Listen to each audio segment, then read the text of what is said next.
So, having set the scene, I would say that video, I shot that video actually just in case there's any questions about me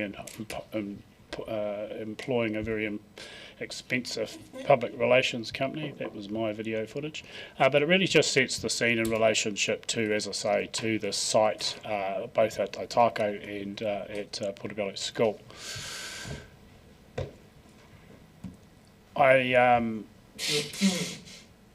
About 10 or 5 minutes.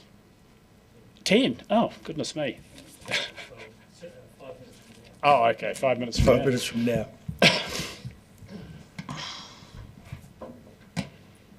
I don't seem to have my display up for some reason. Do you want your... Is there a PowerPoint? A PowerPoint as well. Yeah. I've got all types of media today. Anyway, let's go, before we go on to that anyway. So, yeah, sure. Yeah, like I say, the Portobello Road connection to Otago is a matter of urgency for our community, and particularly two of those areas at Otago Harrington Point. We are in a position at the moment, as I say, where that road is actually failing us significantly through storm damage and being undermined. The Portobello School section is another interesting one as well. As I said to you, it's like a vehicular island. It's in the middle of two sections that have been completed to the east and to the west of that, both at Portobello and towards Harwood. And then, of course, you've got the completion of the inland route between Harwood and Otago. I would actually mention that the council's expenditure in this process up till now, given that the NZTA funding, I believe, is around $37 million. And given the fact, I believe that NZTA subsidised the project by 51 or 55% up until that point. So there's been various figures bandied around about what the actual figures of, but as I say, council's expenditure on this project has actually been $37 million. And you would have heard quite a number of significant numbers of submitters, both orally and also in paper, in relationship to this particular issue. And it continues to be an important one for our community, both in terms of the safety of our community. Again, reiterating the fact that, as I say, this is actually essential infrastructure. Our road goes back, as you saw from the photos, back to when it was just a cart track. It was originally called the beach road because actually people just rode carts along the beach before it was built by political prisoners and other prisoners at various times. I want to just touch on our submission about, and I believe you may have seen Sally yesterday, but about the Tomahawk, the old school site. It's also another area that we've been working away as a board and with council for some time. This process has gone back 10 or so years, where the council bought the property and then kind of left it abandoned. And then there were various attempts, first of all, to try and have the building occupied, which failed, and then of course the school was eventually demolished along with the pool. And from that point, we were interrupted by COVID. But as I say, this has gone on for quite some time. And you would have seen, of course, with Ocean Heights, the development of this community in terms of numbers coming through. And in fact, like I say to you, we've been around. This has been around, and attempts have started. So this was actually a initial concept developed as part of consultation with the community back in 2023. But like I say, this has been an interrupted process for at least 15 years. And really, it's time to put this one to bed and get this over the line with this community. Tomahawk's an interesting community in as much as that it has taken a while for it to amalgamate, I suppose, and join in a cohesive unit, but it is now a part of that and has a cohesive idea about what it wants as a centralised hub for this particular community. I'm not going to touch on these things too much, as I say, but again, we talked about this in Civic Affairs, and that, of course, is the Macandrew Bay Beach area and the provision for public toilets in those particular sites. Macandrew Bay Beach has become increasingly popular as a visitor destination, and one of the issues that we have is the crossing points from the beach to the public toilets at the hall. And this has continued on and continues to be an issue for our community. And really what we're asking for here is actually to look at, as I say, the provision of public toilets on the beach itself to avoid the issues that we have. Failing that, a complete redesign of that particular road is the next option, but I suggest to you that actually provision of public toilets. One of those options is to look or explore options with the boat club, and whether or not there's a potential to actually share facilities or share connections to the facilities from that point of view. Those are things that would actually help to be as part of the cost saving parts of that. You look, climate change resilience, and I'm sure you've had lots of people come in and talk about that, and of course it's very much on our mind, given the fact that at various times we have slips and road closures and other things like that, but we also have low-lying communities such as Harwood and right out through to the Kaika at Otago. And there's a lot more detail in our submission around that from that issue, including, as I say, looking at how we look at emissions from the tourism industry and other things like that. But as I say, as we move forward in terms of climate change, sea level rise, these issues will become more prevalent. And that's one of the other issues, I suppose, with the Peninsula Connection, is that the road changes as infrastructure have actually been developed to actually cope with the future scenarios around sea level rise and with climate change. Reticulation, as I say, not something I suppose that has been discussed too much in the LTP, but it just sits as part of one of the board's priorities, and I think we've talked about that in civic affairs. Like I say, really our issues that affect this LTP the most are say the Portobello Connection to Otago, and the provision, as I say, for Tomahawk. And at that stage, I'm going to leave it there. Fantastic. Questions? Firstly, we have Councillor Vandervis. Thank you very much for the video.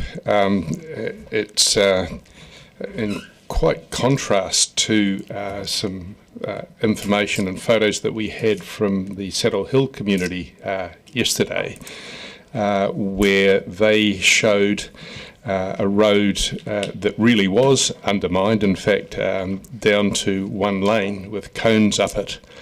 They really had no chance of getting any kind of even low-grade footpath. Given the claimed volume of traffic and safety that you've highlighted, and the undermining of the road that is certainly not visible compared to the Saddle Hill thing, why is it that you think that this section of road should take priority when it is not a traffic or safety priority under NZTA? So I can't speak for NZTA, but what I can do is speak for, as I say, having lived as a resident on the peninsula for 30 years. There's 2 points, and I would also say as a coastal ecologist, there's two separate environments. The Tairi Mouth and Tairi coastal area is quite a dynamic open sea environment. So obviously it's affected by high seas and tides, and also the wind environment. Whereas, as I say, our environment is actually about is an inner harbour environment. So the dynamics of that are quite different. So actually the erosion of that is quite different as well. The issue is that our road, as I say, was largely built by forced labour, men and women who were on, as I say, hard labour, and of course later on other members of the Parihaka group, not so much in the Otago area. And so that road has actually largely not been changed. That portion of road has not been changed for probably over 120 years. There's been various attempts to shore it up with stone and riprap. But as I say, with the volume of traffic, and we know quite clearly from speaking with the tourist and operators that there are over 300,000, probably around 360,000 visitors through that area that travel through that area by vehicle, by bus, every year. And if you look at the modern technology that's around in terms of the walls that have been built in the new section, for example, there is no sedimentary matting in that wall. So bit by bit, it stands to reason, given the fact of its position to the open mouth of the harbour, and given the fact that what we see already with tide and sea going over it, and also, as I say, the various repairs that the City Council have made on that section for the last decade, it is going to collapse. And while I sympathise with the Saddle Hill Community Board, it's not for me necessary to pin one community against another, because the issues are quite separate and the dynamics of the coastal environment in those areas are quite different. Thank you. Councillor Gary. Thank you, Mr. Pope. And I wonder if you would like to comment on the fact that a promise was made to Mana Whenua back in 2014-15, and you, from your background, know the RMA consenting processes and the role that Mana Whenua played in those consenting processes. Would you have any comment to make about that? It's not for me to speak on behalf of Mana Whenua, because I am not the Mana Whenua, but what I recall of conversations around that was that, like others, they were concerned around the reclamation of the harbour and the loss of habitat within that. And my understanding from those conversations was that that the completion of the Otago Harrington Point section for reclamation was to be the last piece of the puzzle in terms of reclamation of the harbour, and for obviously in terms of sustainability of the harbour. And it was my understanding that Otago, probably through Okaha, actually said, well, this has got to be the last bit, as I understand it. Okay. Thank you. Councillor Walker, if you can be quick, please. Yeah, well, I will be. Kia ora, Paul, and thanks for your continuing mahi. Tomahawk, old school site, seems like Groundhog Day, and you're right, Sally was here yesterday. She asked for, I think from memory, 800k, and in that conversation it came up that it's a bit of a back of the envelope calculation involving you. Can you maybe just speak to that and talk about, if we didn't upfront the 800k, what would be the priorities? So basically, Sally sort of talked about the funding side of it. In my experience, as chairing the Tadoni development, and so basically, yeah, we kind of worked from that point. Look, I think what we need to do is look at seeding funding so that the community have some ability to say, look, we've got this amount from council, and we can then raise the rest of it. You're probably looking at $500,000, something like that. Right. Is that what you're asking? Thank you, and thank you for your submission. Now, next we have Mr. Hawani Langsbury via Zoom, so we can see him on the screen in front of us. Can you test the microphone? Kia ora koutou. Kia ora. Tēnā koe. Okay, so you have 5 minutes from now. Kia ora koutou, ko Auraki Te Mauka, ko Waitaki Dawa, ko Taki Timu Te Waka, ko koutou ka te mamoi Waitaha Rapawai, ka te Hāwea Ngā Iwi, ko Tāka Te Whenua, ko Tāka Marae, ko Hawani Langsbury Aho, and that'll be the last time that in this presentation that I talk about my place that I live at the Kite next to the marae. My presentation here this morning is on the Royal Albatross Centre and on behalf of the other ecotourism operators. And apologise for being online, but I'm sitting here in Rotorua having an excellent time. And we are here having invested several $100,000 in promoting predominantly businesses on the Otago Peninsula. Royal Albatross Centre, Opera, Larnac, Clearwater Tours and Monarch Wildlife Tours. We have a couple of other operators here which are council businesses and council funded. So I believe you heard from Opera yesterday with regard to the importance of the Te Ao Otago. I have a short presentation that I'm going to see whether I can make the technology work for me. I'm sure I can. If not,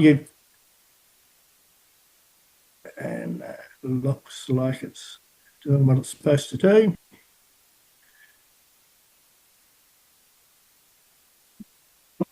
So it may mean that I get to no longer see your pretty faces.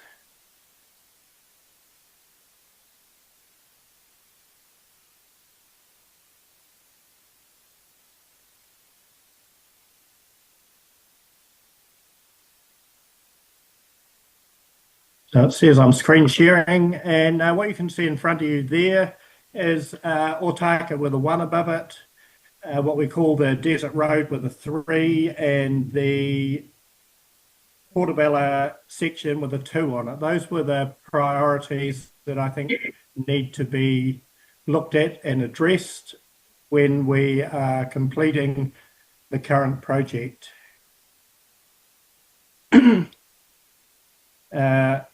If you can see my cursor on the screen, at least a couple of days last week, this section here was part of Te Awa Otako. The harbour was up on the road during a spring tide.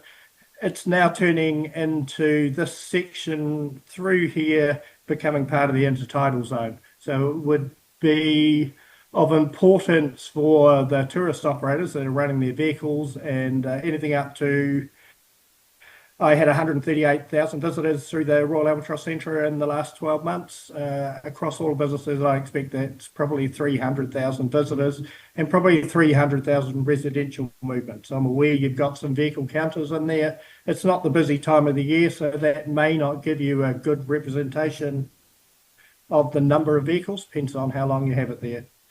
Section 2, from the point of view of a shared pathway, it's a difficult area, but some detailed design will provide a solution there. And this area through here, which is the completion part of the road. And this is coming off the end of that section. I think some of you have seen this video before. So for me, this issue is really an issue of trust rather than an issue of funding. At the beginning of the project, as was mentioned, 2014, the mayor and other councillors came to Te Rūnanga Otako because Otako section was first, asking if it could possibly be that the section between Macandrew Bay and town was done first, but guaranteed that they would come back and complete the section as a priority between Portobello and the Kike. So for me, as a local resident, I see this potentially as a trust issue. There was a guarantee made by the mayor and councillors at the time to mana whenua at place saying that you were going to address these issues when you had completed the section to enable people to move from the city out to Macandrew Bay. So this as yet hasn't been done. The bus we're looking at here is on an outward journey, regularly having to cross over onto the wrong side of the road on blind corners. It does create an issue for the drivers, and that's a small bus compared to the 50 to 60 seater coaches that we see coming out and supporting our businesses. Southern Way, which we hosted last night, involved all of the businesses south of the Waitaki. And in that we had opportunities to talk with other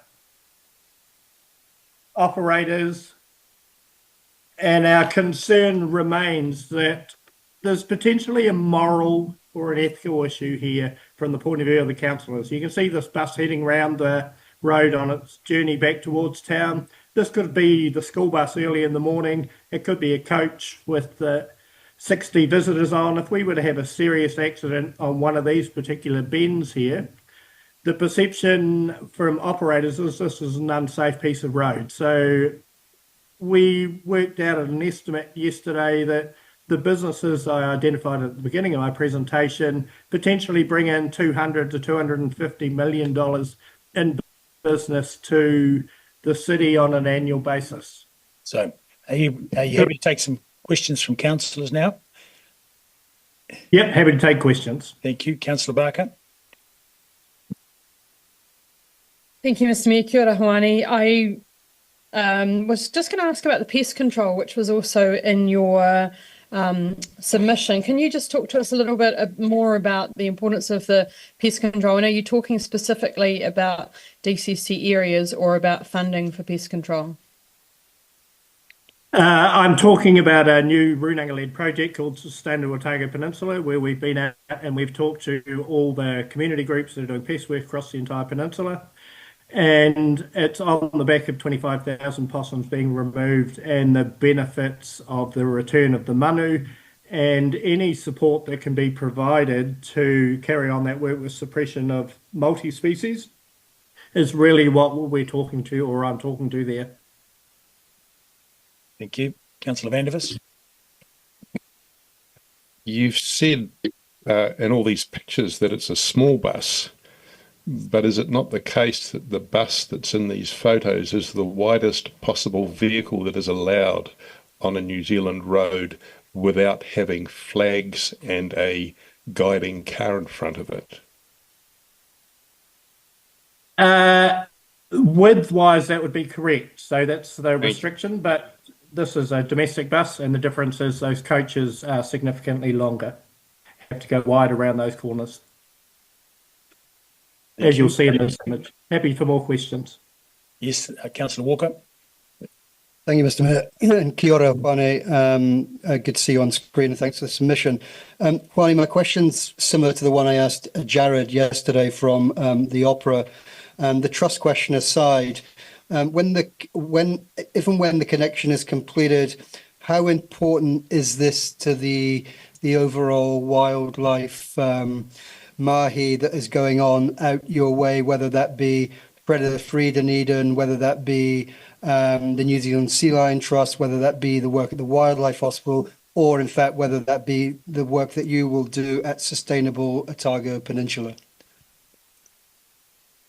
So, with regard to Sustainable Otago Peninsula, we've had informal discussions across the tourist operators, and the intention is to put a $2 per ticket levy on every visitor that comes out on the peninsula to go back into meeting the sustainability aspirations of the community. For us, that's potentially $400,000 to $500,000 going into that project every year. And if you can't get past this corner here, probably affects 300,000 that goes into a project that supports all of Dunedin. Great, thank you. Councillor Gary. Thank you. Kia ora, Mr. Langsbury. As a colleague on the community board, mana whenua, and somebody heavily involved in the tourism sector, thank you. We've just been watching the bus going over the centre line.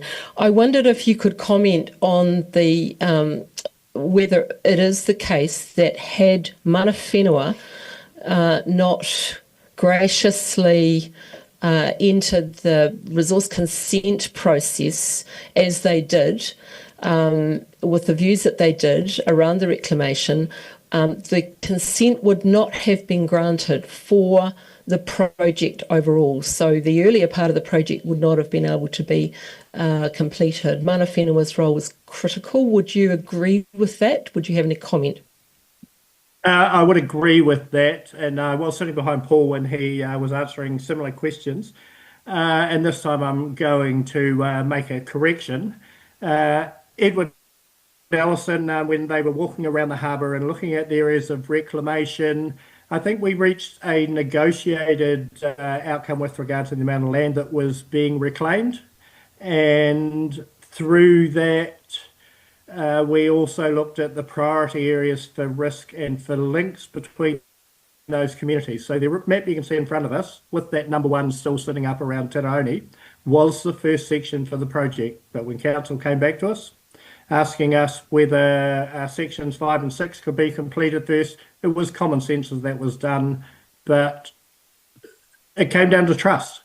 That we trusted at that time that the word of the mayor and councillors that are your forebears before the current ones would honour the agreement to complete the road links all the way to the Kayak. Thank you very much, Mr. Langsbury. That's a very informative presentation. Thank you. Next we have Ms. Lynn Newell from the Surrey Street Flood Action Group.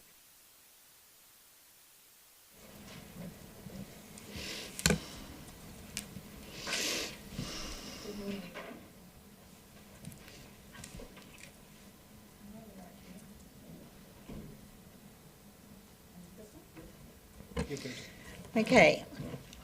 I'm Lynn Newell and I'm here representing the residents of the Surrey Street Action Group, of which I am the convener. I'm also a resident of Surrey Street and I have been since the beginning of 2009.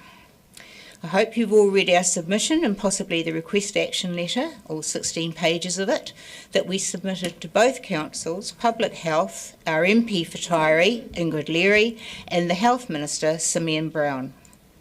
When researching our issue, we saw that many people over the years have been in this seat, seeking justice for Surrey Street. We also saw that one council member, Mr Wiley, was still here. He met with us twice in Surrey Street flood meetings. We counted over 30 years of fruitless submissions and millions of dollars spent commissioning engineering firms to investigate the waste and stormwater situation in South Dunedin and further afield. Some of them began and then abandoned. They designed engineered solutions to our problems that could have had us drying out by now, but they were ignored. Then came another delaying tactic to appease residents, setting up the South Dunedin Futures program, wasting more millions of dollars that could have been put towards upgrading our water infrastructure across the whole of the city. Nothing new has been learnt from this costly project, as many of the people in South Dunedin know. All they have come up with is unknowable, estimated costs, an option of mass exodus of people to God knows where, and leave the best land in the city to ducks and eels. Then we found evidence of another delaying tactic, and a contributor to the flooding problem the council can't ignore or hide anymore. The DCC have a permit from the Otago Regional Council to discharge overflow stormwater and sewage from the hill suburbs into the Kaikorai stream. We couldn't believe that the DCC would knowingly send this sewage-filled water to us in South Dunedin, that the council would risk an outbreak of a number of waterborne diseases. We investigated. We found the manu whenua had been consulted along with other interested parties such as the Kaikorai Valley College, who monitor and protect parts of the stream. They had objected to the discharge of untreated storm and wastewater into the stream in times of overload. They wanted it treated before discharge, which the council of the time considered too costly. So quietly, ignoring a legal consent to discharge into the stream, council decided to send it to us. Through the tunnel the cyclists keep going on about, to the people of South Dunedin and in particular Surrey Street. We understand that water, flora and fauna are precious. However, in times of an emergency, people, their homes and businesses take priority. This is a criminal act by the council. You are knowingly discharging sewage and wastewater into a publicly occupied housing area that cannot cope with the extra volume of water, hence it bursts out of our pipes and into our properties, worsening the flooding situation. Surrey Street residents demand immediate justice and a public apology for decades of putting the residents and ultimately the whole of South Dunedin at risk of serious disease and possibly deaths. The discharge stops now. In the short term, the Kaikorai stream must receive the overflow until you have fixed the undersized piping and pumping stations and it can cope with the ever-increasing waste and stormwater problems that we have in this city. This massive problem all over Dunedin and Tyree is not caused by climate change to date, but the growing impermeability of our land due to increased housing development, population density and a decaying piping and pumping network system that you refuse to invest the millions needed to fix it. Flood levels in part of Forbury are rising storm after storm, even when there is less intensity of rainfall, this 2024 flood being a documented case in point. We also request that comments from ideological people from outside of Dunedin with a green bent be excluded from public consultations. That negative publicity on the state of South Dunedin be stopped immediately. It is yours and previous councils' inaction and misspending of our rates over decades that have caused this problem. Justice is our right. Are there any questions? Councillor Barker. Thank you, Mr. Mayor. In your submission, you are talking about that the DCC create a South Dunedin media policy, which is manner enhancing, treating local residents and business owners with dignity and respect. And I went to the South Dunedin Futures workshop the other week and heard from some of the residents. So who were scared, I guess. So would you like to see the DCC work harder, perhaps, as well as the other things, in their media responses to not scaremonger? When you put negative publicity into the newspaper about things that are happening during the flooding or straight after, it immediately decreases our property values, and it creates a sense that if you buy a house in South Dunedin, or especially in our area, in Forbury, which is probably one of the worst affected, I mean the lowest land over, I think it's in Tahuna or somewhere over there, the lowest land in South Dunedin actually gets very little flooding. We get the flooding, the worst flooding in Forbury and the part of St Clair, because of the overflow of water. And that's affecting our property values, and it's making us feel like we're second-class citizens. And also, there's a lot of incorrect reporting about which properties have been flooded, when in fact they haven't been flooded, there's just been ponding around their properties. Thank you. Councillor Houlihan. Thank you, Mr. Mayor. Thank you for coming in today. Can you say, have you had any communication with council staff, and what sort of involvement has there been about the severity of the problems that you've got? Like, have you had people come and look at the properties, or, I mean, over years, I know, but I'm just wondering, and also from the letters, have you had any responses from ministers? Because obviously, if we could get more government money as well, that would help for infrastructure, but I know there is infrastructure plans in that area that for work that is, we've certainly asked for it. So there's several things there. I've been involved with many meetings of engineers, councillors over the years that have come up and promised, yes, we will fix this, yes, it's in the budget, it's going to get, and there was many projects actually presumably going to start and then abandoned, as I've mentioned. Or somebody came up with that the council changed and a load of new people came onto the council with no knowledge of the issues in South Dunedin. I had the chief engineer, David Ward, up with two young people. He knew nothing about the continual flooding that had been on. He knew nothing about the repeated visits that we've had for councillors and engineers over the years, and I suggested that he went back and looked through the email trail or whatever. He didn't know about the DCC permits to discharge the water, and I then found out that he was very new to the job. This is the continual problem. You are all changing very quickly. Every 3 years, you change councils, and some of you remain with a bit of background historical knowledge, but many of you don't. And you don't get that this is, to me, as frustrating as the hospital build, except it's been going on for longer. South Dunedin land is the best land you've got in the city. This is flat land. In every other part of the world, flat land is valued as the most important land. For industry, you've got industry growing all the time. I'm seeing houses, not huge, 4 houses knocked down, and it either becomes industry or it's being built up with townhouses. That's great, the fact that we're getting new housing or we're getting new industry. that's fabulous that's growing out South Dunedin, but it's causing the problem of impermeability. And you all know that, or if you don't know that, then you should know that.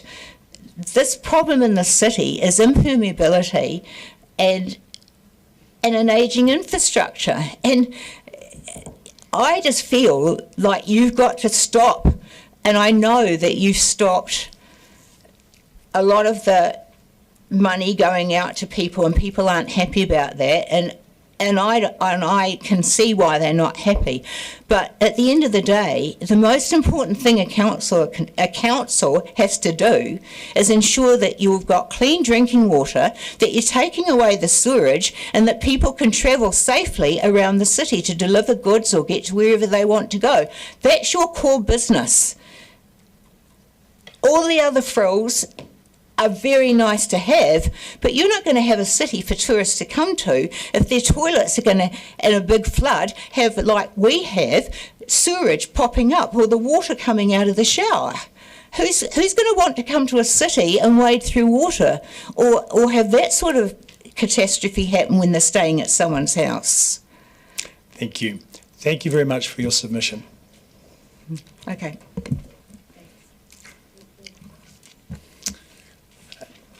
Next we have Bex Tremlow.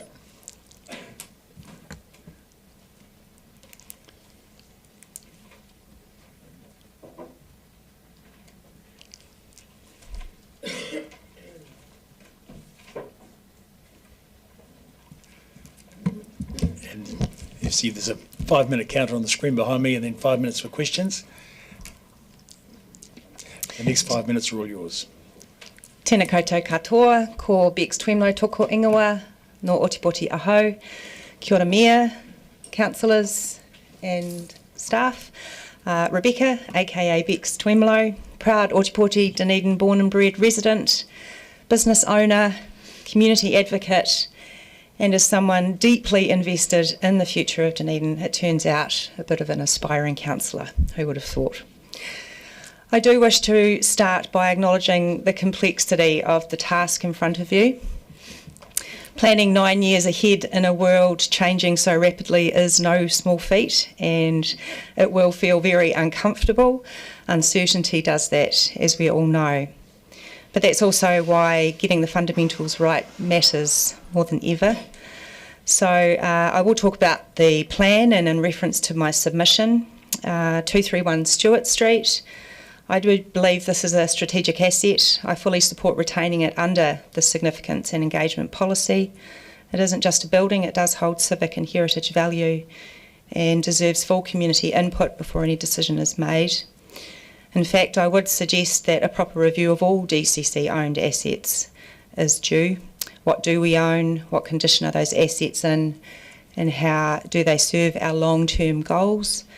Is there possibly a repurpose opportunity for 231 Stewart Street, or is it an absolute write-off? We don't know because we haven't been told or shown. Toitu and the Dunedin Public Art Gallery fully support introducing a $20 entry fee for international visitors and remaining free for our New Zealand residents. I'm pretty well travelled, and this is a very common practice around that world. The revenue should be ring-fenced and used to protect access to those treasures for our community and ensure that income supports their future. Smooth Hill, it is a hard no from me for now, based on my own reading, discussing and a lot of listening. The project is not community-backed. There are unanswered questions around the environmental risk, cost, transparency and the care of our protected species. At the very least, we need to pause and do a full independent review based on today, not the 1990s. The public doesn't trust it, and right now neither do I. I can see possibly people wearing Save Our Seagulls t-shirts in the future. Rates and of course the debt. Nobody around here will be surprised that the 10.5 rates rise followed by another 10.2 and then 10.1 is absolutely not sustainable, especially when most people in our city are already feeling enormous pressure financially. That plan for rates does read like it was written in a comfy, fancy bubble. Out in the real world, the belts were adjusted years ago, and now we are tightening those further, and there's actually not much give left in that belt, and I do feel that that budget needs to reflect that. Cycleways and connecting our place to the modern tourist. Projects like the Tunnels Trail appear to me to have been removed to make room for unnecessary projects, and I do urge you to review the Capital Works program and make room for this one in particular. Economic development. This is a strength of mine, being a business owner and being a board member of Business South and the Chamber for way too many years. And right now it really does feel like the Dunedin business community is but an afterthought.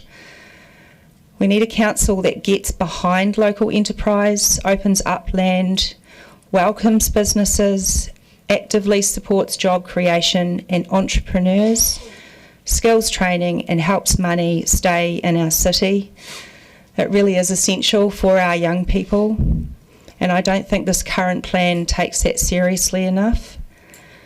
I have some open questions which I know you can't answer, but basically, what is the council doing to make Dunedin an easier place to start, build and grow business?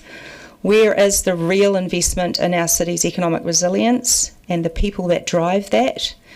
And what steps are being taken to ensure council decisions support local business? So to close, look, this plan does ask a lot of our very small number of ratepayers and residents. And if you want their trust, you do need to show them that you're listening, and these meetings are a show of that. Be transparent, open workshops, meetings and the books. Get smart about the spending, and remember that the people of this city also want to be proud, just like you do, and be a part of building something better for ourselves, our kids and onwards. And just footing the bill, having to trust without getting proof, doesn't make sense. Thank you. You happy to take some questions? I am happy to take some questions. Councillor Ackland, we have quite a few. Councillor Ackland. Thank you, Mr Mayor. In your submission, you talk about council must urgently focus spending on core infrastructure and essential services, which, my understanding, that's the bulk of the money that we are spending, and that's where it's going. But you've also got there cut or pause non-urgent projects. Can you tell me what non-urgent projects you're relating to or referring to? I don't have a list with me, sorry, Councillor, and... Just an example of one or two? Yep. An example of a non-urgent project? Look, I really can't answer that off the top of my head from a small perspective. Thank you. Sorry, Jim, did you have something to say? Right. Yep. Look, we'll move on. We have a question from Councillor Houlihan. Well, thank you, Mr Mayor. Thank you for coming. My question was actually the same, but I think the words you used were unnecessary, and I'm very keen to know, because we if that's the case, we want to know that as well. Because, for example, we have 17 million that's come out of that budget at the moment for a theatre. I'm getting to my question. We've got 15 million needed for the Edgar Centre roof, and I'd love to know, how would you deal with those things, and what would you take out to fix that? Or would you, leave them out and not do them? My day job is in business and building business here in Dunedin, and my main remit outside of the hours I work is to do that. I don't have the luxury of identifying the small projects that you guys perhaps shouldn't fund. I do believe the economic development of this city is woeful. I think we need stronger leadership. I'm a large advocate, obviously, of the Business South submission. I believe the Economic Development Unit has been stifled by being put into council.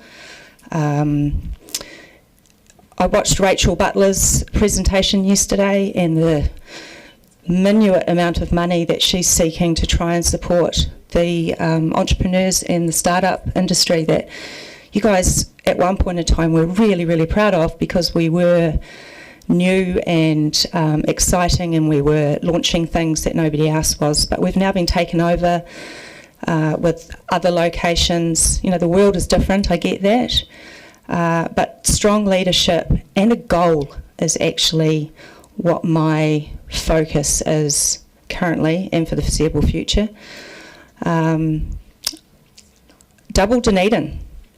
Why don't we have double the residents, double the businesses, double the income, and actually have something that we can all around the table work towards? So I didn't answer your question, but I did get to say what I think is really important from a business environment. And I know that Dunedin isn't all about business. Sorry. Thank you. We have a few, but Councillor Weatherall is next. Thank you, Mr Mayor. You've touched on the council having to save money, or should be saving more money, and I'm pleased you brought up the exclusion of the funding for the Tunnels Trust. However, you have touched on further climate action being required, which I'm sure you'll agree does cost money. Can you elaborate on how you would make savings in that space? I don't believe the council should be choosing a medium or a high investment package for the carbon zero program of work. I don't believe the city can afford to put that type of money into it, and there is a lot more work needing to be done within the council to, you know, walk the talk, demonstrate that to the businesses and the community of how it's done. So when you say that that costs a lot of money, I don't think it does, Councillor Weatherall. I think you can invest in your own organisation, in your own behaviours, and then educate others in how to do that. It'll cost a little bit, but it's not going to cost them millions of dollars. And a very quick question from Councillor Vandervis. You said you'd like to promote business. Is one of the things that you'd like to do address the issue that in Dunedin businesses pay a rating differential that is 2.5 times what residential pays, whereas in Invercargill, for instance, they pay the same for the same services? So is getting rid of the business rating differential of 2.5 something that you would support? Look, I'm not a fan of demonising businesses, just like I'm not a fan of demonising our students. And I believe that incentives and attraction campaigns are a much more worthy way of building business and earning money as a city council. I haven't done any deep dive into what you're specifically talking about, but I am about positive enticement and celebrating the good things, and seeing, penalties, if you like, for conducting business is not something that I'm a supporter of. Thank you, and thank you very much for your submission. Next we have Mr Alan Dippy.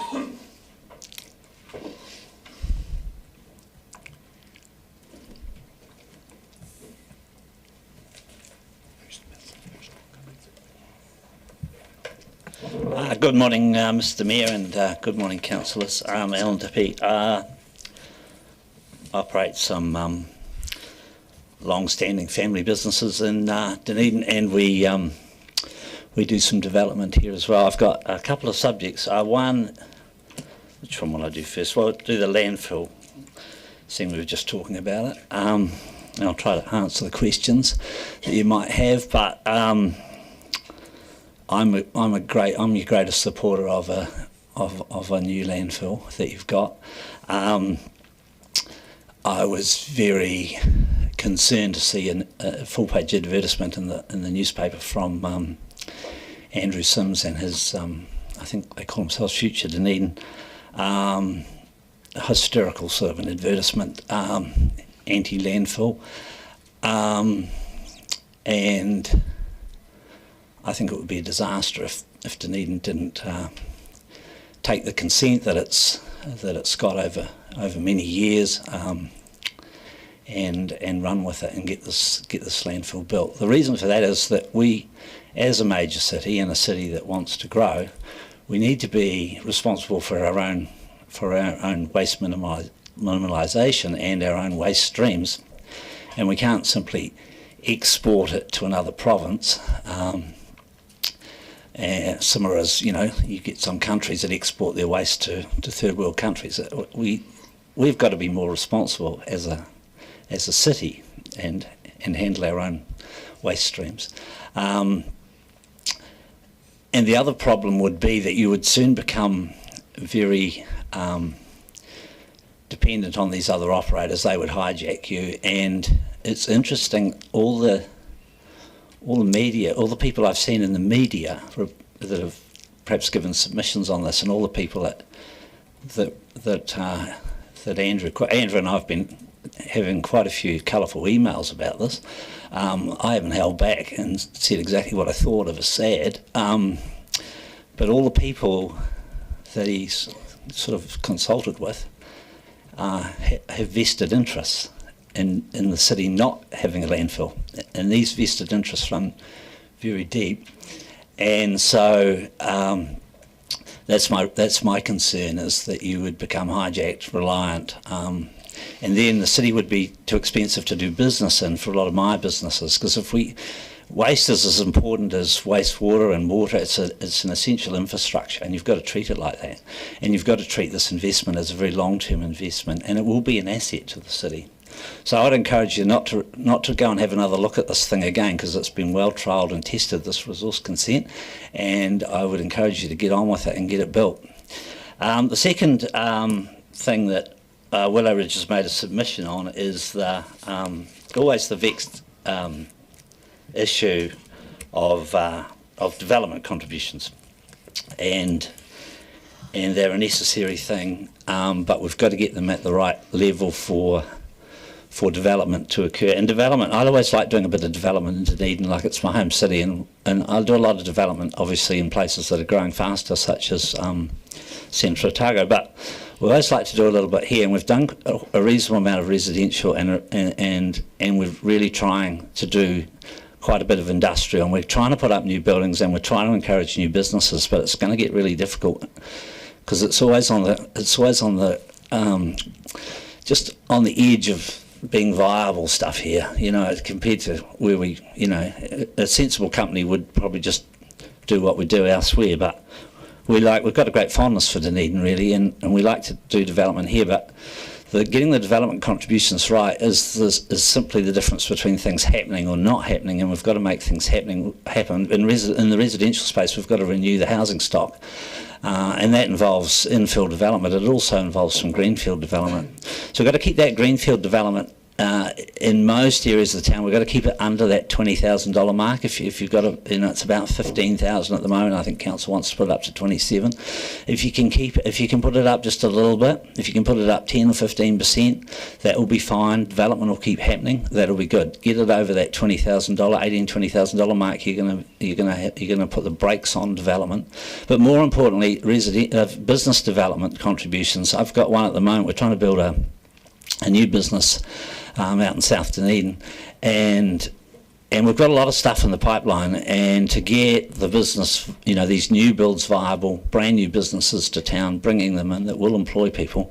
I mean, the development contribution is only a little 200 square metre building. It's quite an intense business, but it would go from 47,000 to 75,000 under the new policy, and that would just simply put the brakes on that, and it wouldn't happen, and we wouldn't employ people. So it's kind of a two-edged sword. It's a chicken and egg problem, but I would encourage you to really get it right, and we need people in jobs before anything else. Excellent, thank you. Thanks for that. Now we've got some questions. Firstly, Councillor O'Malley. Thanks very much for consideration. I won't go to Smooth Hill. I go to the development contributions. Just a rough calculation of the valuation of the Three Waters assets and the transport assets divided by 30,000 units gives you around about $150,000 of connectivity to the infrastructure that supports those houses. So I completely hear what you're saying, and I think that we probably need to move on and get the DC go through one more round of design. But you are acknowledging, right, that because we've got such a large asset, that when we add to it, we can't just put that on the rates. There has to be some influence of development at the time, right? I So you have to restart your microphone each time. That. Yeah, so we're certainly not anti-development contributions, but it's not adding to, which the city's problem is, it's renewing the existing infrastructure that already services housing. So, for instance, we've got a project over in Cuck Valley that we would love to do, residential project. We'd love to turn it into sections. Now there's some infrastructure, existing infrastructure restraints there that's just held us back from doing it, because why push it on the council? I mean, it's zoned residential, but we just, it's just sitting there waiting to happen. And I don't think, there's cases where you've got new connections adding to the problem, but very rarely in Dunedin, because we're such a slow-growing city, we haven't got the problems, say, that Queenstown has. It's the old pipes, the renewal pipes. It's a cost that's got to be spread right across the rating base. But if we don't keep growing the rating base, we're going to have less of a rating base to spread it across. So there's the problem. Thank you. Councillor Mayhem. Thank you, Mr Mayor. Morena, Mr Dippy, how are you? I see in your submission you mentioned 30k EHUs for Warrington, Seacliff, Waikouiti and Karatane, but you didn't mention Waitati, where you have the Opiki development. Is there a change to that? And so restart. Yeah, I'm Andy. We're doing one in Waitati. We're trying to do one in Waitati. It's a bit touch and go because there's no wastewater there, so we have to build our own wastewater plant. So the development contribution is a lot lower. It's about $13,000, I think. But the wastewater plant is going to cost us about $1.5 million, and we're spreading it over 30 residents. I think it's a very low-scale development, so that makes it difficult to do. But there will simply be nothing happening in the rest of your district with the proposed development contributions, which, I mean, that might be the intent, I don't know, but there's some beautiful property out there, and it would be nice to see that area of north of Dunedin keep growing. Thank you. Deputy Mayor Lucas. Thanks, Ellen. I just want to go back to Smooth Hill and just to make sure that I heard you correctly.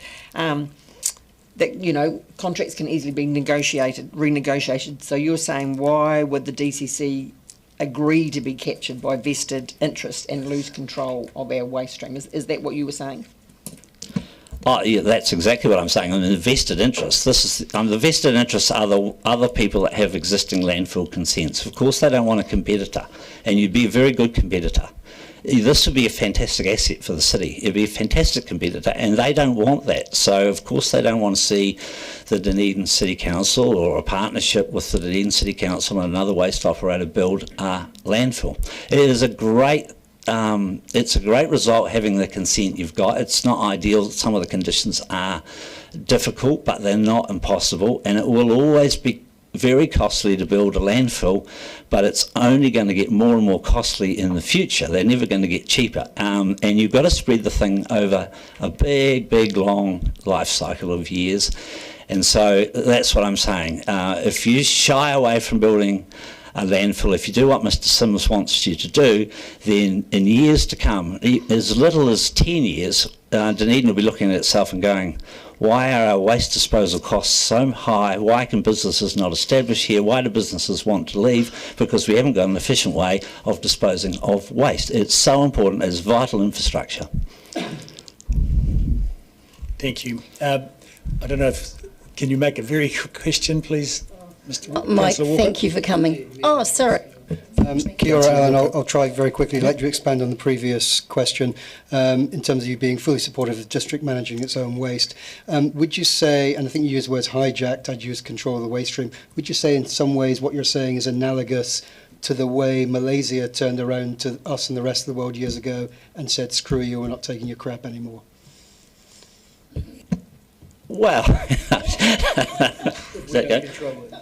yeah, we've got to get. Well, it's very like building a landfill, and like I've consented a lot of landfills. I know what I'm talking about. Like we do that sort of stuff, and it's an important part of our business. But it's never really going to be easy, and it's never really going to be popular. You're always going to have some affected people that don't like it. So you're always going to have that people that want to hijack you, and it will be popular to be against things. Like, it's popular, I mean, that advertisement was quoting, you know, this much money and this and that and all sorts of wild alarmist extremist things, and of course it's trying to be populist with an election coming up. I think we should be above that sort of thing and get on with building infrastructure. Thank you. Thank you very much for your submission. Thank you. On that note, we'll move to Mr. Harry Lukoki. Mr. Harry Lukoki, yes. Lukoki, yeah.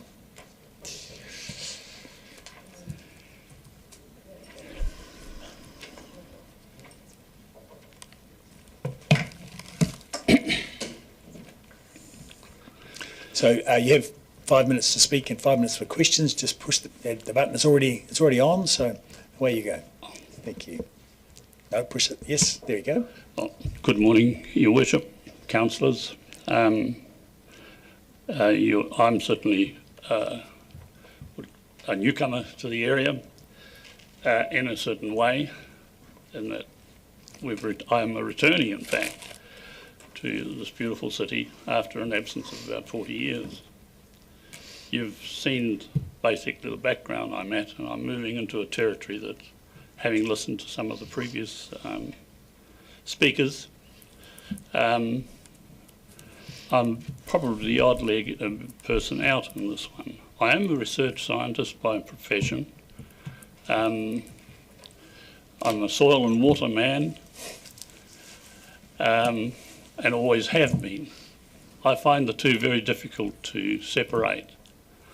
As a soil scientist, there are not many of us, but if you care to, I'm one of those that if you look at my fingernails, they're always dirty. If you look at my feet, they're probably webbed. I blame the Dutch for that, because I had the privilege of being invited as a fellow to what was called the Ulri Institute at the University of Wageningen. They revolutionised my complete thinking. Firstly, that soil, water, and that science is really a science. And my experience at the Otago, where I lectured for a decade or so, put it in the category, sort of compared the category where drainage, soil rehabilitation, soil remediation, and it affects all these people talking about development. It's sort of a haphazard. It's not a science, but I'm grateful to the Dutch for having turned me inside out. My return here is probably 40 years. So what I see in this beautiful city, I say first of all there are must have been some wonderful visionaries who built the city. I'd like to be able to say that in the area that I'm concerned in, there are visionaries in this room too. Not insular, not thinking just about themselves, but looking at the integrated lot. And I would like to think that I was based in Whakatane, fairly close to Whakatane. And I did learn, I had a great deal of learning with the sort of subjects that are being posed for an urban setting. But soil and water, I can't separate them. Today, I would probably be called an agrohydrologist. You know, the labels are very difficult. Most soil scientists are chemists. I'm not. I'm a physical scientist. I'd like to think that there was somebody here from Regional Council, even as an observer. I know we have these two very powerful drivers of our communities. And my frustration in the past, and it would be no different here, is in fact getting those heads together. You talk of development, you talk of pollution of the streams. Yeah, I spent 20 years supporting a plethitude of dump sites, and they're no different here. I'm weary of quite a few of them. Not just poos, but dioxin and PCP contaminated sites, which was the practice up and down the country. Coming back a second time, Yeah, I think it has a different impact. I sometimes wonder if you grow up with a situation, you become less aware, or perhaps put it at a different level. But the things that struck me when, as a teacher here at this university, I was absolutely amazed what had happened in Outram. I was amazed at what is happening in Mosgiel. There's a developer here. And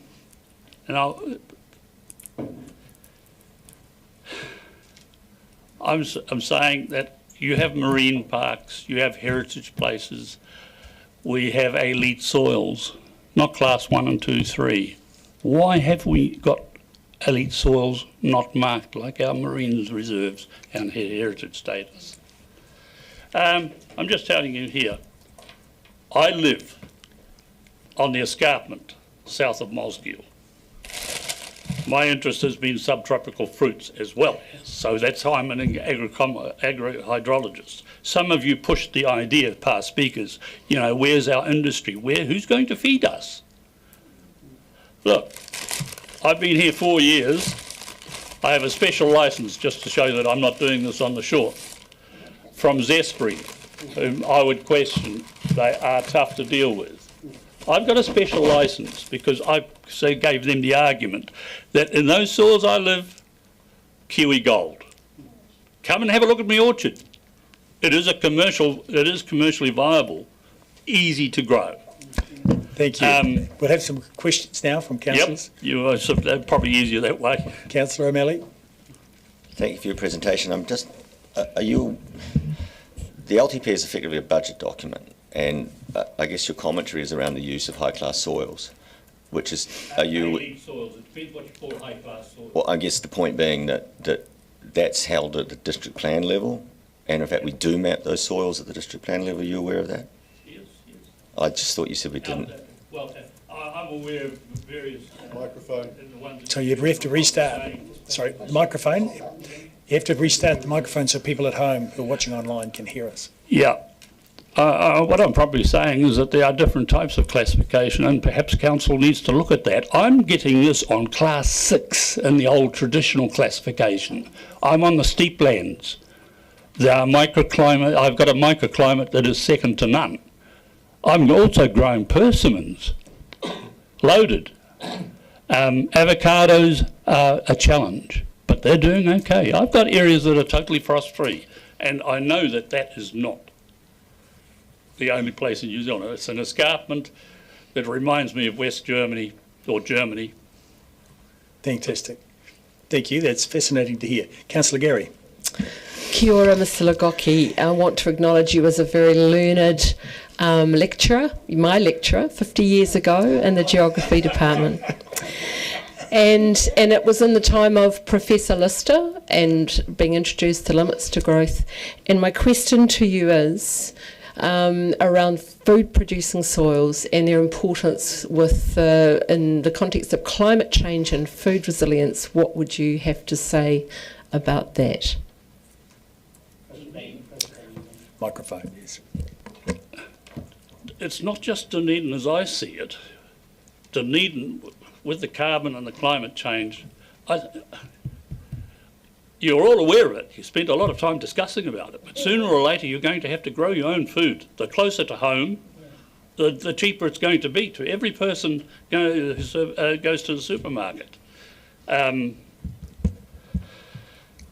Forgot the second part of your question. That's all right. Thank you.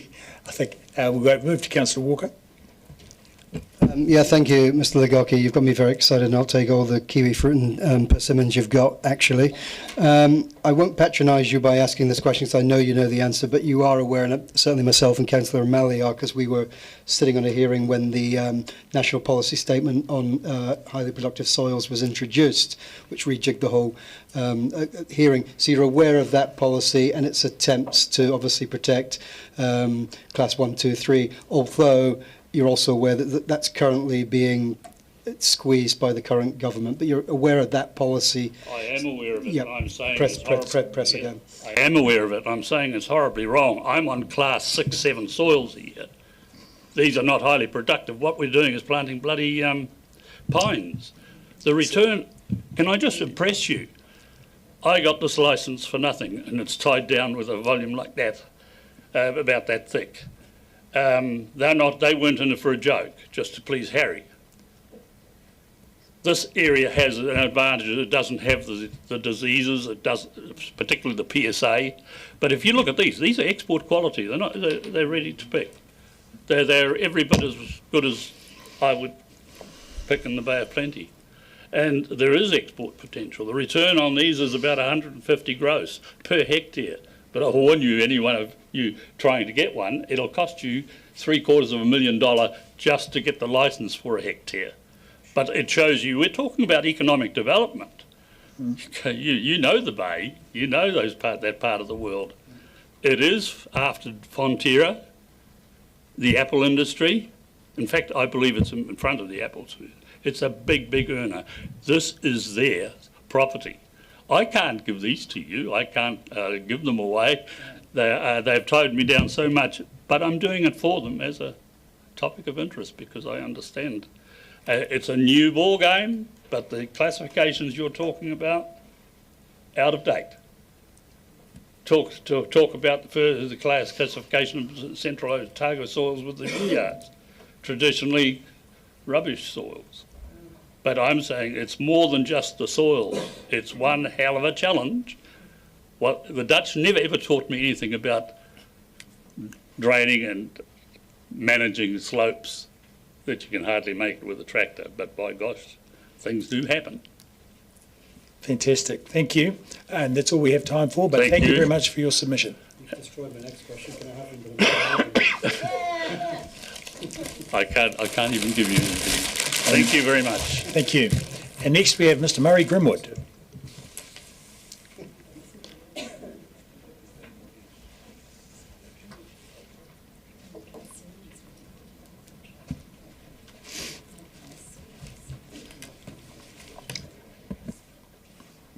Mr. Chairman, I took the liberty of printing off some hard copy. I'll tell you why in a second. Could you pass them around, please? Yes.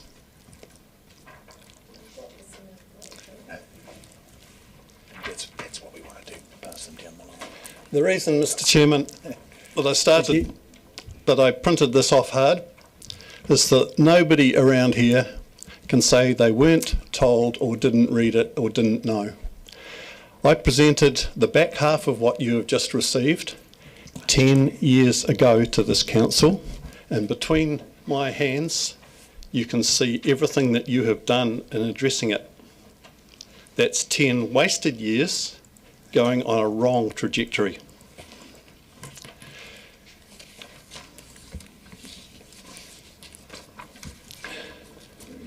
So I'll make a couple of statements quickly. The reading of this and the thinking about it takes much more than 5 minutes. What I do offer is to put you together a workshop on this matter, on the limits to growth and the implications for leadership of a community, which does not involve making lots of money. And I could put half a dozen retired university professors and a few other experts together. I'd facilitate it for you and the cost would be zero, which is a little less than some of the facilitation you've been being charged for lately, I suspect. Right, bullet points. Perpetual economic growth was always impossible on a finite planet. The only variable question was when it ran into the limits. Humanity is traversing the limits to growth, the physical limits of the planet to support us, now. We've been warned for 50 years, we avoided it, we pretended that it wasn't happening. They're happening now. Trump is a symptom, not a cause. You remove the man, you don't remove the problem that put him there. Humanity is an overshot species, about to compete for what's left of the planet. My reckoning is that we are probably 6 to 7 billion overshot ex-fossil fuels, depending on the level of consumption you want to live at. That's growth. The laws of physics tell us that we will descend to a sustainable level of population and resource/energy throughput. You can't buy your way out of this one. The planning for more growth at this point is ignorant. I have other words for it, but that's my polite one. So making Dunedin really sustainable, I mean actually physically sustainable, own food, own ability to cope without inputs is your only valid goal. If you could turn to the first diagram, first page in.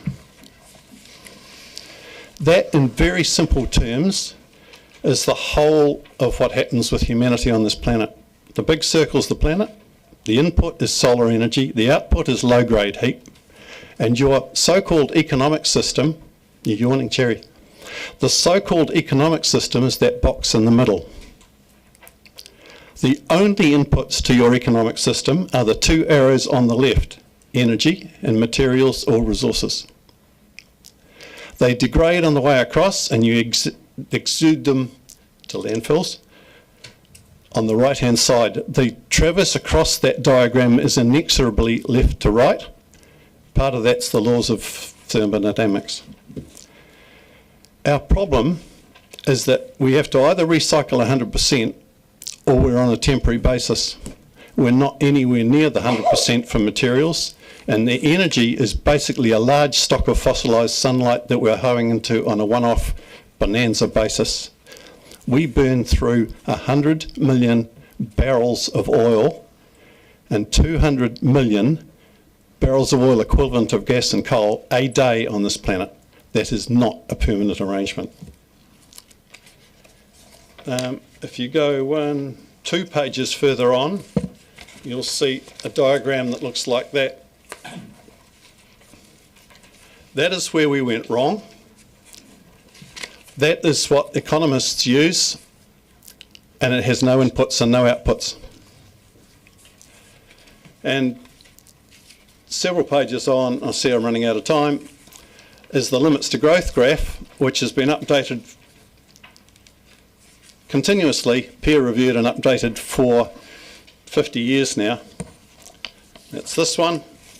And you will see there were 3 inflections happening now, which have some pertinence to what we're all planning. So I'll leave it at that for questions. I'd ask you please to bother reading this, somewhat frustratedly, and reiterate the offer to workshop this anywhere, anytime, with a group of experts. Thank you. Question, Councillor Van Evers. Thank you very much for this, Murray.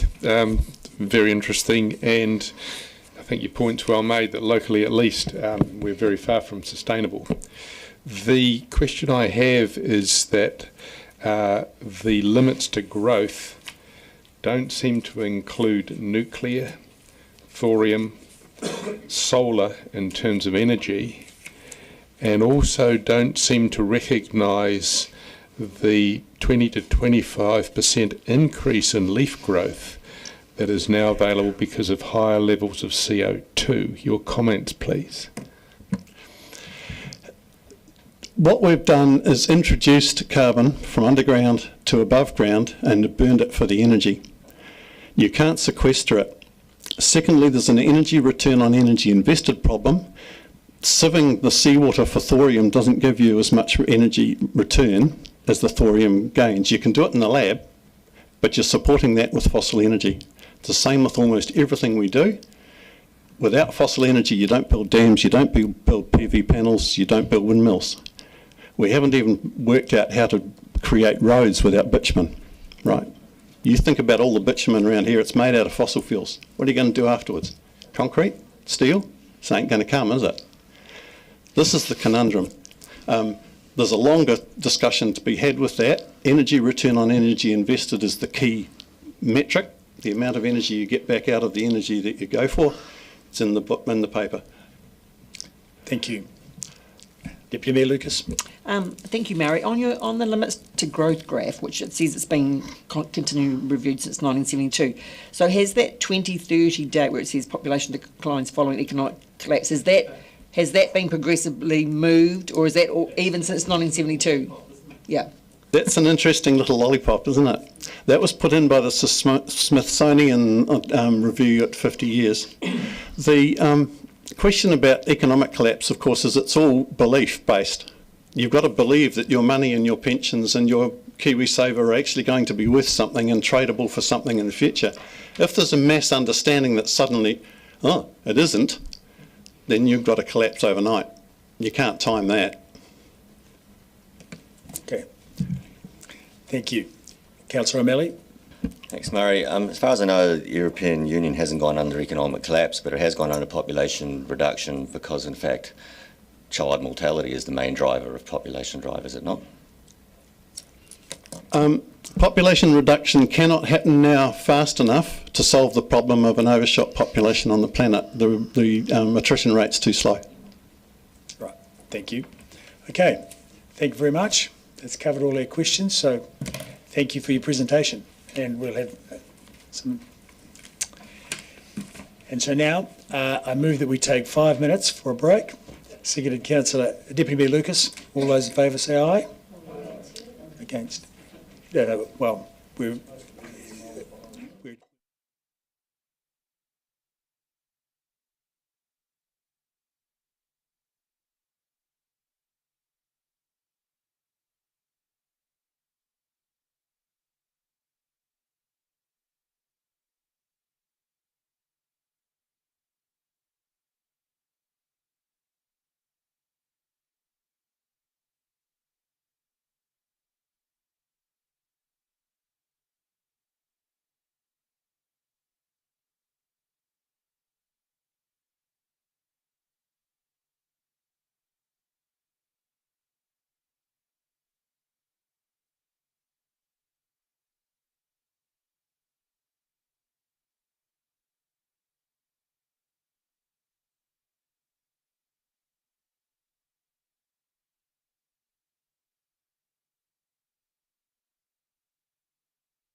you're going to be accompanied? I've lost him. He must have gone to the loo. Don't worry, he'll be here eventually. Thank you, Mr. Morrison. You have 10 minutes starting from now.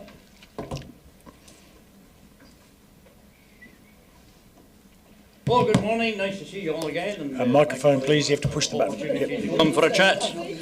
I don't really need this, but never mind. Deputy Chair Andy Barrett's with me this morning. He must be in the loo, but he's going to come and sit there in a minute. And at the end of our community board presentation, I'll move out, and Andy's going to be joined by Judy Martin, who'll come along, and they're going to speak about the One Coast submission that comes straight after this one.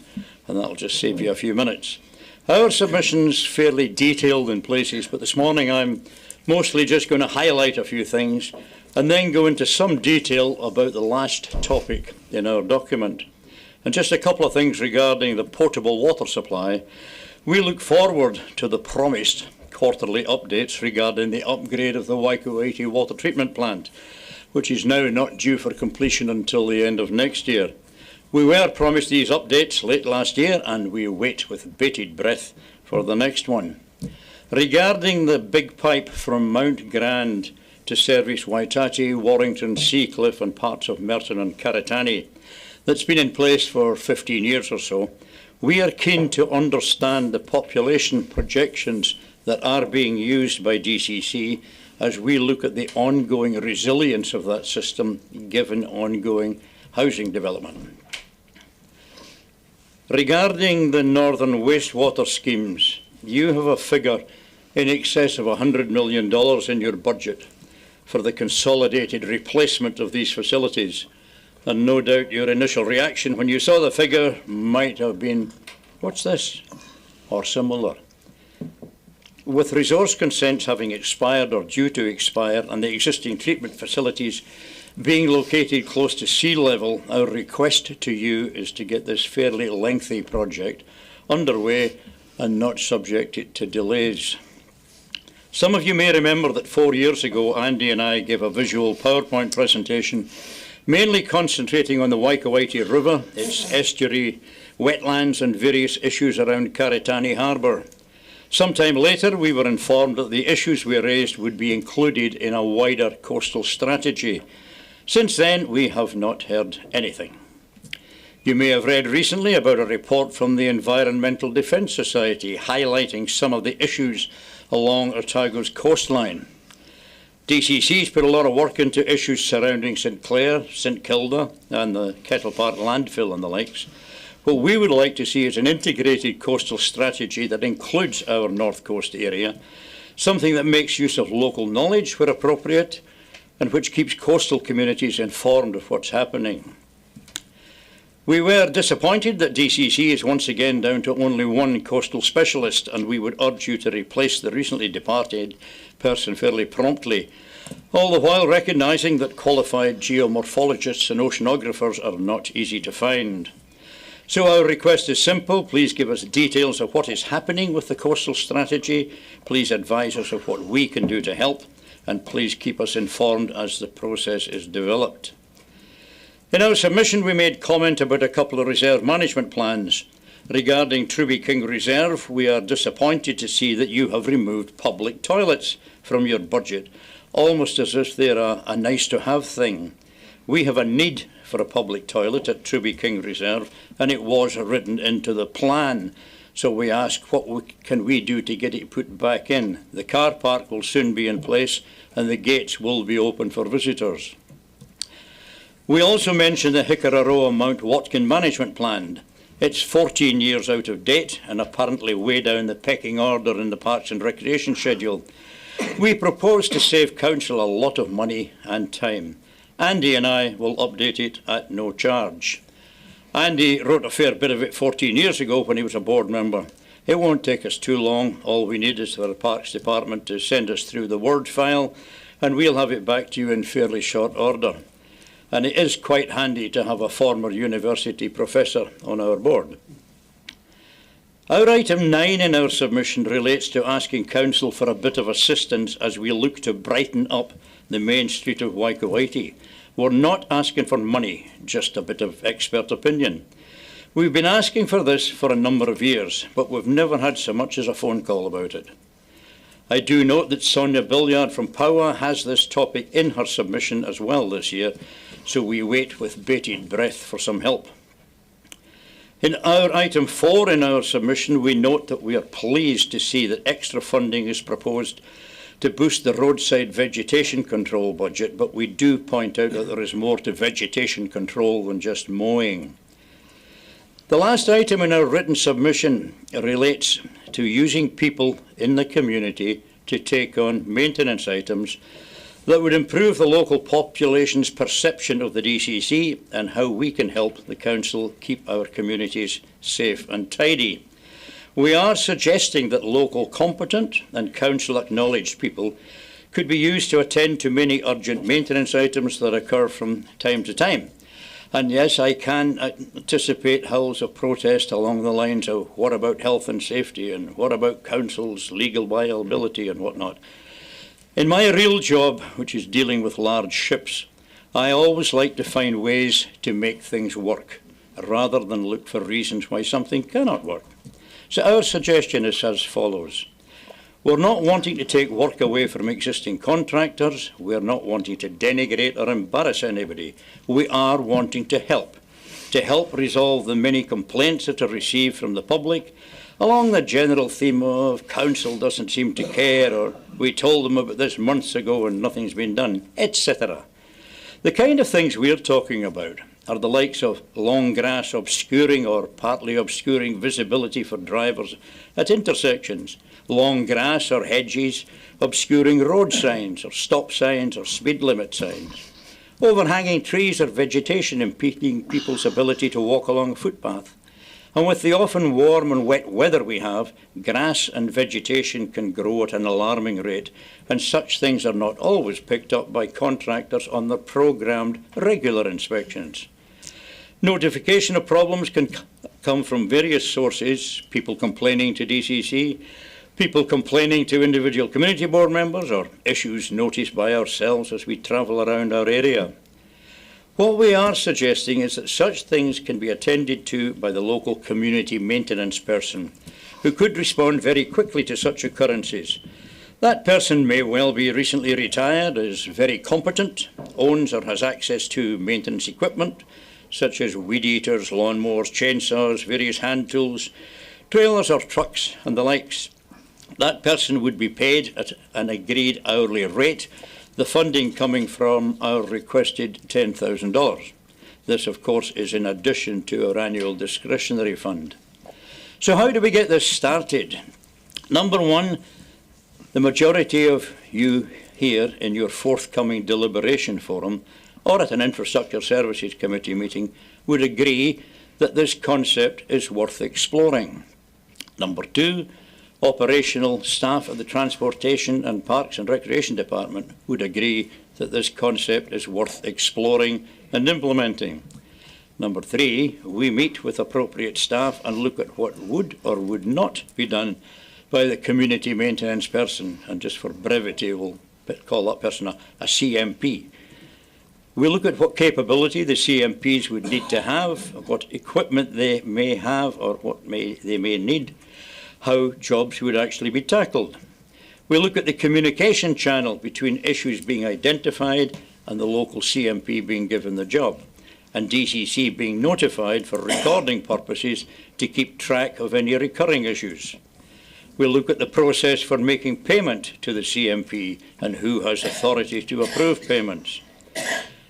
What we're not suggesting is that the community maintenance person would become a de facto council arborist or a tar seal maintenance person. What we are asking for is an allocation of $10,000 in the coming financial year. It may not all be required, but we would like it to be available. So how far does this go? Does it include all community boards? Possibly. What about other parts of the city? I don't know. Let's have a look at things after this first year's trial. So I'll leave you with that for the moment. I'm just going to leave you with one bit of food for thought. There's a lot of talent, experience and expertise among the DCC community board members. Please make use of us. We can save the council an awful lot of money. So we'll leave it at that and happy to take any questions you may have. We have a few. Firstly, Councillor O'Malley. Mr. Mayor, thank you, Alistair, Andy. I've got a number, so I'll just stick on the coastal strategy one, and then if I got time, come back. You're not the only people talking about this. Every community board that has a coastal margin is talking about the same thing, and I acknowledge also I've been on the council now almost 9 years, and the strategy has still not arrived. So what can we do? What do you suggest that we as an entity do to get that moving? Well, I've started. I've said, so what's happening? You've got your Infrastructure Services Committee. I think when we sat in front of that or the Civic Affairs thing a wee while back, we sort of said, well, what's happening? It's not too difficult to actually wheel a few people into a room and don't let them out the door until we get some answers. Because I said at the Civic Affairs Committee meeting last year and this year, it's very frustrating the amount of time it takes to get nothing done. And there's all sorts of bureaucratic fiddle-faddle that takes time.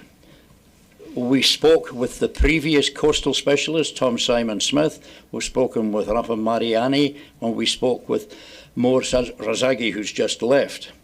And they're ready, willing and able. They know what they're talking about. They're really, really good people. They need to be given some direction on what to do. You've also got to look at making use of local knowledge. As I just said before, there's a lot of talent on community boards. So, arrange a meeting, we'll be there. Thank you. Councillor Mayhem. My question was in a similar vein around the coastal communities. I'm assuming you involve mana whenua in that local knowledge as well. I just wondered, did you know, I see you've put Keep Dunedin Beautiful in your submission as part of the Main Street upgrades. While we did help fund that mural project, we don't have any funding from the DCC any longer to assist with anything. Did you? I'm well aware of that, but I put it in just so that you wouldn't feel left out. Thank you. Councillor Barker. Thank you, Mr. Mayor. I just want to talk about your community maintenance person, and some of the discussions a couple of us have had is about what Christchurch did was they brought their parks maintenance in-house, and I was wondering if, in-house versus contractors, and I wonder if you might support a more of an in-house council model. We would support anything. The problem we've had over the last number of years is there have been occasions where things have slipped through the cracks. They haven't been taken up, and you did have a fatality out Tramway some years ago. We had an issue not that long ago where we had trees overhanging a footpath just before school started back. So you'd have to have kiddies walking out on the road. This is along Harvey Street heading up towards Waitari School. So I had to speak to the transportation people, and they had to pull out their contractors on a weekend to get it done before the school started. Now, last year, that same issue happened, and one of our guys thought stuff it, and he just went and cut the whole lot down himself, and he did it for nothing. And it's that kind of thing. None of this is difficult. It just needs to be formalised in a way. I'm happy to help do some of that, and I think it would be easier to get it done perhaps just with one board talking with the different departments, just to look at how it would work, and then go on from there. Okay, thank you. Councillor Walker. Yeah, thank you. In a similar vein, actually, and thanks, Andy and Alistair. The point, of course, of community boards is to embrace local knowledge. So, in principle, I support the 10,000 Ks or more, and it has been floated before, and you've alluded to some of the issues around payroll, H&S, etc., that can be addressed. So, two questions. Firstly, are there any other community boards in New Zealand where this has happened? And secondly, what happens if we initiate this process, it's super efficient and effective, and we run out of money? Jolly good questions. Regarding the rest of the country, I don't know. And it's irrelevant, really. Regarding other community boards in the area, we've had comments about it, but for me, I think to get this thing started, our area is quite different from other ones. We've got all these different towns, and it's a bit different from the other ones. If we run out of money, that's a really good sign, because it would show that what we're doing is worthwhile. $10,000 is an arbitrary figure. Some time ago, a number of people have spoken about community board discretionary funds should be doubled. This is a slightly different way of looking at it, because if it was doubled, what are you going to do with it? Here we see a problem, and here we see a way of fixing it. It's not difficult, it's a wee bit different, and it's maybe going around about the bureaucracy in a way, but it can be done, if that answers your question. Thank you. That's great. And now, thank you for your submission. And now we'll hear from Mr. Andy Barrett.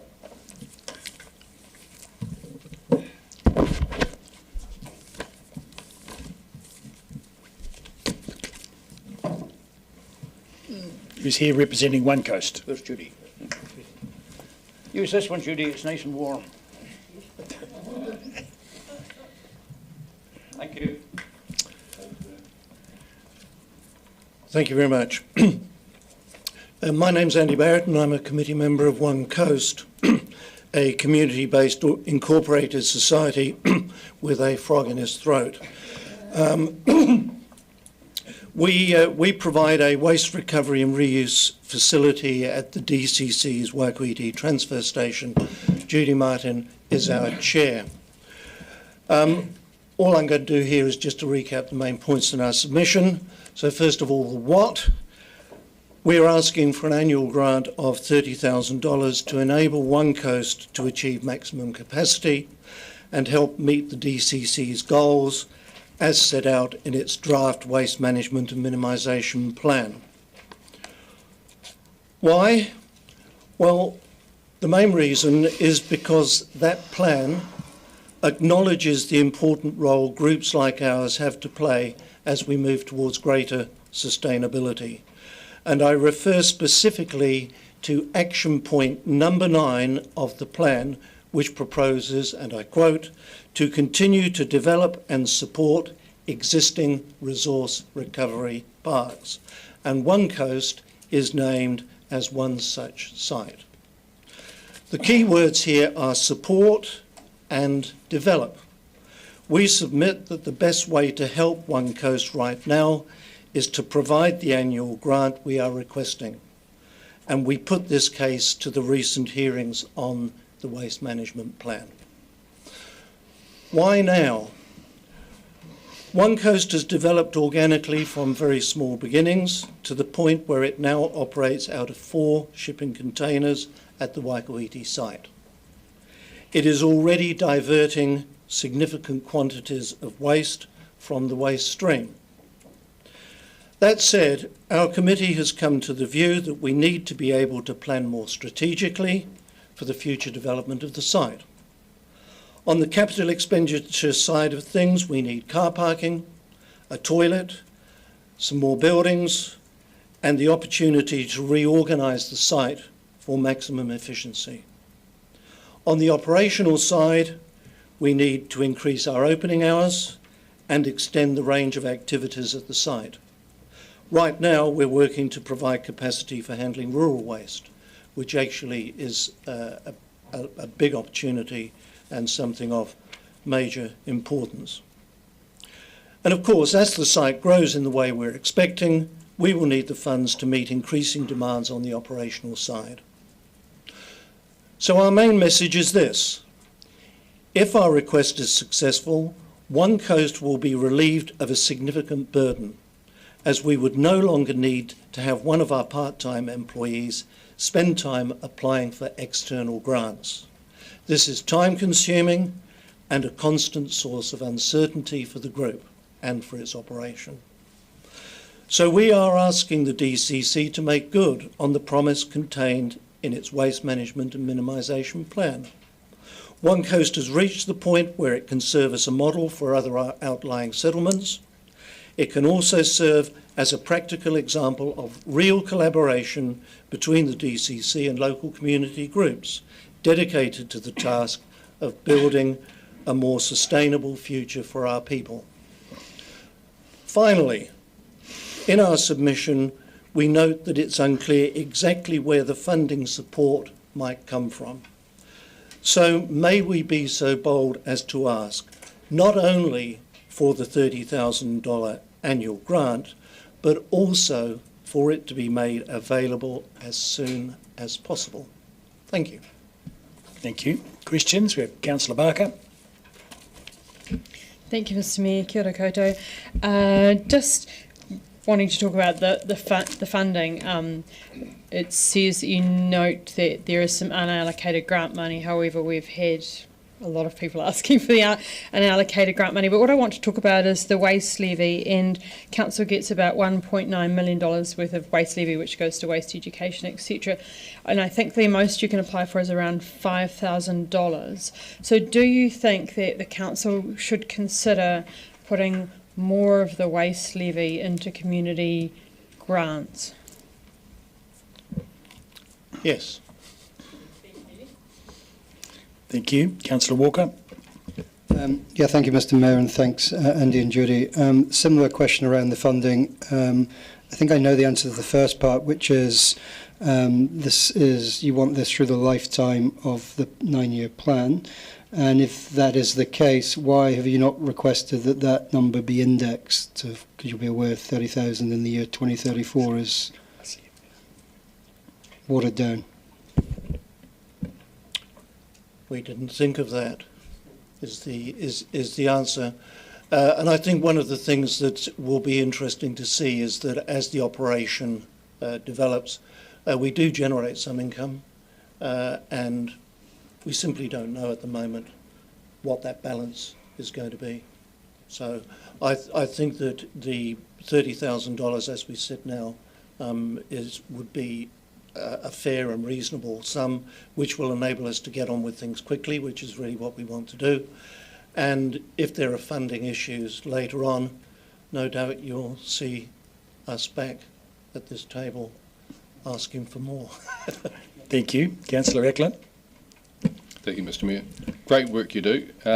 Just as a place-based group, though, can you remind me how much council grant you per year at the moment? We're not part of a place-based group at the moment. When we first started off, we were given a small allocation from the local place-based group. At the moment, the only thing we can apply for is the $5,000 Waste Minimisation Fund. And we have also in the past got part of a community services grant because of the recognition of the good that we do for the community by providing very cheap and free goods to people in need. Great. Thank you. Councillor Mayhem. Sort of has been asked and answered, but many of our groups have been coming to us asking for multi-year funding. So that would save you having to do those applications if the funding was granted, in 3-year allotments or something. Would that be useful? I think what we've been asking for is for over the duration of the 9-year plan. Thank you. Councillor O'Malley. Oh, good that I've got the follow-up question. What does that mean? What we're saying is that we would like $30,000 allocated for each year of the 9-year plan. That wasn't my question, obviously. The WMMP has just been issued, right? So, and this is a late LTP. Like the next LTP will be done in 2 years' time. I guess my suggestion, and I'm asking how you feel about this, an interim solution for the next LTP so that when we're going into the next LTP, we have a funding mechanism not for One Coast, but for rural communities that are offering the services and activities that One Coast does. I think that's an excellent idea. I think the point that we're making is that we would really like some significant council support right now, and if it means that it gives you then time to look at an overall process, so much the better. Yeah. Thank you. Councillor Gary. Thank you, Mr Mayor. Thank you for your considerable mahi. My question is around the impact of your work and the momentum of it. And I would like to know, how would you characterise the impact in terms of behaviour change that you've observed over time? And I know that's a big question, but I'm very interested in the answer. Yeah, we notice our main activity is at the hub at the transfer station, and people come from all different parts of the community, but the unifying thing is that they hate waste, and it seems to be an increasing thing. We've done some. We've had thanks through DCC grants. We've had the chance to do some educational work on waste minimisation techniques and things, and I suppose we see the people who come, but certainly there does seem to be an increasing awareness of recycling and refusing. Thank you. Yeah. Thank you very much for your submission. And now we have Mr. Andrew Sims.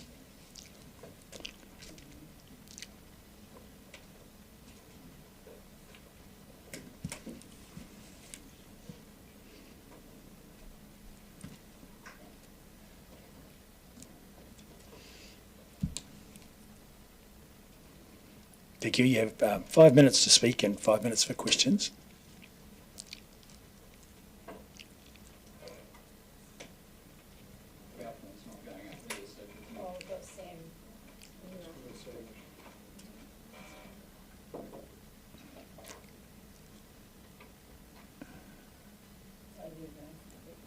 There we go.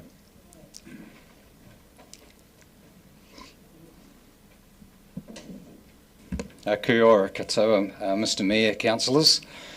I'd make it very clear at the outset that I'm speaking here on my own behalf today regarding the Smooth Hill landfill. Building a new Class 1 landfill at Smooth Hill requires at least $92.4 million of capital expense and debt for Dunedin City. This expenditure and debt is unnecessary as a cheaper and far less risky alternative exists. The interest component alone of a capital loan of $92.4 million is just under $80,000 a week, and the depreciation on that facility is another $53,000 a week. What else would the community, would $133,000 a week fund in our community? haven't got time to linger on that chart there, but what I want you to look at there is how dependent Smooth Hill and the financial viability of Smooth Hill is on the volume that's received. The guaranteed tonnage for the DCC going to Smooth Hill is less than 25,000 tonnes per annum. The key risks that have already been identified by the DCC, the risk number one is that the gate volumes of waste at Smooth Hill fall below the volumes currently being received at Green Island. Green Island is currently the cheapest landfill in Otago. Smooth Hill will be the most expensive.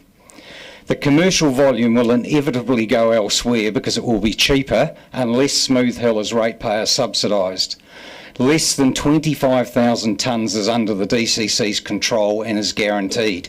And this volume is falling with a target reduction of 30% in the DCC's own waste minimisation plan. Landfill could be a thing of the past in our lifetime. Risks number two, already identified by the DCC, is that the cost of building Smooth Hill blows out.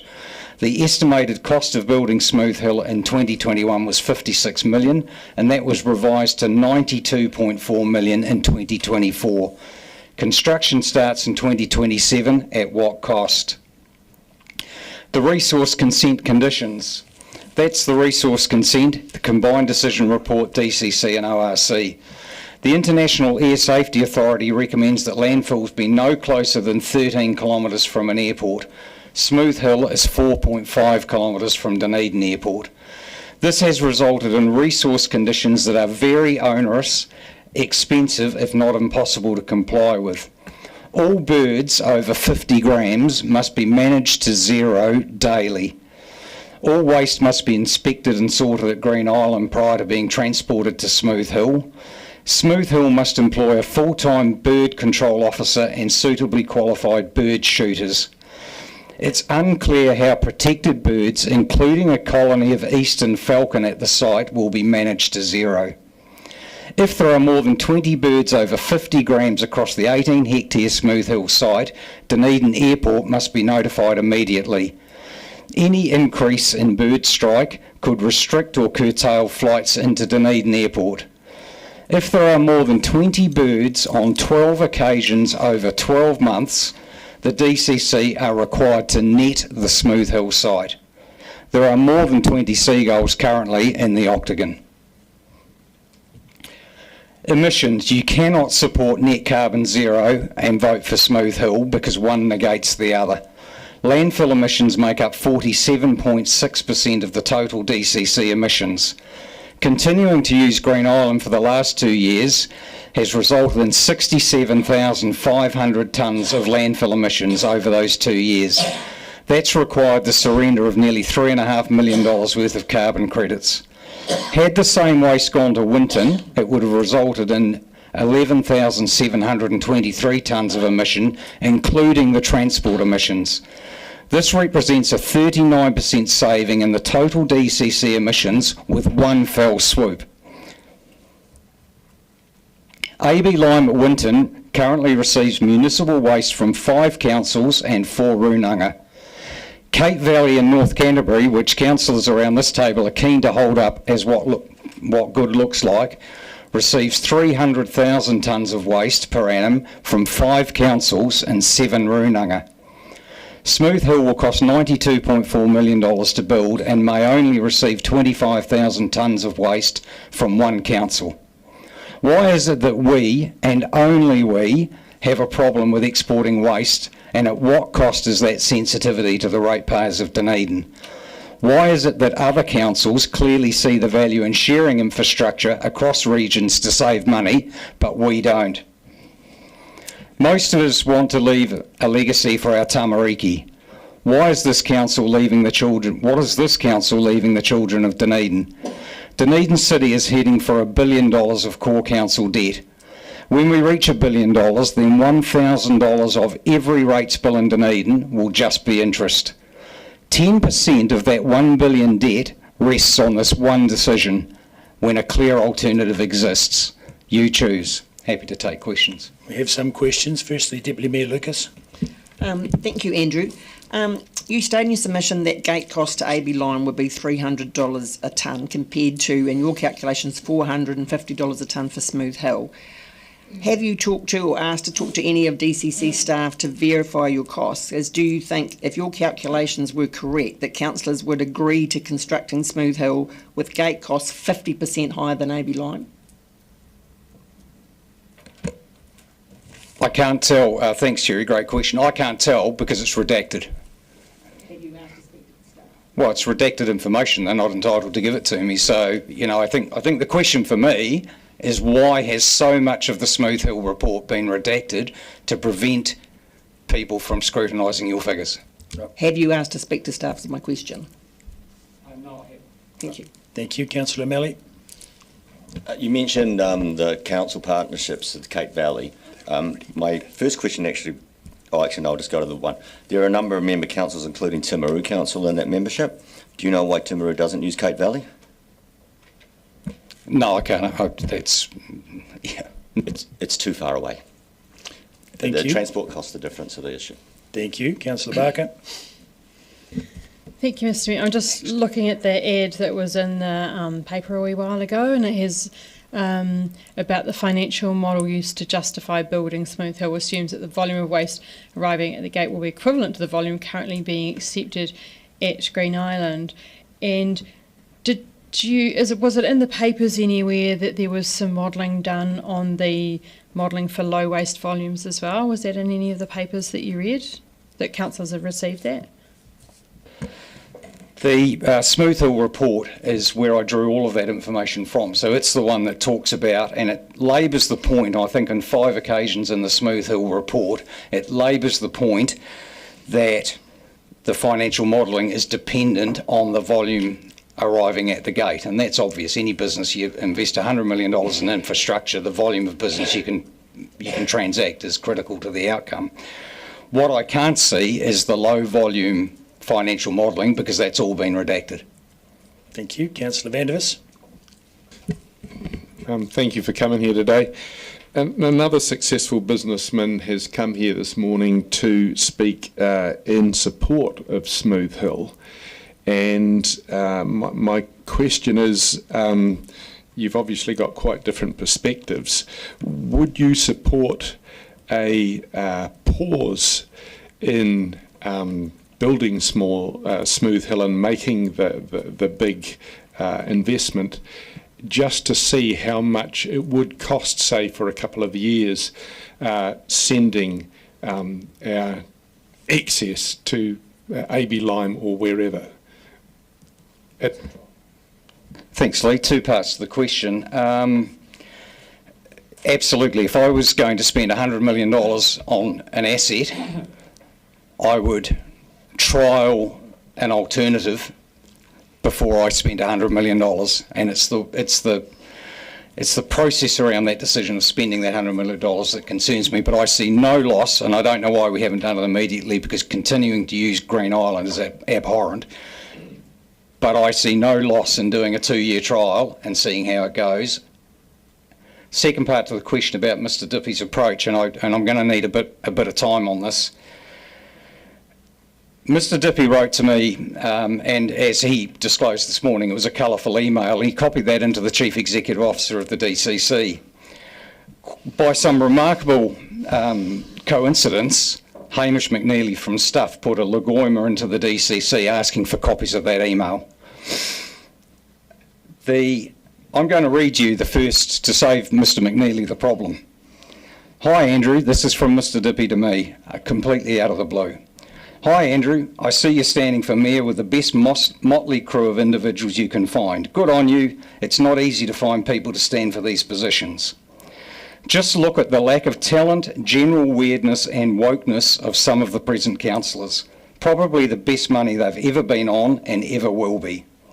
The scary thing is that... Point of order, Mr Mayor. This has got... Sorry, point of order. Point of order. This has got nothing to do with the submission that the submitter has put forward. Nothing whatsoever. This is a political road to go down, and it's not appropriate for this meeting. Yeah, look, and it does very much sound like that, Mr Sims. So I'm going to uphold that point of order. I don't think we need to be, introducing, political discourse, which was essentially private between you and him, into this meeting.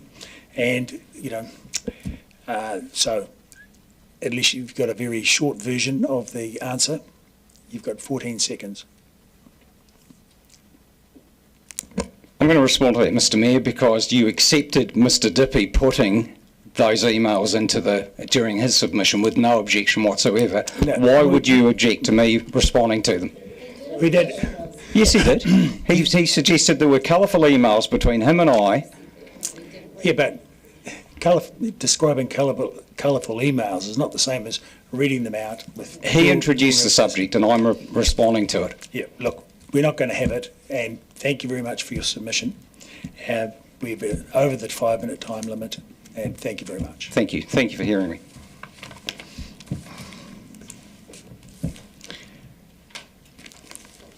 Next we have Mr Cameron Burrow from the Dunedin Rugby Football Club and the St Clair Surf Lifesaving Club.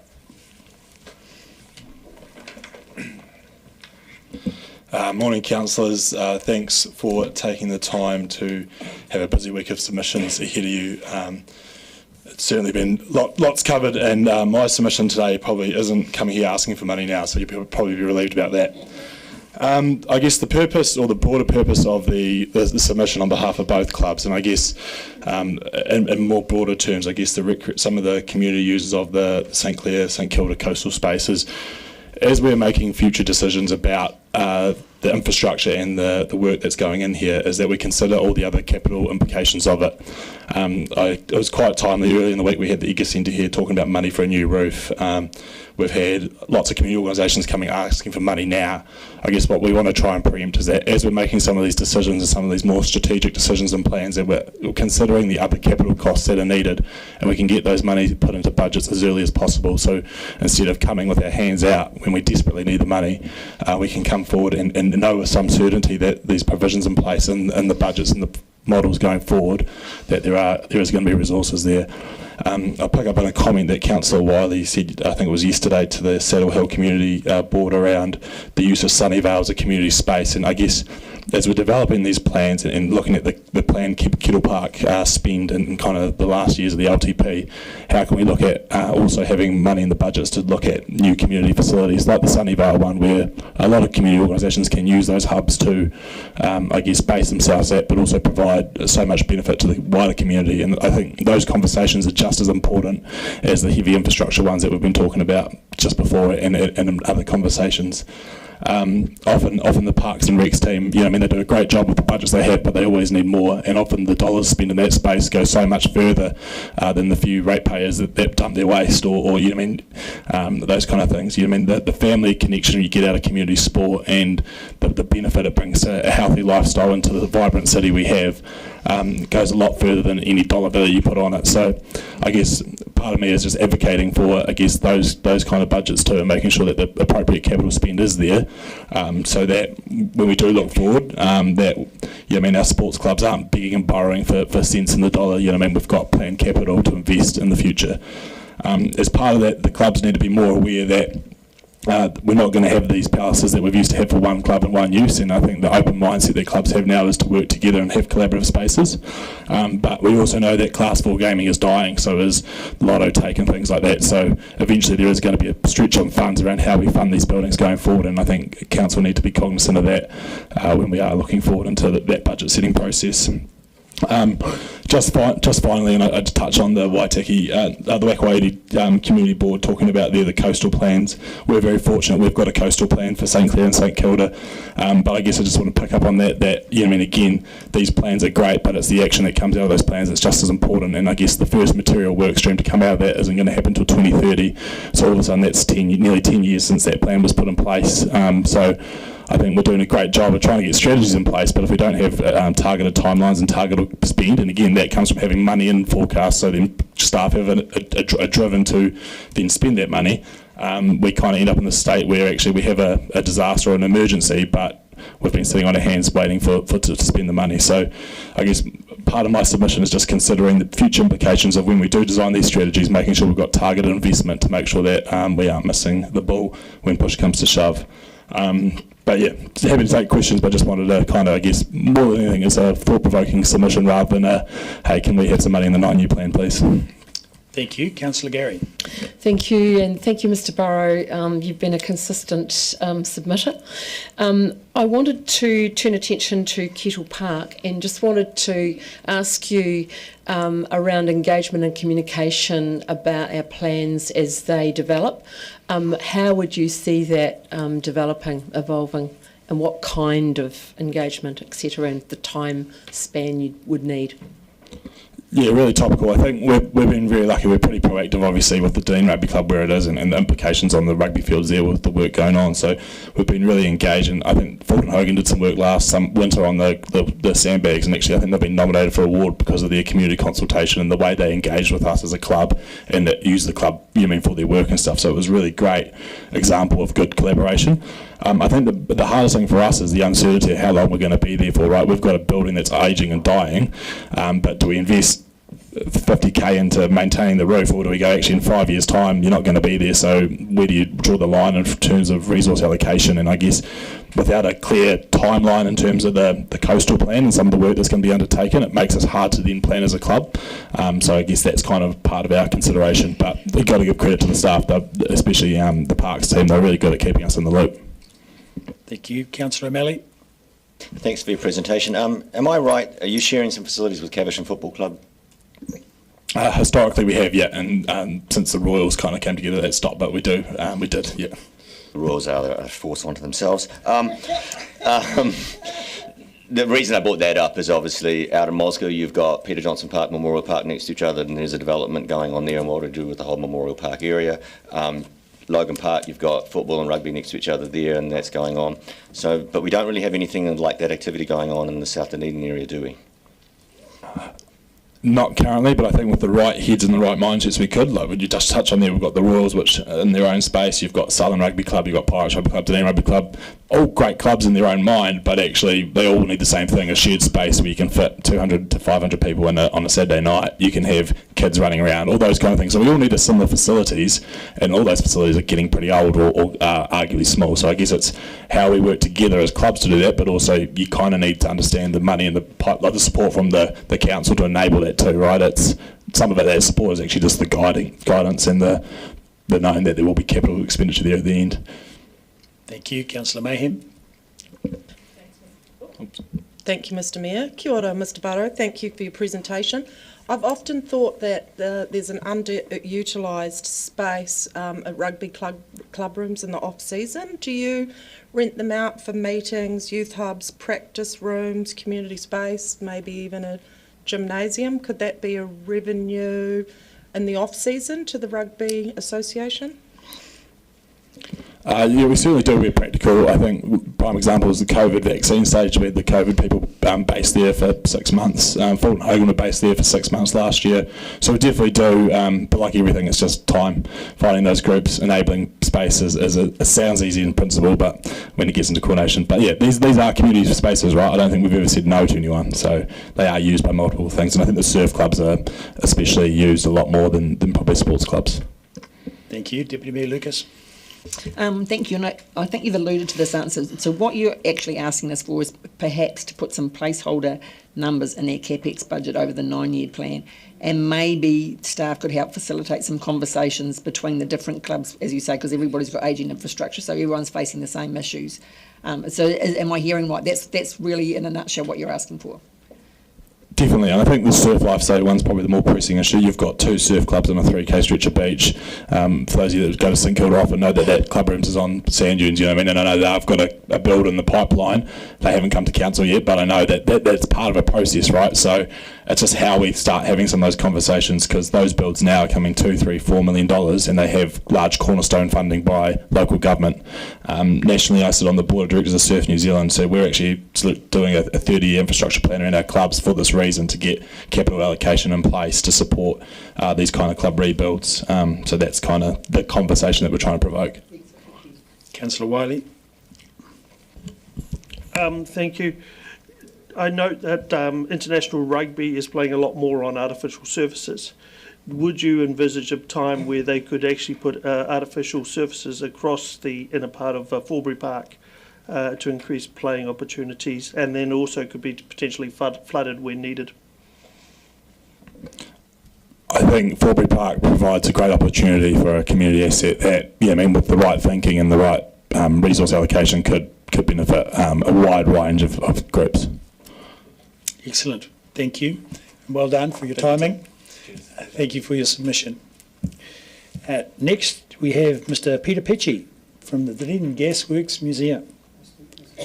Sorry. Mr Mayor, can I just interject very briefly? Yes. Just on the previous submission and some of the previous submissions, just around standing orders, and perhaps as the Chair, a reminder to councillors that standing orders absolutely govern the conduct of elected members with the council, and rightly or wrongly, standing orders are not designed to regulate public's behaviour or participation in the same way as they do elected members, unless they cross a particular line. So just as a reminder that how standing orders do operate, they apply to us, not the members of the public. Yes. However, we do have, there have been a few cautions over the course of this meeting, 2 members of the public for language and, disrespectful Absolutely, comments. That wasn't my point. It's just a reminder of how they operate. Look.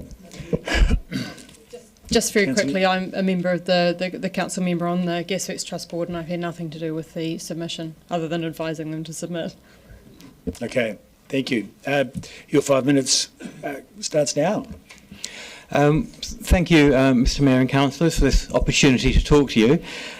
Really, I'm going to be very brief. I think you all know about the Gasworks. It's a Category 1 group of buildings and industrial plant in South Dunedin, and we operate as a museum, but we also operate as a sort of a community facility. We have many different groups use our rooms on a regular basis.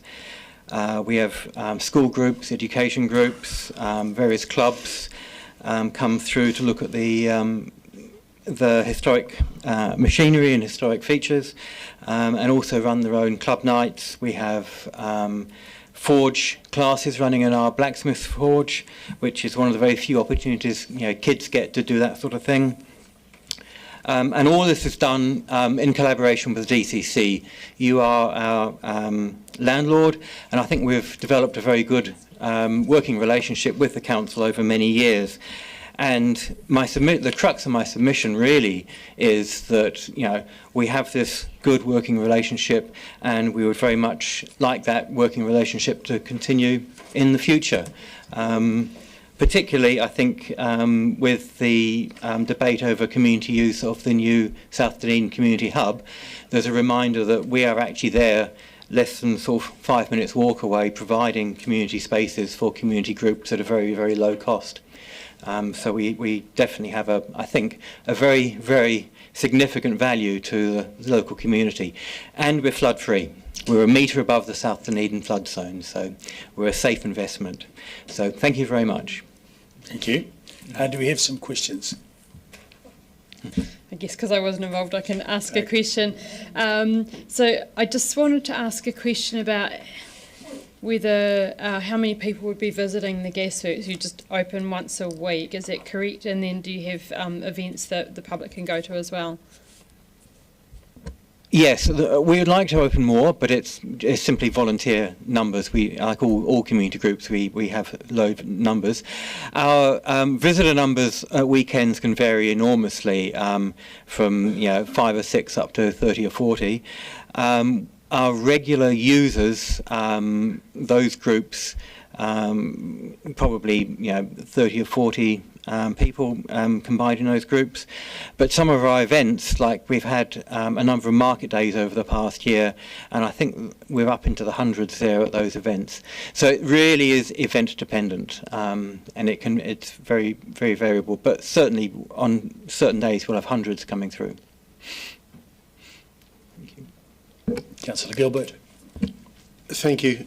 Given, as you point out here, the important historic and cultural nature of the Gasworks, and given the attention that has been given to the stack recently, and given there are, in lieu of any other questions, are you able to give us any further update on the state of the stack, please?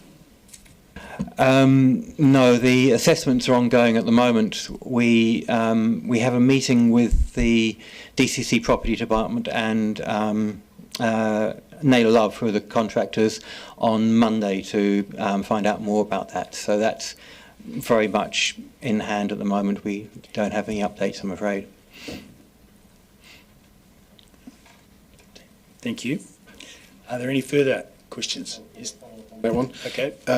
Should it be such that it's unsalvageable, shall we say, the stack?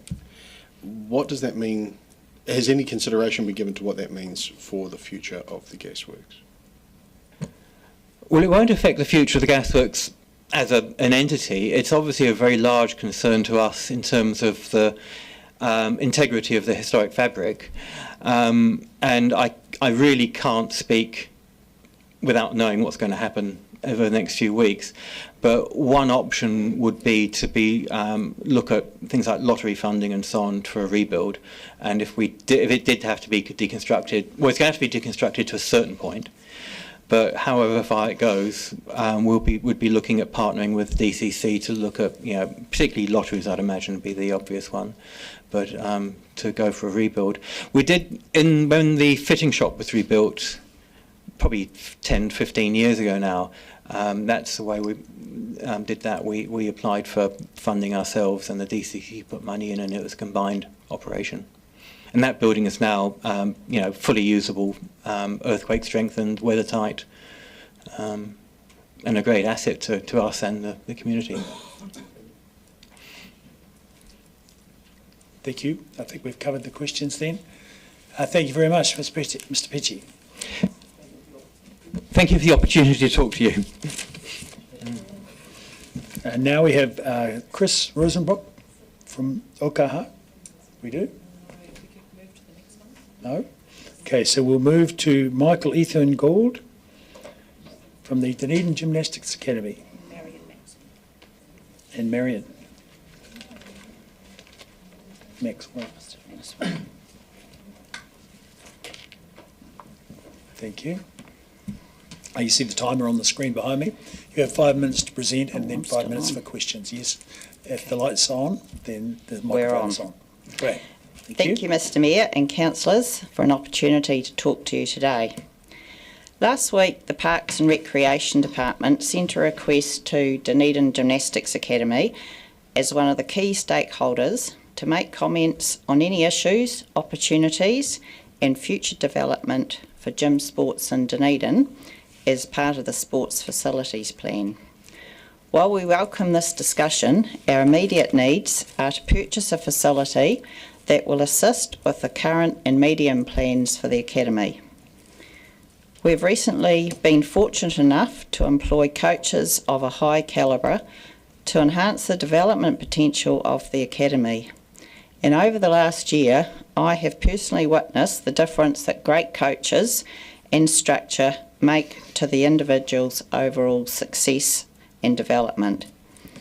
The variety of gym sports programs that are currently available for children and young people ensures that the DGA has been able to provide a gym for all philosophy.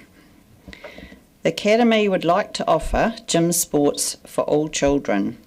The cost of our programs is currently prohibitive to some families due to the high cost per child. As gym sports in all its forms require a higher coach to athlete ratio than many other sports. That's for safety and development. The purchase of a facility for DGA is a huge milestone for the gym sports in New Zealand. The DGA is requesting assistance from the council to enable us not only to continue as we are, but to give the community an opportunity for the children and young people of Dunedin. Financial assistance will allow us to lower the barrier for entry for many families. Last year, College Street Gymnastics, which was a small, more affordable gym, closed. St Bernadette's, the other gymnastics centre in town, is a more affordable gym, but it's always full and they always have a waiting list.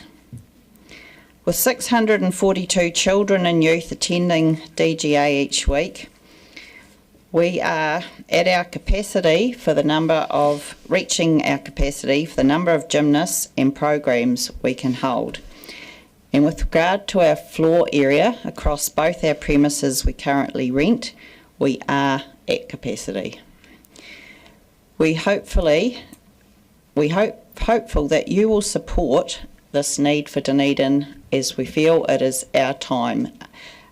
We really need this and now is when it has to happen. Thank you. Hi, I'll try and be reasonably quick. We're running out of time.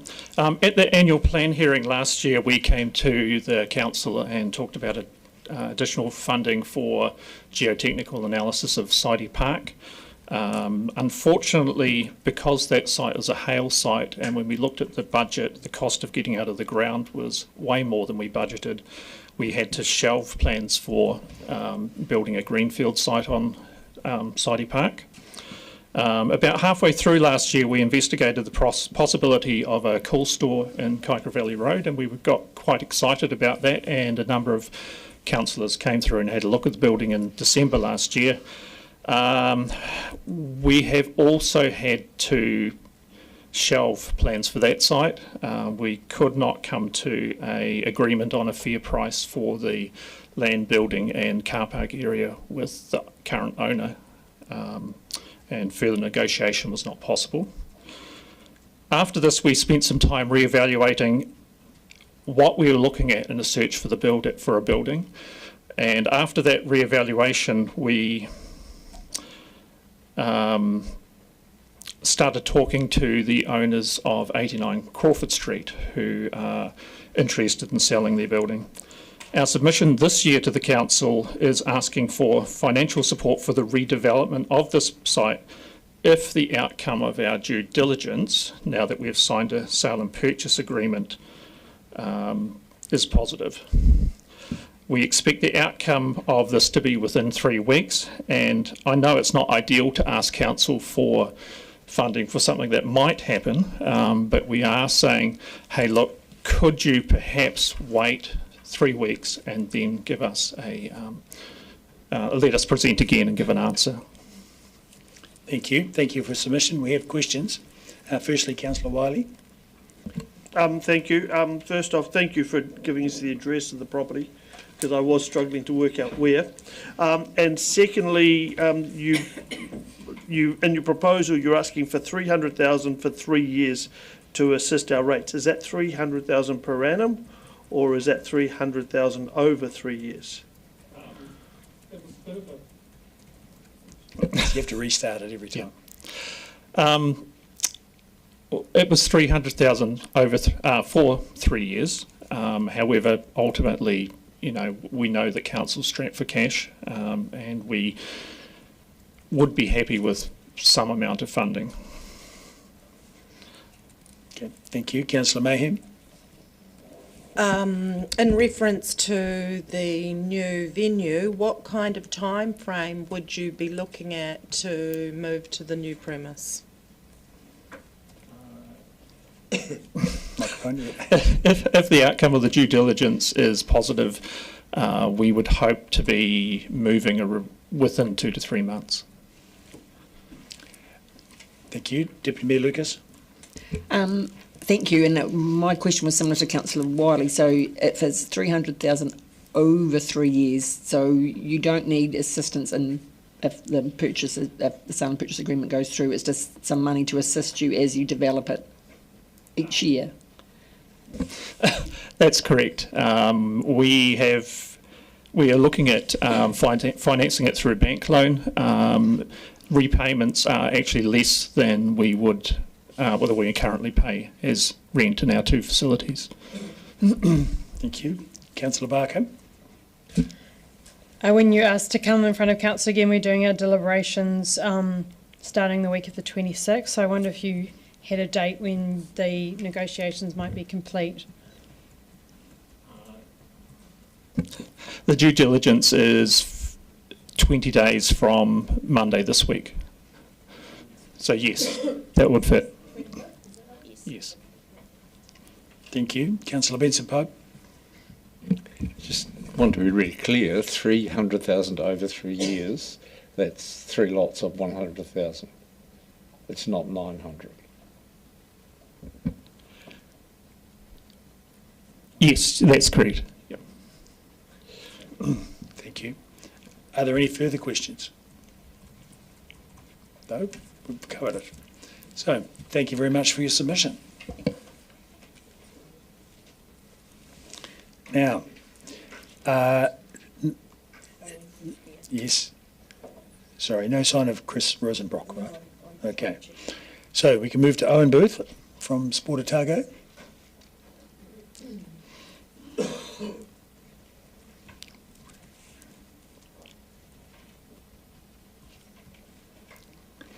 So perhaps you know the drill. You've got a timer on the screen behind me, 5 minutes to speak, 5 minutes for question.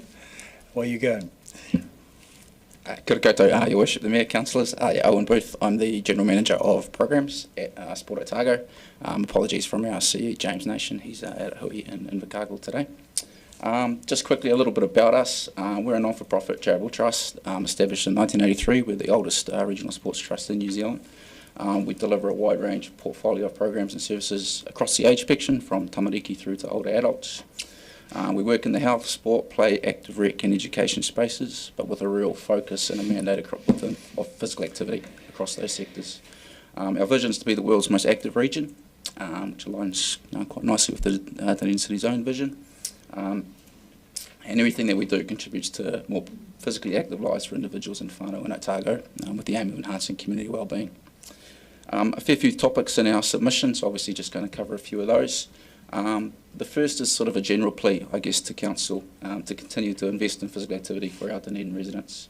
In 2023, the social return on investment of recreational physical activity in Aotearoa study was conducted to better understand, demonstrate and communicate the contribution of recreational physical activity to the wellbeing of people living in Aotearoa, New Zealand. The study found that recreational physical activity generates significant value for society across multiple wellbeing domains and outcomes. For every dollar spent on recreational physical activity, there's a social return of $2.12 to New Zealand, meaning that the value of the wellbeing outcomes for New Zealand are greater than the costs of providing these opportunities, making recreational physical activity a cost-effective investment. For councils, this investment flows in a number of ways, most obviously through parks and recs, through maintenance of sports fields, recreational reserves, upkeep of facilities, etc., which I'll talk to shortly, but also things through like the community events and funding of external partners.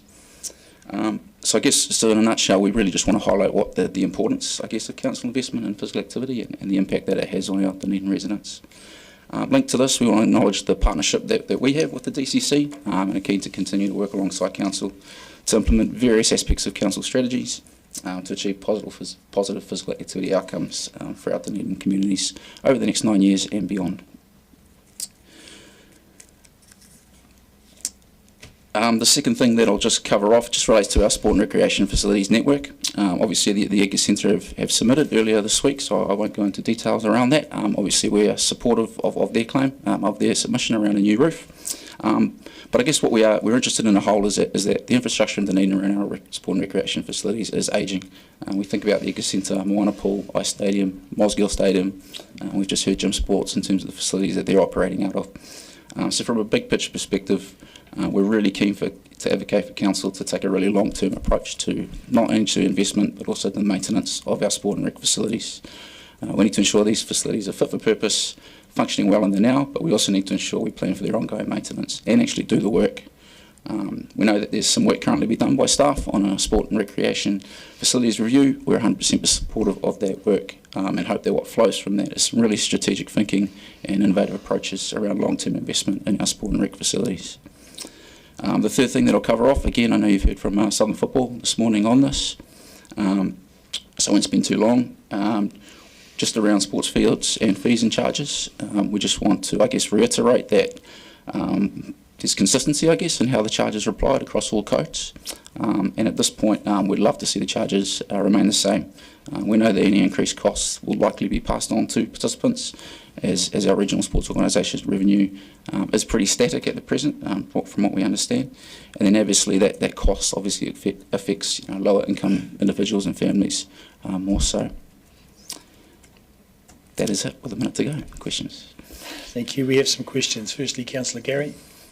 Thank you, Mr. Booth, and for your extensive mahi. I want to focus on the grant that you get per annum from DCC, the $30,000 for the Skills to Swim program. And you'll be aware that we're undergoing a grants review. Could you just speak to us, given we're an island nation, we've had, although you did mention this, we've had appalling drowning statistics in the past, the importance of that program? Yeah, absolutely. So the $30,000 grant in the first instance is money in, money out. So all of that money, it's almost a bit like a money go round really. It goes all the way back out to the schools to subsidise swimming lessons for those Dunedin students. Yeah, obviously it's really important. It's a foundation skill in our mind. We're surrounded by water, as you say. The program itself has demonstrated benefits over a long period of time. And we'd love to see it continue, and the support that we get from council is paramount to that. Thank you. Deputy Mayor Lucas. Thank you. Oh, and you mentioned, and DGA mentioned as well, that DCC have started undertaking a facilities review. Now, Sport Otago, you've already done a review, have you, of facilities? I mean, obviously across Otago, but have you already done a review that could feed into that? Yep, so there was the Coastal Otago regional facility strategy was conducted, and that looked at both Clutha, Waitaki and Dunedin as a big picture. Prior to that, we had facilitated the Queenstown Lakes and Central Otago review. So there's those two documents that provide, I guess, that big picture sort of overview. What I understand the council staff are doing now is that sort of honing in specifically on those Dunedin facilities and looking at that from a micro sort of perspective relative to Dunedin City. Thank you, Councillor Wiley. Oh, and can you just sort of shape the struggles that the funding of the clubs in the lack of actually Class 4 gambling, DIA, lotteries, and the funds that are not coming into the sport the way they were maybe 5-10 years ago? Yeah, I mean, I can speak to the demand and the challenges that families are facing around access to sport. So our Sporting Chance Fund, again, money in, money out. We are well oversubscribed for that. We're not quite at the end of the year, and we're already oversubscribed. In excess of 30,000 has gone out the door, and that supports kids with things like equipment or sports fees. There's no additional money coming into clubs, but the red tape is increasing in different areas, which puts a lot of strain, I guess, on the volunteers. That's probably where we're seeing clubs struggle the most. They're getting by when it comes to scraping around from a financial perspective, but the strain on volunteers is huge. And there isn't a lot of money that flows down. Not too keen to get into the pokey money, go down that rabbit hole, but it is a challenge. You know, there's lots of organisations, not just sports, that are, you know, looking for funds, and it's pretty competitive to get that funding, and it isn't as readily available as what it has been in the past. Thank you. Councillor Walker. Thank you, Mr Mayor. Thanks, Owen. I've got two questions because they lead into each other. First one is, I see you've written in support of the Dunedin Urban the Tunnels Trails project. I presume that feeds just into the overall physical activity aspirations and goals that Sport Otago hold. And the second part of that is it perplexing to organisations like Sport Otago that the opportunity cost of investing in healthy people isn't embedded within government policy in the way it is in other jurisdictions in Northern Europe, for example? First question, yeah, so we look at it as active transport, you know, that cycleways, those sorts of things around active transport. There's better or more qualified organisations, I guess, to talk about the ins and outs of that particular project, but as a big picture, yeah, we support that sort of thing. The second question, I don't know if I can answer that in 30 seconds. Yes, it is. Look, we have a number of health programs, our Green Prescription, Active Families, and we also have an Access and Choice contract with Well South, which is around getting people in our communities more active. And often they are people who are, you know, most in need, not just from a physical activity perspective, but in other areas of their social wellbeing and those sorts of things. And every single one of those every single one of those programs is underfunded, and we scrape by to make them happen. And GRX, Green Prescription, for example, we have about just over 1,000 referrals through a year across the Otago region. If we were funded better and if we had the resource, we could at least double that, easy. Thank you. Thank you very much for your submission. Hey, thank you for listening. Great. Thank you. Cheers. Next, we have Joe Miller from Grey Power.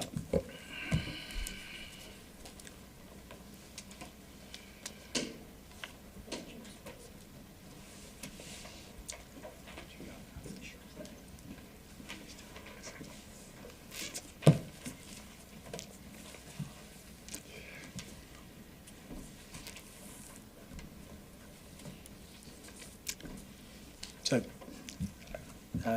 good morning. You know the drill. Yes, thank you. Good morning, all. I know by now, after all this time, don't come and ask for anything without offering anything back. So my biggest problem that I have with this 9-year plan is that there's no facility for community housing. In 9 years' time, it'll be 34 years since COVID hit us. In that time of COVID, so many people's lives were disrupted and thrown about. They had to rebuild, they had to start again. Those of us that are my age group had 50 odd years to save our money, pay our houses off and have a little bit of a nest egg. Those people starting again after COVID are not in that situation. Many of them will not have homes of their own, and it is vital that they are looked after. So I have had a good look at what's gone on and what we've got, and I have a couple of suggestions to make for you. They probably sound a bit silly, they may be. But I see there's $11 million set aside to build 3 new playgrounds. Now, from experience, I know that council likes to make sure that ratepayers see they're getting some return monetarily from anything that they do. From playgrounds, we don't get monetary. But I thought playgrounds have water, they have sewerage, and after reading an article about the Oval, I thought, why not suggest this? Put some tiny houses around the perimeters of there. It will serve a twofold purpose. One, there will be some homes for people. Two, there will always be a watchdog on those playgrounds so they're not vandalised or destroyed. 2 wins. Perhaps we could look at the Peninsula Connection.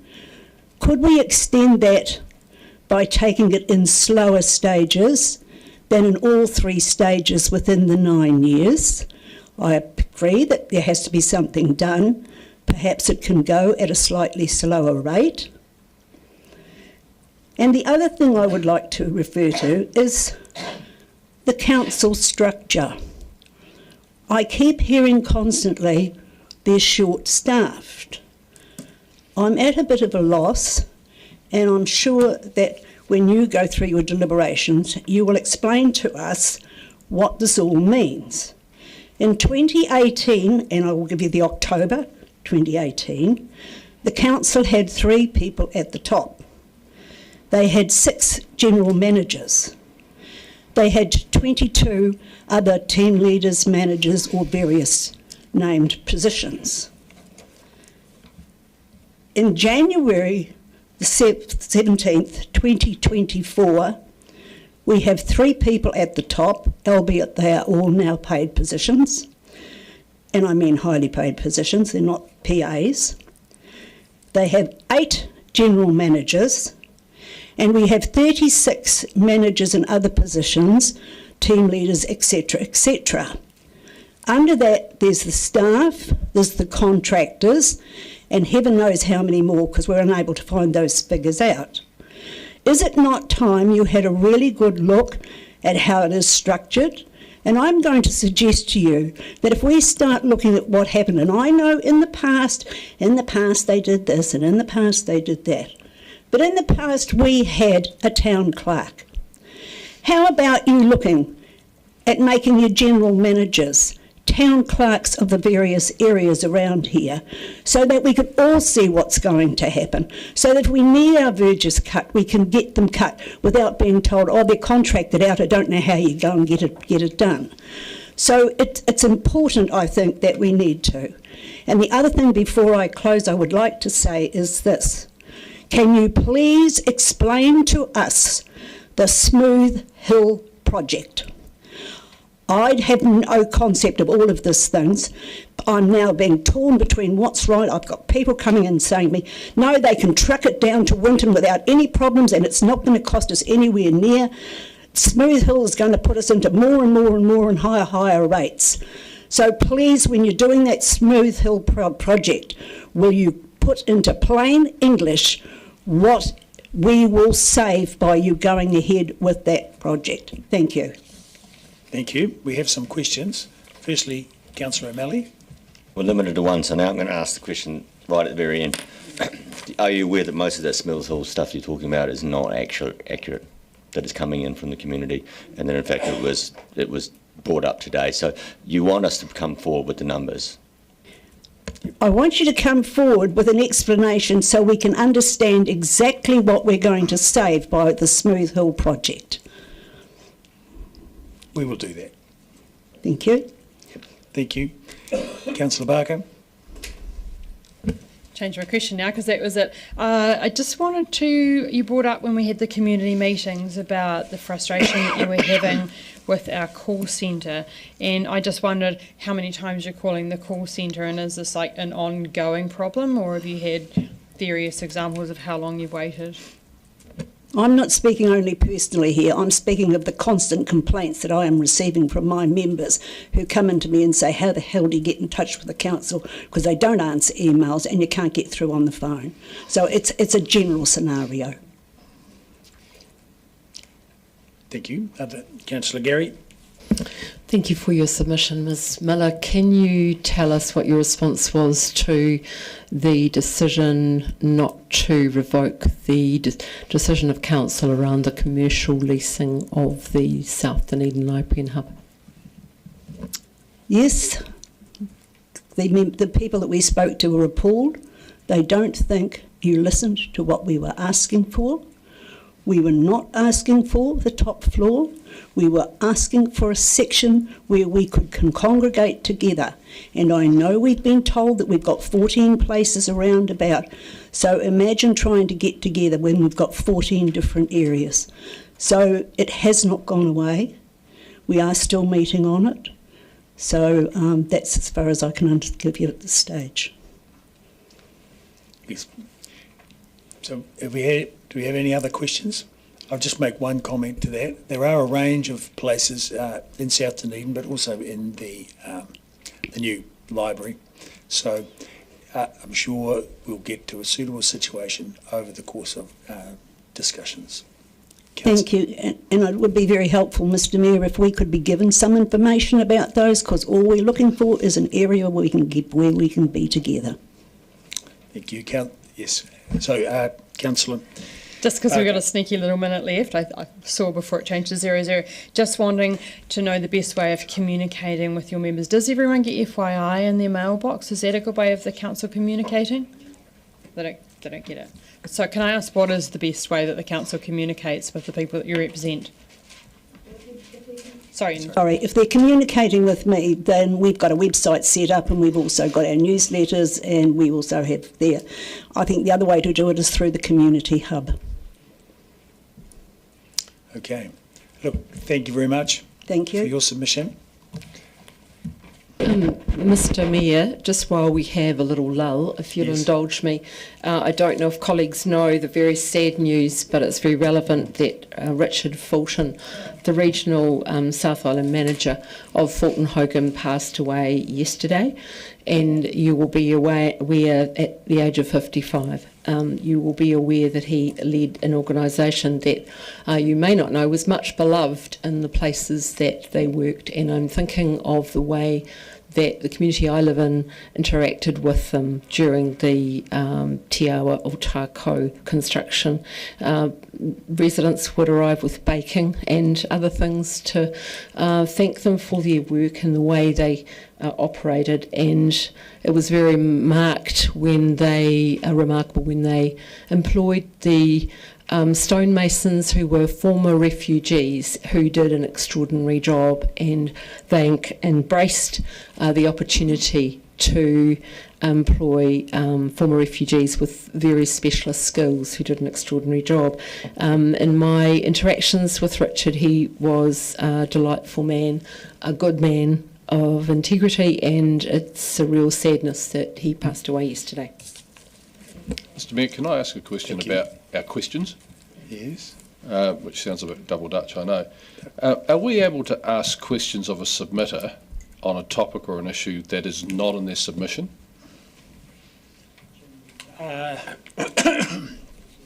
Well, looking at standing orders about this, it is a bit tricky. They aren't allowed to, they're not supposed to speak about items that are not, and they're not supposed to speak about things that are not in their submission. Whether we are able to ask questions or not, I don't know. Look, I think, personally, I would consider it a grey area. It depends how closely related to the submission it is. And, and it's quite clear that in terms of dealing with the public, Councillor Walker, that the point you raised before is incorrect. If the speaker is criticising elected members or staff, or is repetitious, disrespectful, or offensive, or even spoken previously on the same issue. Yeah.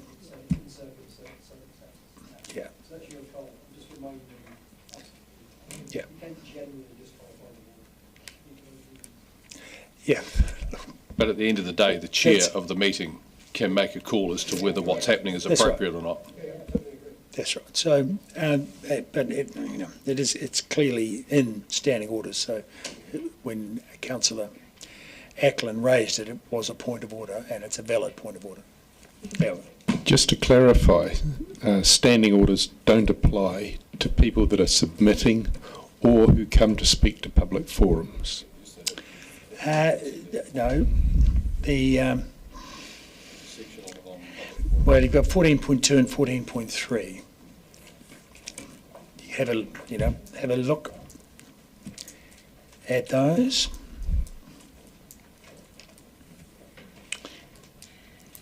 The point that has just been raised is questions of public forums. Questions are to be confined to obtaining information or clarification on matters raised by a speaker.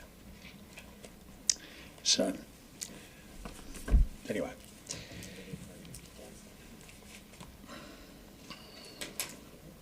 Now- Mr Mayor, just before we jump into the next presentation, whilst I am council rep on OSA, I've had absolutely no input in the submission, so I'm sitting. No need to sit back. Okay.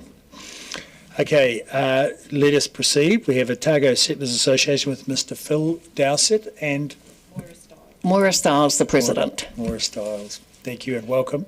You have the screen, the timer on the screen behind me. You have 5 minutes whenever you're ready.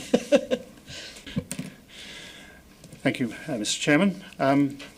Right, I'll just read the brief verbal submission that you all have a copy of.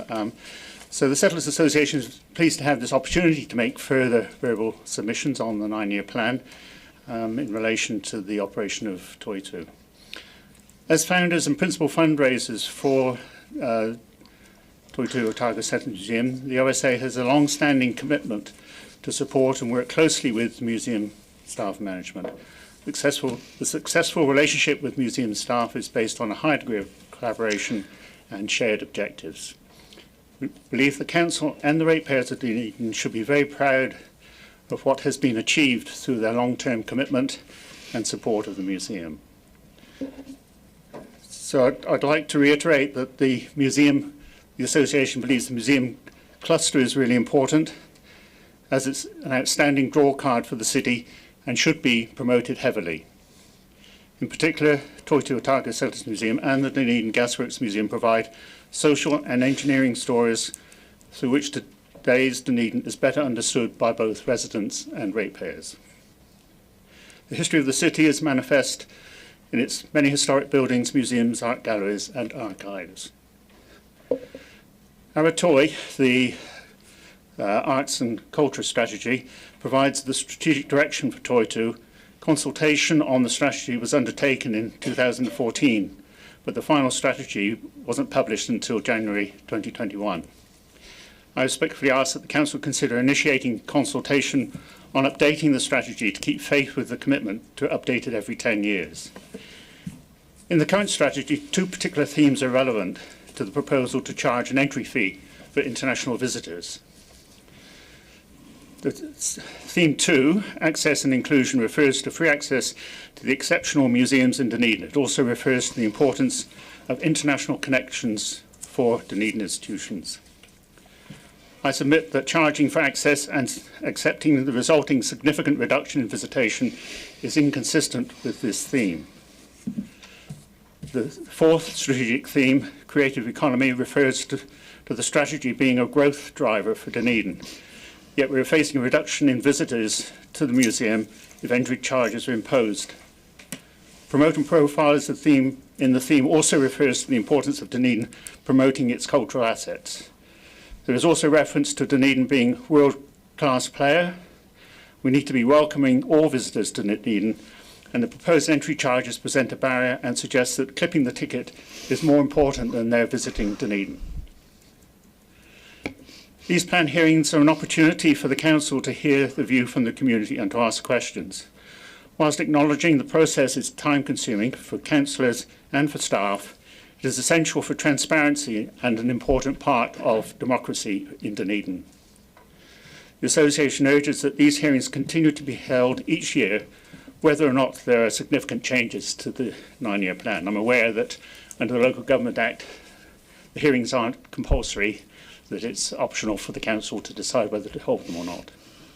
So I'm pleased to answer any questions that you may have. We have some. Firstly, Councillor Barker. Thank you, Mr. Mayor. Kia ora. I just have a question around, earlier we had the archivist group coming in and asking for an archivist at Toitu, and they also mentioned about a digitisation project, and I know because I sat on your board for a little while that you were looking at a digitisation project. Can you tell me what the status of that is?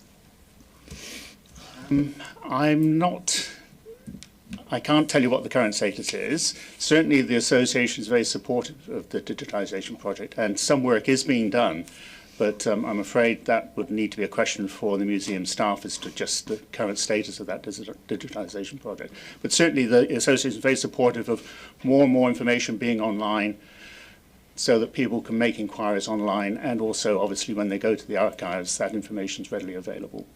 Can I just point out, I think it's something to do with the software, that they're having difficulty finding a suitable software to do the transcribing, but I could be wrong, I did hear that.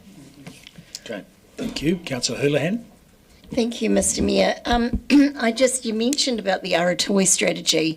I just wondered if you're aware we are currently refreshing it at the moment, and we have had workshops on it, or one workshop and a bit of discussion, but would you like me to put your email and contacts on there so that policy staff can include you in further discussions? Yes, so thank you, Councillor. I wasn't aware of that, but would be very happy to make a contribution to that strategy. Thank you. Councillor Walker. Thank you, and kia ora, guys. Thanks for the submission. Back to the archivists, and I don't know if you watched yesterday, but Tom Riley was here from Arans, and I posed the question around us not funding the archivist. I gave the analogy of, is it like us building a swimming pool and not filling it with water? His response was, no, it's actually we're locking the gated entrance. Would you agree with those sentiments?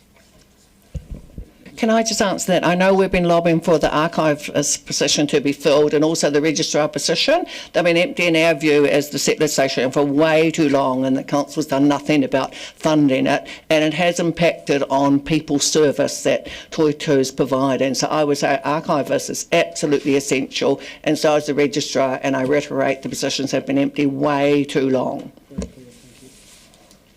Thank you. Councillor Wiley. Thank you. Going to the issue around charging international visitors, has Toitu and your group, your committee, engaged with Te Papa and worked out how the benefits or the issues that they've had and how it's related? Thank you, Councillor. We are aware that Te Papa has a scheme running at the moment where it's a trust model, as I understand it, and that was reported in the comprehensive report that went to Council. It's not our job to manage the situation. We were asked to express a view on it, and that's what we're doing, that we think it's a retrograde step to charge even for international visitors. I naturally accept that revenue is a major issue for Council. It has a lot of calls on funding, and certainly that would bring in some funding. But we believe that the downside of a dramatic reduction in visitation is too serious for us to give support to charging for entry. Can I point out that Cam wrote a really good report, he's the director of the art gallery, which you know, and Toitu about charging, and also with Te Papa. But we feel as a committee the money that you said that you're going to get as income does not seem to be robust enough. Like you haven't factored in, if you go back and read our submission, that you're going to have less people come through as less cruise ships. You're going to have that entrance at the other end, which is closest to the Chinese garden, which is not going to be operational. And there hasn't been any implication on staffing issues in the report. So I think there'll be a lot more work, and the amount of money you're talking about, to put it bluntly, is tiddly squat in the overall budget of the council. Okay. Look, thank you very much for your submission. Thank you for having us.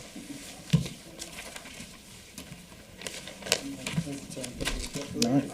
I'm just texting to see if if Aaron Hawkins, submitter Aaron Hawkins wants to come earlier. Just haven't asked.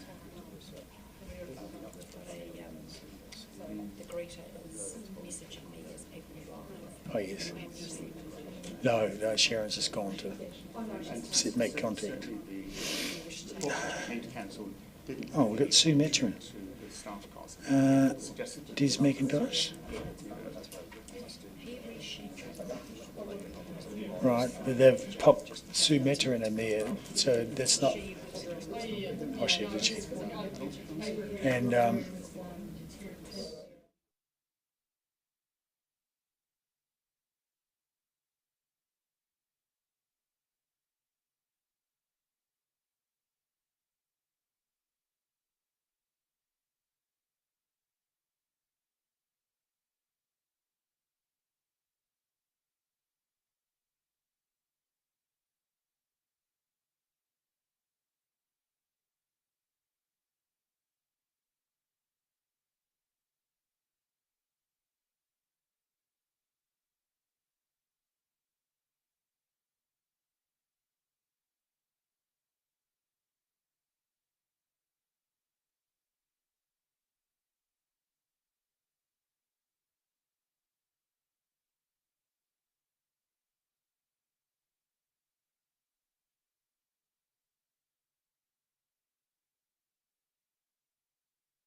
5 I'm minutes. Des, as you know, and I met you when you congratulate you early in the start of your thing, and I says, "Oh, well done." And I says, "Well, I might send you a letter," and he says, "Oh, you might not get a reply back." Well, that's great.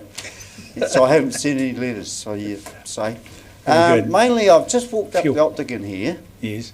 I haven't sent photos in. I can't get this thing to send photos in, so sorry about that. And I've had a full-on week. Anyhow, these old bricks on the pave down there, we need the big ones, and apparently you have spare ones. The new one for Knox Road. Yeah. And I was so surprised at Knox Road because they had a brilliant design in, 2 bus stops, and then they dug it all up to put a bus shelter in. Okay, that's that. Rubbish bins. The designers just make me dizzy because they put the recycle bins in the bus hub at the end of each bus hub instead of in the middle. Hence you see rubbish that's not rubbish but recyclable. As far as the dump goes, all this manure stuff, which is great, but it's going out of Dunedin, and where the pay gate is at the DCC, there's a great big space there, waiting for manure maybe. Too late. Anyhow, what was the other thing? Oh, I run into you, Benson, privately, and I was putting a submission for the bus hub, which is in one ear and out the other, because I call them bulldog columns, because when I went to the submission, he says, "You got any questions?" I thought, well, I'm here to answer your questions, because it was all in detail. And we met, and he said, no, that's all right, DCC will be involved in that, we'll sort them out. And the bus shelters, most of them are facing the southerly, so the seat gets wet.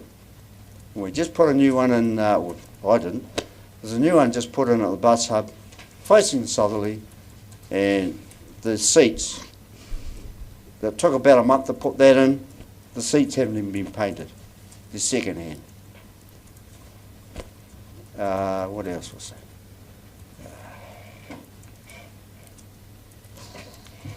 I tried to check out about the old buildings that we've got here. I don't know why the council owns buildings, as in Sammy's, because that was bought second hand, and that's got to be paid for, out of rates and that. And to me, it's useless. It's full of asbestos. It's been sitting there. Take the sign down and give it to the Otago Museum, and that's collectible. And the other thing is, the council took on many more workers years ago, but things hasn't changed, as in you don't see the evidence of that. And mainly that's a large part of your budget, paying for people to have meetings and coffees and meetings and coffees and meetings and coffees. And then when it gets up to the top, oh no, we won't do that. All that money wasted on good ideas at times, that type of thing. I'm sure there's other things, but unfortunately I'm going to send something in because I've had so much other things to do, being a voluntary worker, etc., and fortunately they didn't fill me up with dentist painkillers today. And the other thing is, you're obligated to put stuff, advertise what's going on, and as a council you do that, which is great. Unfortunately, the IRC don't do that, and government don't do that. And if you're going to do a survey, please put it in the Star, which everyone gets, not just online. Thank you for your time, and what else was it? Oh, yeah, good year for the election coming up. Thank you so much for your time. Thank you.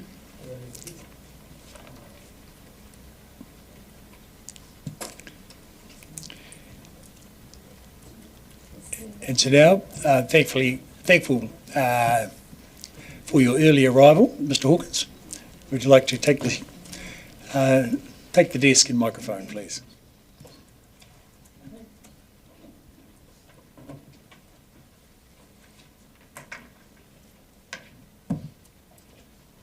Whose talking points there are here on the screen? Sorry, you have a screen presentation? No, I'm just saying I'm not sure whose talking points are still up on this monitor, but I shan't be reading from There's no need to use them, yes. I'm sure you can make your own.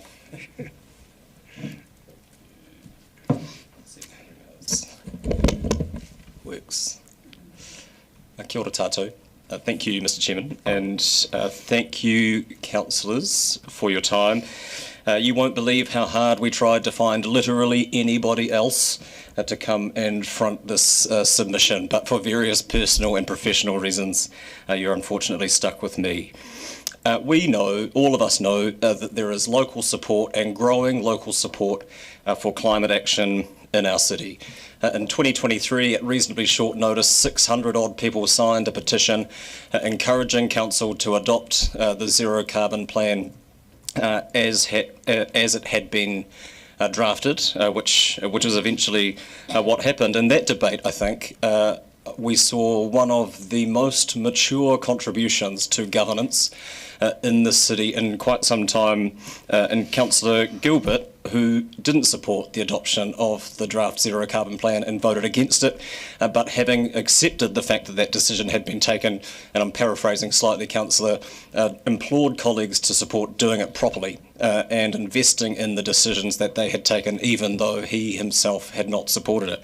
It was a remarkable moment and something that is all too rare, I think, in the way that business is conducted at government in all levels. Do it properly and resource it adequately, otherwise the fear is that it is meaningless. And so it was a relief in the community that the council progressed with it and with the development of high and medium level investment options to support it, with the intention of consulting on them during the long-term plan process. And unfortunately, that's not what happened, given decisions that were taken in January, and so neither option has been included for explicit public consultation, and this caused a fair degree of concern in our community among people who wanted us all collectively to be more ambitious about how we tackle the single biggest issue of all time.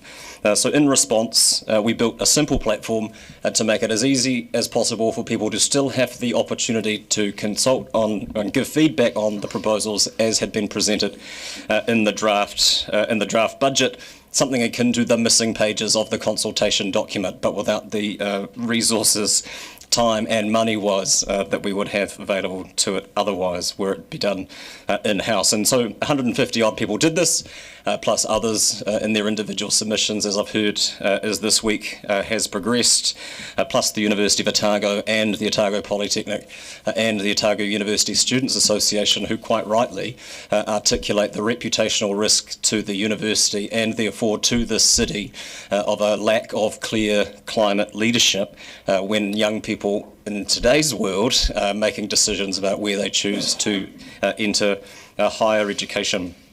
The overwhelming message from submitters was for the city on all of our behalf to do everything it can to help us build a safer climate future together, and more importantly that they are prepared to pay for it, because we know investing now is going to be a whole lot cheaper than cleaning up the mess in the end. And we know there are bigger picture discussions at play, and it's good to see potential management options in low-lying parts of the city through the South Dunedin Future Programme.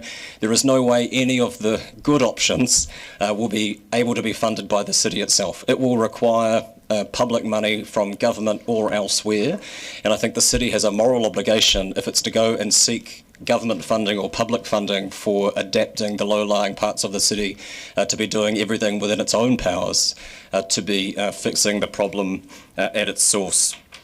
Of course, the environmental focus is our primary concern, but the benefits of the kinds of projects that would be funded through the zero carbon plan are immense. You know, you're talking about a lot of it is transport focused, and so, you know, yes, it is about the zero carbon plan, but it's also about cleaner air and fewer avoidable serious illnesses and death caused by air pollution. It's about lowering the cost of travel for people in our community at a time when times are tough for a lot of people. It's about better public health outcomes and creating more space for people who need it, whether that's in our public health system or on our roads. The Local Government Act is quite explicit in the obligations of a territorial authority to provide for the economic, cultural, social well-being of its people, but more importantly than that, to make decisions that are in the best interests not only of the whole of the city now, but for the future generations to come after that. And I think the only way that you can make good on those obligations is to be more ambitious than the draft plan allows, and to invest in either the medium or high investment packages as drafted. Thank you. Thank you. We have a number of questions, starting with Councillor Vandevers. You've said just now that you believe that there is growing local support for climate action.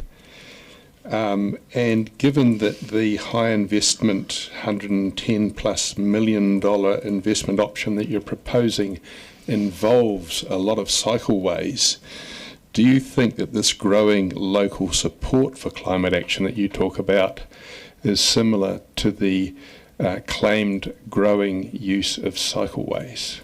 Well, on the second point, that's a census fact, and on the prior point, these aren't my options, Councillor. These are options that were requested by council and developed by council staff. So all we did was provide an opportunity for people to give feedback on the options developed by council staff to give effect to council's plans and strategies that unfortunately wasn't explicitly asked through the consultation process.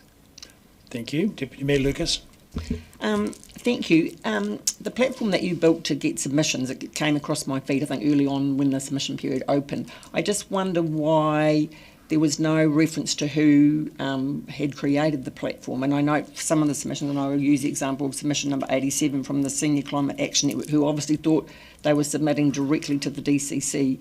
And I got people emailing me asking me, was this a DCC platform? So I just wonder why there was no reference to who had built the platform. Sorry, like I said, it's certainly not perfect, but it's unfortunate that it was left to community to build a thing, to ask the question that council didn't want to directly ask its community. I was pretty clear from the very beginning that I was speaking for it as a campaign to generate feedback on the long-term plan. I don't think there's anything nefarious that you could draw from that, councillor. Thank you. Councillor Acklin. Thank you.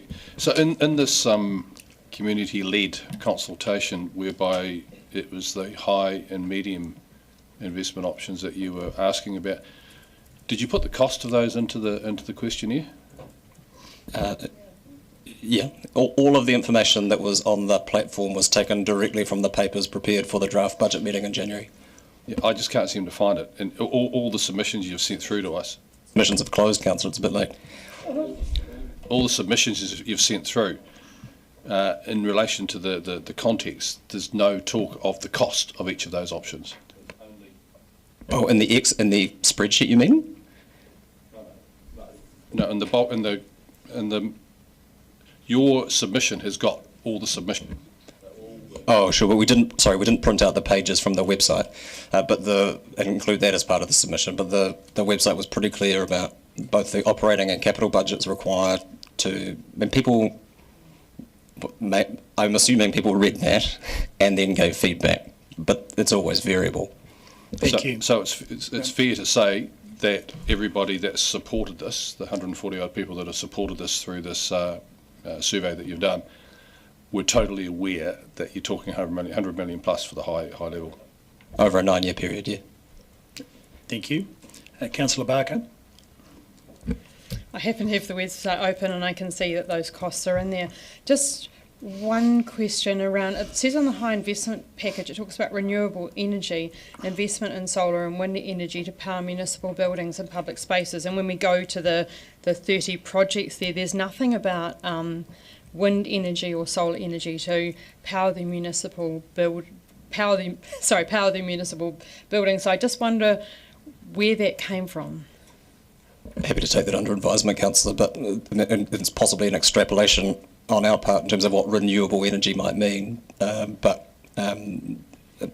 As far as I'm aware, it was taken from the materials prepared for Council's budget meeting, but happy to go back and check that. That's fine. Thank you. Councillor Gary. Thank you. I've said around this table before that we can't afford not to invest in climate action around our implementing our zero carbon plan. What do you say to decision makers around this table who say that we can't afford to invest? Oh, well, we have a moral obligation, I think, locally, nationally and internationally as global citizens to be doing what we can now, and it will always be cheapest now. I don't think we should follow Trump into surrender, and I think we have an opportunity, and Dunedin is incredibly well placed actually from a mitigation point of view and from a zero carbon point of view to make good on the platform that we have built and the progress that we have made as a community who care very deeply about this issue, I think. Thank you. Thank you for your submission. And now I move that we adjourn for lunch until 1:30. Seconded, Councillor Walker. All in favour say aye. Against? Carried.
It's 1:30 and time for us to resume. Our first submitter of the afternoon is Sarah Ramsey of the South Coast Neighbourhood Society.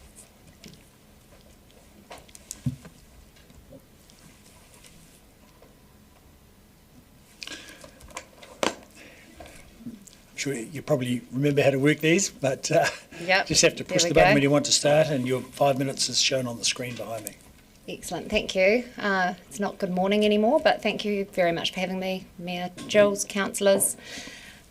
Look, I will keep it brief because it is only 5 minutes. Hopefully everybody has had the opportunity to read our submission.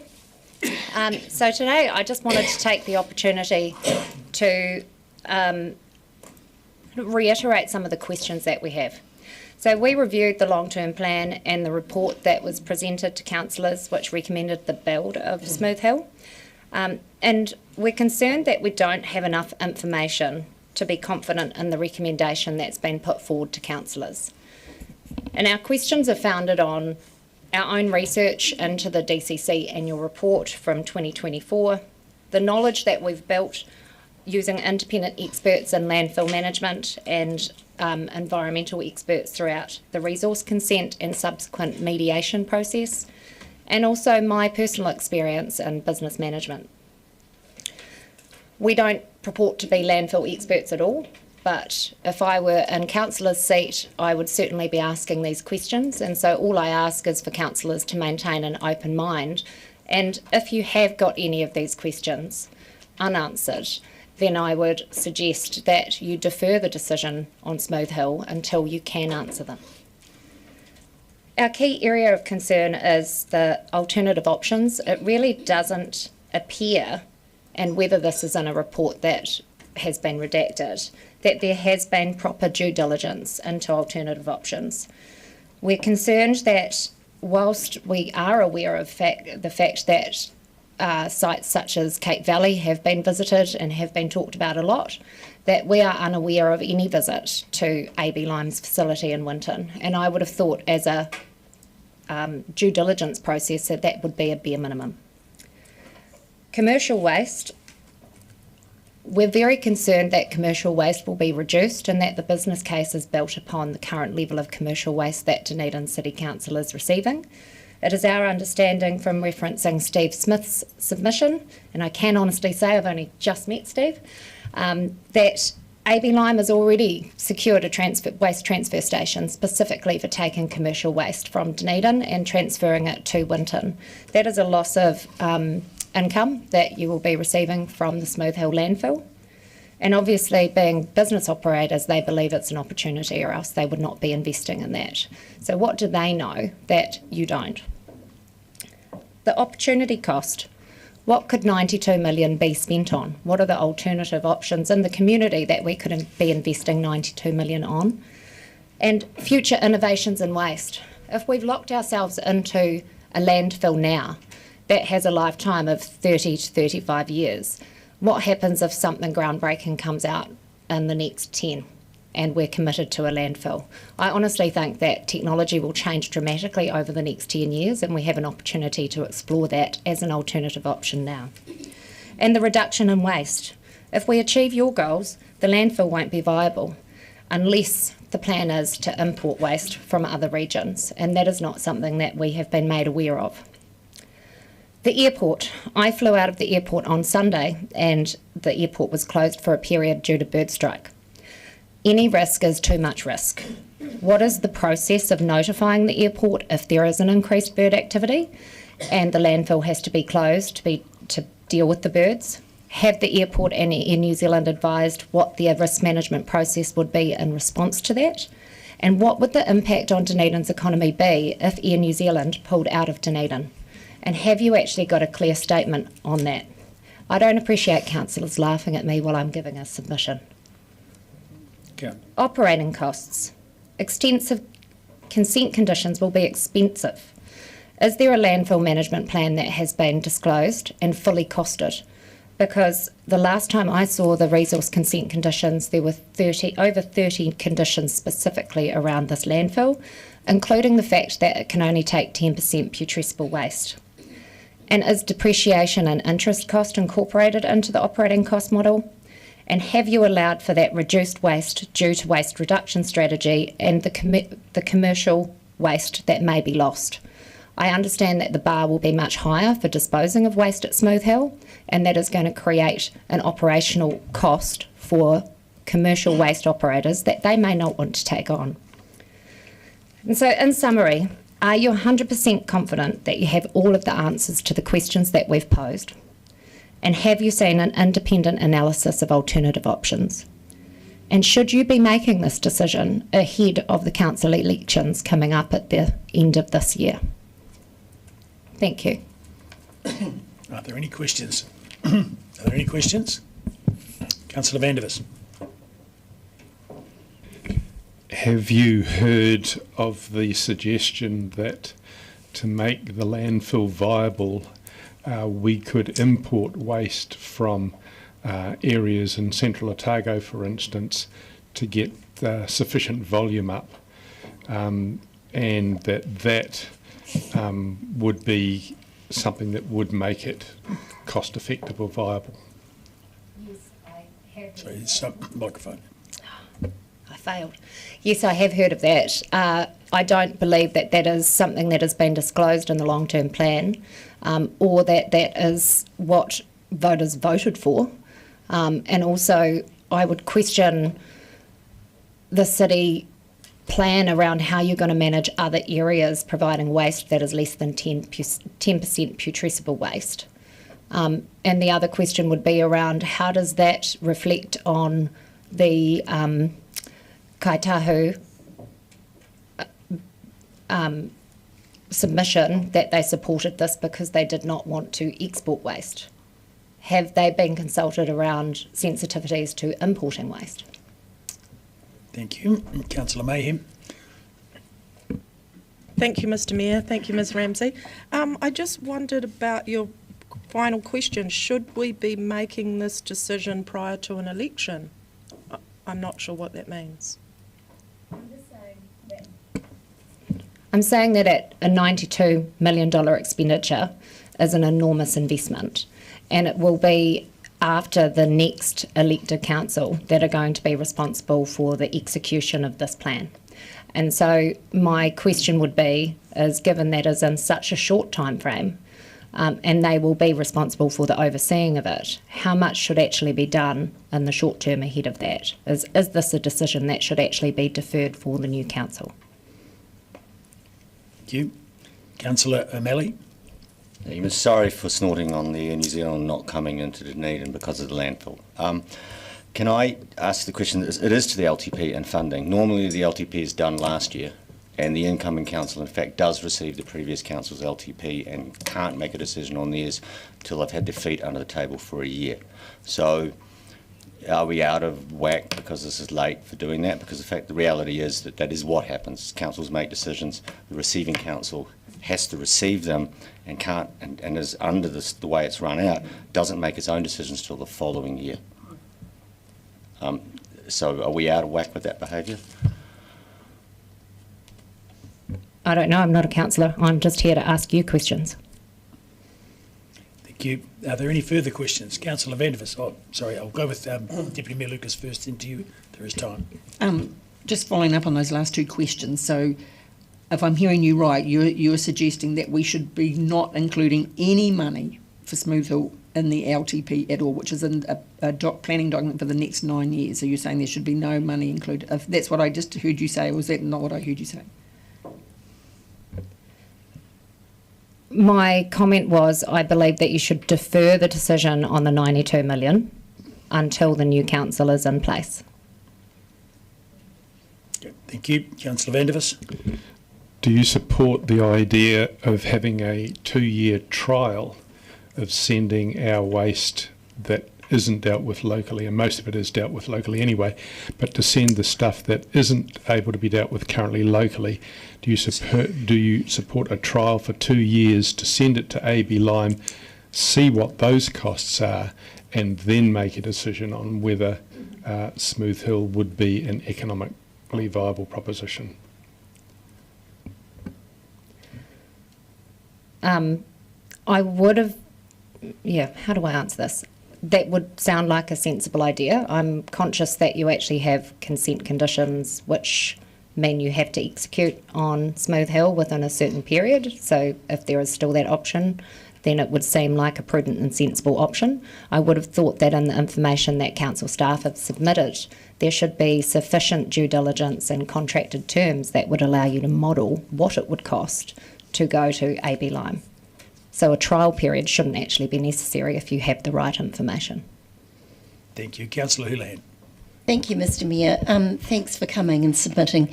Did you hear, we had a speaker this morning, Alan Dippy, who's a well-known developer in our city, and he begged us to continue with the with Smooth Hill because he said as a businessman it's like he equaled it to the importance of infrastructure like our stormwater, our wastewater, our reticulation, to have a really good landfill in our city for the local business people. And he said his concern was, and my question is, did you hear the points he raised? And you're a business person yourself, but I realise you've got a home near where the landfill would go.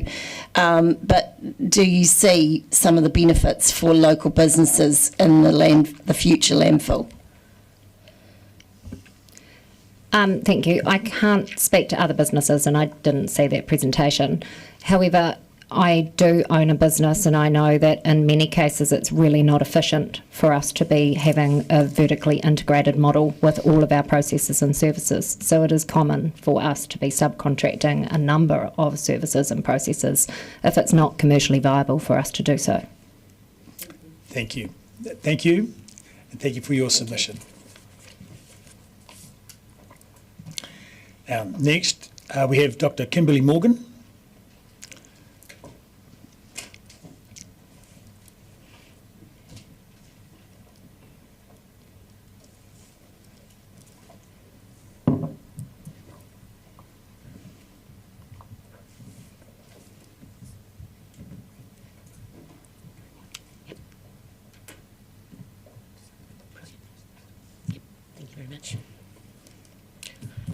Am I on? Kia ora koutou, and thank you so much for the chance to speak today. Before I launch into, fair warning, a blazingly fast presentation that deserves far more time than it has been allotted, I need to recognize that what I'm about to say is predicated on my training in European traditions and therefore will not include whare tapari traditions or the needs of tangata whenua, our Pacifica, and immigrant communities, and I fully expect that they would be consulted as part of this process. But what I do want to address today, hello, where did that go? There we go. And in my brief time, I want to also tautoko the people who have spoken to the completion of Te Awa Otoko, to zero carbon investments, and in particular, my performing arts colleagues, the rangatahi from the Playhouse, people from Stage South, the Dunedin Theatre Network, Performing Arts Group, nearly 100 submissions by my count, because I did read all of them, or at least attempted to see just how much groundswell support there is for the performing arts.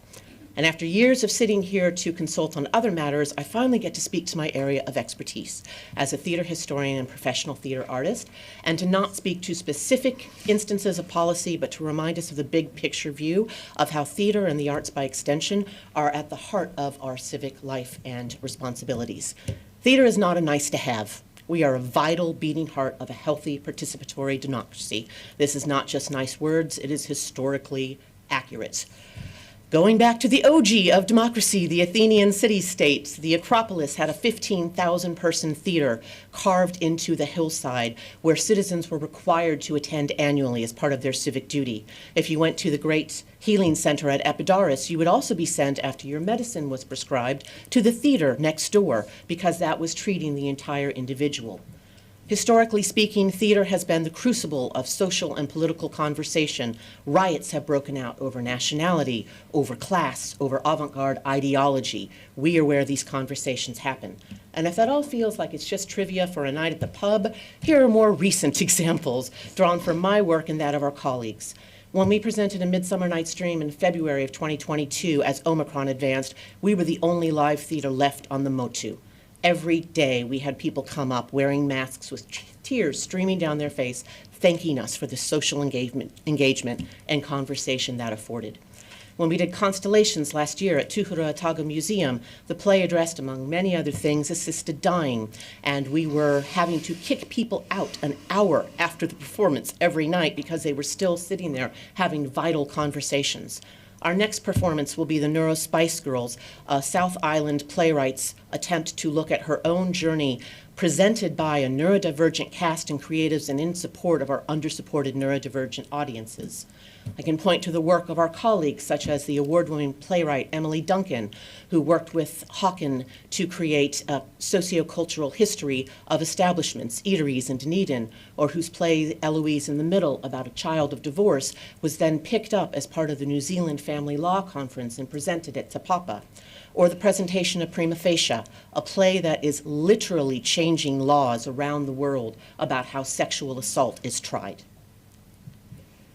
If you don't value the social well-being that theatre offers, I'm going to point you towards the wonderful Massey Canterbury study that categorically points out the economic benefit that live performance also provides. $3 back to every dollar spent on live performance, so on and so forth. We have value in many ways. Looking around the world, there are a lot of places that support the arts. Not surprisingly, the Nordic countries, Europe, Australia. In New Zealand, Auckland, Wellington, and Christchurch do a pretty decent job. If you're willing to dismiss those because they seem a bit out of scale, I would point you towards Palmerston North, Whakatane, Tauranga, and the Creative Bay of Plenty, which have policies that support people as well as places. And my many colleagues have pointed out the Clutha Community Hub, the Wairarapa Events Centre, the new Building and Arts Event Centre up in the Kapiti Coast. If you want to look for an example of how not to do it, I direct you to my former home. In Otepota, Dunedin, in the 7 years since the Fortune has closed, we've spent a lot of money on a very aspirational study, which then presented to the public two options, which were lower down the list. Others had been eliminated due to cost and availability. 56% of the public said they wanted a mid-sized performing venue. In any political parlance these days, that is a mandate for action. And yet 7 years on, we're mired in endless consultations of BizSpeak, post-it vision boards, lofty mission statements without tangible action.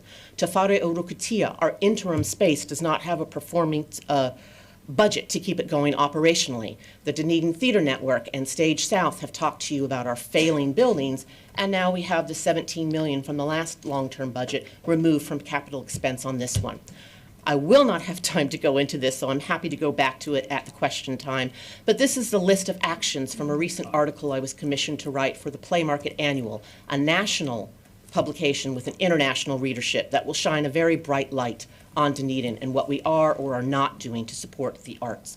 Most of these involve investment. Some of them are redirection of current resources. But it's time to take action.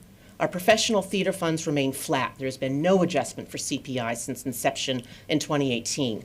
The last purpose-built theatre was 1902, His Majesty's, later Sammy's, and I will asterisk that to say it was a renovation of the agricultural hall that preceded it, so technically there's never been a purpose-built theatre in Dunedin. The Playhouse will shutter within 2 years. Tours like Indian Ink regularly bypass us for lack of infrastructure. Artists are moving to other centers. We cannot retain the ones that we train, and this is all tantamount to demolition by neglect, both of spaces and the arts ecosystem. So to conclude, I'm going to take an analogy from a dear friend and colleague, Alison Horsley, who pointed to sports as a wonderful comparison for theatre because we get sports in New Zealand. Theatre is not a one-size-fits-all kit. You're not going to be able to do a one-and-done pitch. You wouldn't ask various sports to share the same field, and you wouldn't expect junior players to mix with the local professionals or with the national professionals. This is not Field of Dreams, where if you build it, they will come. A performing arts venue will require ongoing support for programming and staffing, and we are building an ecosystem for the future, not for us, the performers who are dying to create and share social conversations, but for our children and generations to come. Thank you. Do we have some questions now? Yes, sure. Thank you. Councillor Mayhem. Thank you so much for your presentation. I had a couple of goosebump moments there. Art is what it is to be human. So please, can you just tell me what the priorities would be? Fix up the Playhouse, keep Te Whare Rukutia going, and then earmark some funds for a purpose-built venue? Yes, to all of the... button, yes to all of the above and more. I know it is extremely difficult in a time of fiscal constraint, and as I said in our submission, we are relying on a disability payment and minimal arts contracts. I understand the burden, but to not invest in the arts is to doom this city in future years. So the Playhouse, which is a vital arts incubator, absolutely needs to be repaired and made usable. Te Whare o Rukatia needs an operational budget, but the 17 million in capex that was promised for a performing arts venue needs to be reinstated. The Fortune needs to be delisted and, if necessary, sold, protected by Category 1 historical status, so that those funds can be earmarked for professional theater and arts infrastructure. This is not an easy conversation, but the last slide that I didn't get to is that of a ghost light. Arts are essential and arts are infrastructure. If we don't do something now, there will be nothing left to salvage in future. So I don't have the numbers to fix it for you, but I am telling you we are on life support, and if this doesn't happen now, there will be nothing to save. Councillor Walker. Thank you, Mr. Mayor, and thanks, Kim. Certainly the most moving submission of this period that I've read. At lunch, I bumped into Lara McGregor in the supermarket just back from Christchurch, about to leave again for Christchurch. In your submission, you referenced Beckett. Good on you.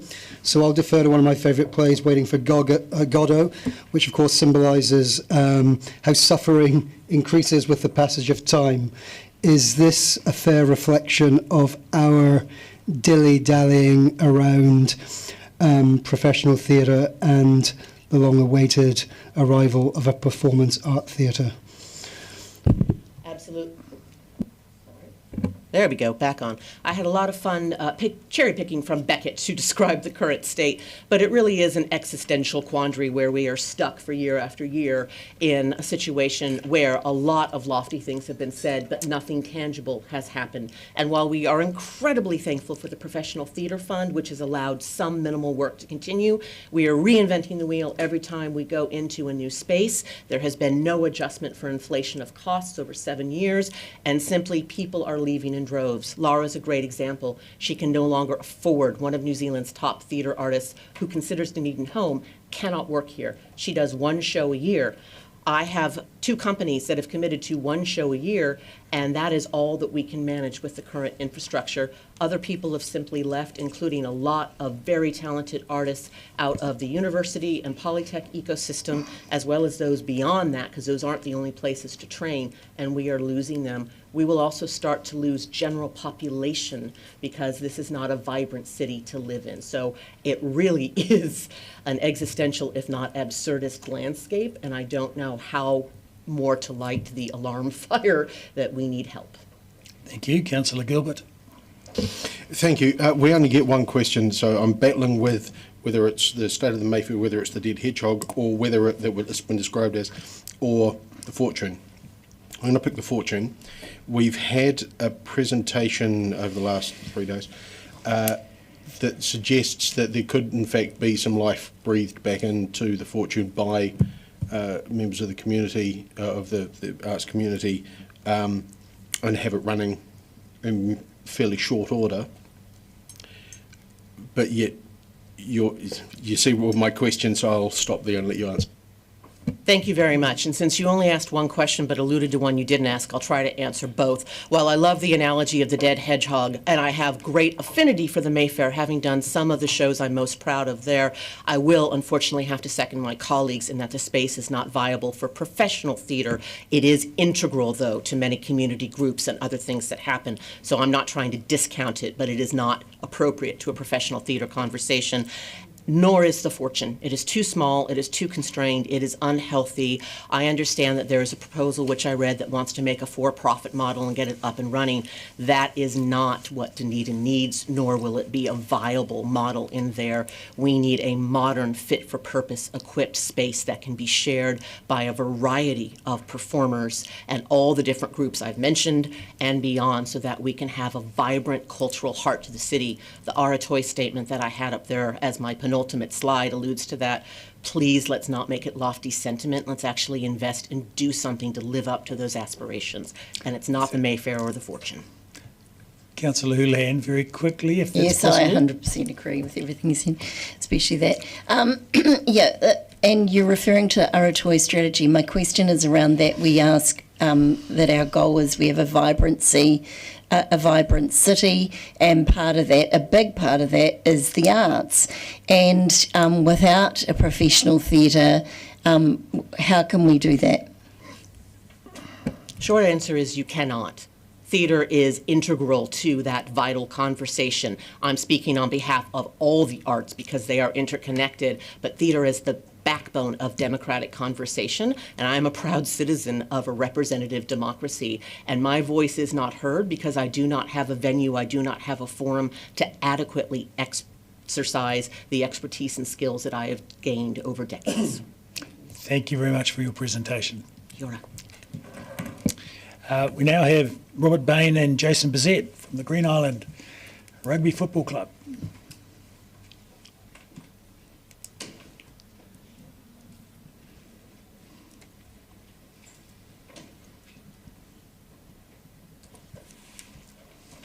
Okay, we're not used to this, so but thank you, Worship the Mayor and the councillors for listening to us. So, a brief history of Green Island Rugby Club. The grounds we're talking about, the lighting, were formed 47 years ago when the Abbotsford slip happened, and they used to be 26 houses. So, and our club itself was formed in 1884. So we're not a new club. So. Our concern is this is a health and safety issue for not only the club but potentially the council too, for the DCC, where we're playing at night, trying to train at night, and the lighting is not sufficient enough to not create injuries. So we've had a few near misses and incidents happen. So we're only asking to consider lighting for the number 3 and 4 grounds, which are the top grounds. We're not asking to be, over the top. We just want the bare minimum to happen. So we have about 800 people using these lights on the grounds every week at night over that winter period, which I would suggest if you consider grounds around the city, that would be quite a large amount of people per a lot of areas that are getting played at night. So we can't hold any night games there. The lights don't qualify under the regulations because obviously it's just too dark and therefore too dangerous. So every night game that we have to play, all our teams have to travel. So which is obviously means we don't have a home ground and also an inconvenience and lost earnings. My understanding is the DCC have an obligation for the kids' playgrounds. We have a large range of players that play in these playgrounds. We have from 3-year-olds to 50-year-olds still playing rugby on these fields. So, some of them are still big kids. So it is getting a lot of recreational use, and especially for the young men and women who can channel their energy in a good way rather than, because they're playing sport at night and also on the weekends. This is an urgency matter for us under health and safety. We think we're all responsible for this, so Green Island is with the council on whatever we can do to progress this. And in the short term, our solution's been to mitigate our risk has been picking up lights every Thursday night, taking them down to the grounds, putting them up, and then taking them down and taking it back to the people who are borrowing them off. Highly, not sustainable. Finally, our costs are at the low end of council spends. We estimate the maximum spend is $180,000, and that was the North Island company that came through. Which Jason will talk about. So we think that the resources with DCC they could possibly do this in half or even less than that. So we're not on the big ask budget spend. Yeah, so further to what Rob was talking about, I'll just elaborate and draw down on the lost home games. This year we were drawn to have 10 night games, of which we all have to play away. Probably lost a revenue about $25,000 to $30,000 for us, which would be our medical supplies and our insurance. Our other concerns and more frustration is that while I did read Heath Ellis's reply that they do have 54 other sports grounds to look after, our particular frustration is that while we've been asking and always received a no, there's no money, it's a fact, there's been a number of sports fields that have received partial or full funding of new lights by the council, and that's not just replacement poles. We're actually not asking for poles, we just want lights. Our poles are fine. That's additional poles have gone in as well as lighting. What we plan to do is use our 3 poles from down the bottom field, bring them up to the top field, and just put new lights on them. The top end of the cost is $180,000. So yeah, you can understand our frustration on that. We understand budget restraints, obviously, but when we're told no, but in that other, on the other hand, the council have helped other clubs as well, and there would only be one of those clubs or grounds that has anywhere near the members we have, and that would be Sunnyvale. No one else. Bayfield Park, no one even uses it. I'm not going to, don't hold me to that, but we went there once for one game of rugby, no one even knew how to turn the lights on. So in summary, we're going to continue to fundraise for it, but it needs to be done sooner rather than later, and the way we're fundraising it will take us 2 or 3 years to go to get there, and we would really appreciate some partial financial assistance from the council to get new lights so we can train. And that's it, I think. Thanks very much. Any questions? We do. Deputy Mayor Lucas. Thank you, guys. This is something I know a little bit about. I've had other clubs come and talk to me about lighting. So you don't have any lights on 1 and 2 grounds, so you can't play the scheduled games on that. So it's the lights on 3 and 4. So the current lights have you got, do you own them or does council own them? Sorry, you have to press it to start. So once you press yours, that cuts everyone else off and vice versa. So but just press it again, away you go. Sorry, so the games we played on number 3, the poles on number 1 or 2 don't work. So we would move those poles up to the top. We own the poles, yeah, and they're in good condition. Sorry, so who currently owns the lights? We own the lights, and yeah. Although we have, I was asked the other day about an asset register, and we don't believe we've got one. But we'd love to see proof that who does own the lights. But yeah.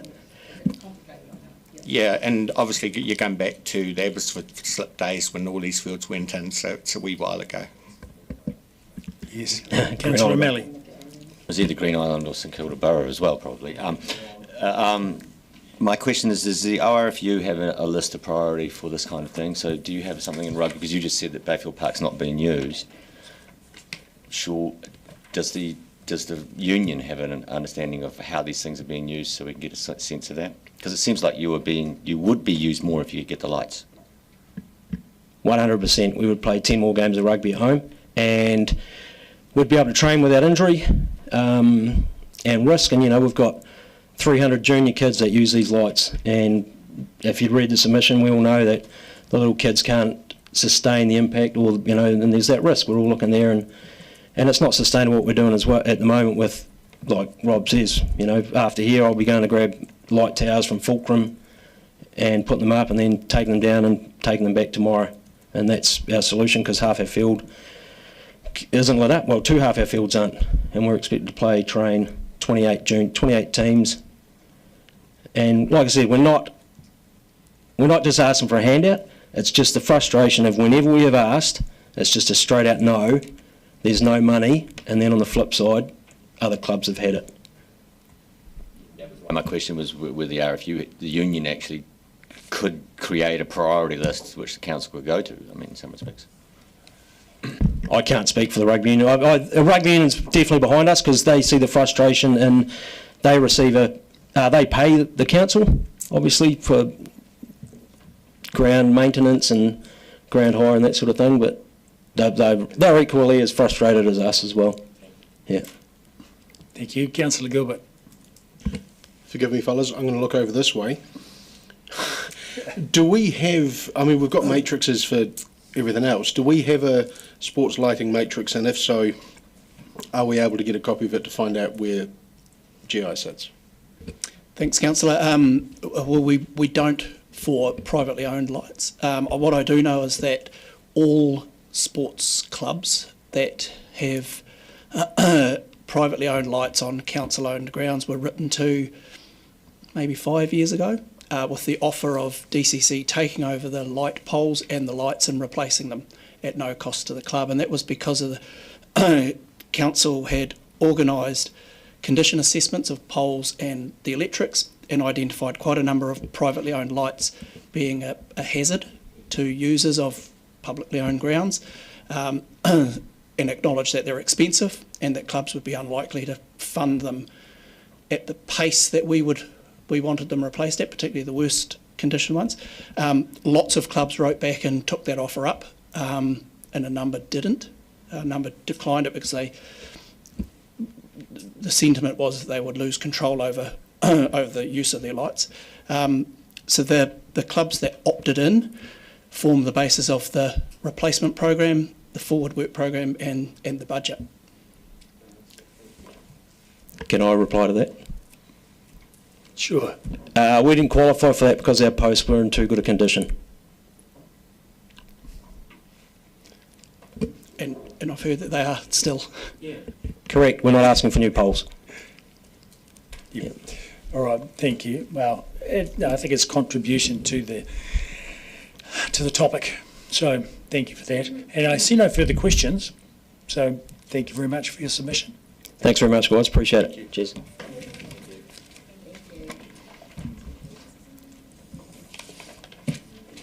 Now, next we have Bernadette Newlands.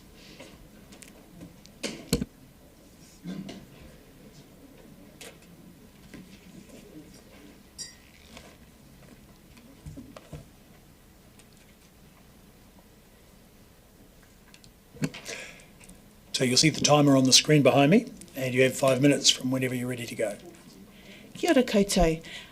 My name's Bernadette Newlands. I'm a resident of the Peninsula. I live in Broad Bay, but I've also been very lucky to have worked as a principal and teacher on the Peninsula in all three community schools, so in Portobello, Broad Bay and Macandrew Bay. So I was DP at Portobello, principal at Broad Bay for 8 years, and then 18 years at Macandrew Bay. I want to speak to you today about Te Awa o Tākou, and this is the third time I think that I've come and spoken to the council about this topic, so it's something that is very close to my heart, and I think to the whole peninsula's heart. I want to speak in support of the vote that was made, I think, in January to go ahead with the remaining stages of Te Awa o Tākou and get them finished in year 2, 3 and 4 of the district of the 9-year plan. So I'm speaking in support of that. I think that's fantastic to do it quicker rather than slower, and to complete the project. I'm totally in support of the order that you're talking about, with starting with Ōtākou, then the Tidewater Drive, but then coming to Portobello. As an educator who's worked trying to keep children safe on the peninsula for many years, I was lucky enough to be principal at Macandrew Bay before we had Te Awa o Tākou and after. And the difference in safety and getting those children to and from school was huge. And in terms of communities feeling that they could get out and walk their children to school, or scooter or bike to school with their children, there was a huge shift. Before that, we just had so many cars in the car park, and with a school with 150 children, 160, 170 children, that's significant in those times before and after school. So it made a huge difference, and I think it's really important that the Portobello community get that same connectivity with their school, and that the children can walk to school, the children who are not coming from the back bays, etc., who need a bus, but many children can walk. So I'm speaking, I think that's really important that is done. I know that it's third on the list, but I think that cutting that's in Portobello is a little bit tricky, and I know that the council staff have made some good plans about that, so they'll work that through, but that may take a bit more time. So the sequencing seems very good to me. And I know that for parents of Portobello children, there's a significant difference for their children compared to the communities of Broad Bay and Macandrew Bay. So it would be great to see that equitable and see those communities all in the same position, including Harwood and Ōtākou. In terms of being a retired ex-principal, I'd like to also speak in support of Te Awa o Tākou, because I see on a daily basis what a difference it has made to our community in terms of getting out and about, meeting our neighbours, connecting with others, keeping healthy and fit, and just enjoying the wonderful place that we live in. And it's not just Peninsula people who are doing that. It's wonderful to see the whole of Dunedin City enjoying that too. And there's many people out on their bikes or coming down, parking their car and going for a walk, stopping at a cafe and boosting that local community economy as well. So I think that in terms of me personally, it's made a huge difference to my health and well-being and to my connectivity with my community. And I feel the same is true for young mothers or older people or middle-aged people, whatever. We're all enjoying it. So I'd like to commend the council for the work that you've done so far. It's many people sitting around this table will have been part of that process over many years. You've done something that's visionary, that's important, and I just commend what you've done, thank you for it, and ask you to finish the job and finish it properly. Thank you. We have questions. Councillor Gary. Thank you, Mr Mayor. Ms Newlands, you may remember this from 10 years ago, 6 children who came into the council chamber, and they are now end of high school, beginning of university. And we've had 54 submissions from children across the 3 schools. What do children learn about civics education and so forth in terms of their engagement, and you will know from being principal, about their engagement and what impression this makes on them? And we've had one that said, DCC, keep your promise. I'd be interested in your reflections as former principal. Well, I think for a start, it's great for children to realise they have a voice and that people listen and that people care about their perspective and that they have an opportunity to be part of decision making in their own community. So it's wonderful that they're getting involved in that. I know that it also gets them thinking about the things that they sometimes can take for granted, and appreciating what they've got and getting them thinking about, what would enhance life even further. And for those communities that have probably already got this wonderful thing in place, they're probably thinking of neighbouring schools and the people they know in other communities and hoping that that's something that will be uniform for them. I think it's just great that they're actually realising they can speak up and that they will be listened to, and how wonderful they're making submissions that you're listening to them. Thank you. And we have no further questions, so thank you very much for your submission. Thank you. Now, next we have Mary O'Brien from the CCS Disability Action.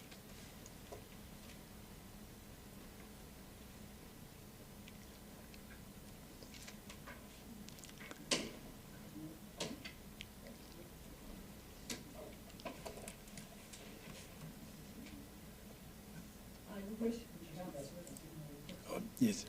Yep. Push the button to start the microphone. That one. There we go. And you'll have to re-push it if you get asked that question. Right. You need to push it to start. Pardon? Yeah. Thank you. Your worship and councillors, thank you for the opportunity to join this hearing today. As you know, I'm the Access Coordinator for CCS Disability Action. We really value and enjoy our relationship with the council and look forward to strengthening that. Recent council developments have demonstrated the benefits of early and broad consultation with disabled people. The success of the George Street upgrade is clearly demonstrated by the increased visibility of disabled people in the area, positive feedback from disabled people, and the success of the George Street market. A key contributor to this was the council's early and ongoing engagement with disabled people and accessibility experts with expert knowledge of universal design and the lived experience of disability. Other key factors included regular expert review of plans and designs and regular communication with the disabled people regarding ongoing changes. The examples of plan renewals outlined in the draft plan are all access barriers, and we support the increased transport infrastructure investment in urban centre upgrades, with the proviso that the Council adopts a similar approach to that taken with George Street. Addressing all aspects of disability and inclusion will allow more people to walk safely for exercise, connect with their local community, reach bus stops and shelters, increase patronage of public transport. This in turn will allow more people to access essential services in shops, etc. The previous submitter has also outlined many benefits of the Peninsula Road, and these would apply in this area. People living in high deprivation areas are more likely to experience access barriers, and older people are more likely to fall and sustain an injury and then feel less likely to leave their homes. Therefore, we recommend that the Council prioritise high deprivation areas in the initial years of the plan, and that the community consultation identifies areas where people would like to go but can't. We also recommend creating accessible walking routes to local shops, health facilities, green spaces and bus stops, etc., and aim to create short walking distances to essential services.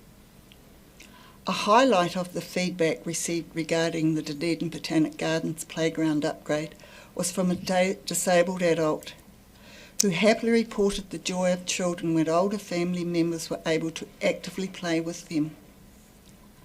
We congratulate the Council on improved accessibility outlined today and recommend that it continue with its engagement with disabled people and access experts. We're looking forward to continuing to work with the Council and its staff. Thank you. Thank you. Do we have any questions? Councillor Barker? Thank you, Mr Mayor. Kia ora, Mary. I was interested in when you were talking about aiming to promote short walking distances and routes. Is there an overall plan of the city that you've talked about the deprivation areas, is there an overall plan of the city that kind of has, here's me hoping, prioritised areas that we might look at? You need to push the button to answer the question. One of the things that we have used with the transport engineering consultant that we used to work for, Emma Cagney, they have used the census questions on disability walking and taken the two top ones and created a walking map of Dunedin. That's actually probably getting a bit old now, but we could arrange for that to happen again. Other evidence states somewhere around 10 minutes, that's the ideal, or perhaps 20, but that's a long way. So that would be, say, a 10-minute walk from your home to the bus stop or a 10-minute walk from your home to the shop, those sorts of things, yeah. Thank you. Councillor O'Malley?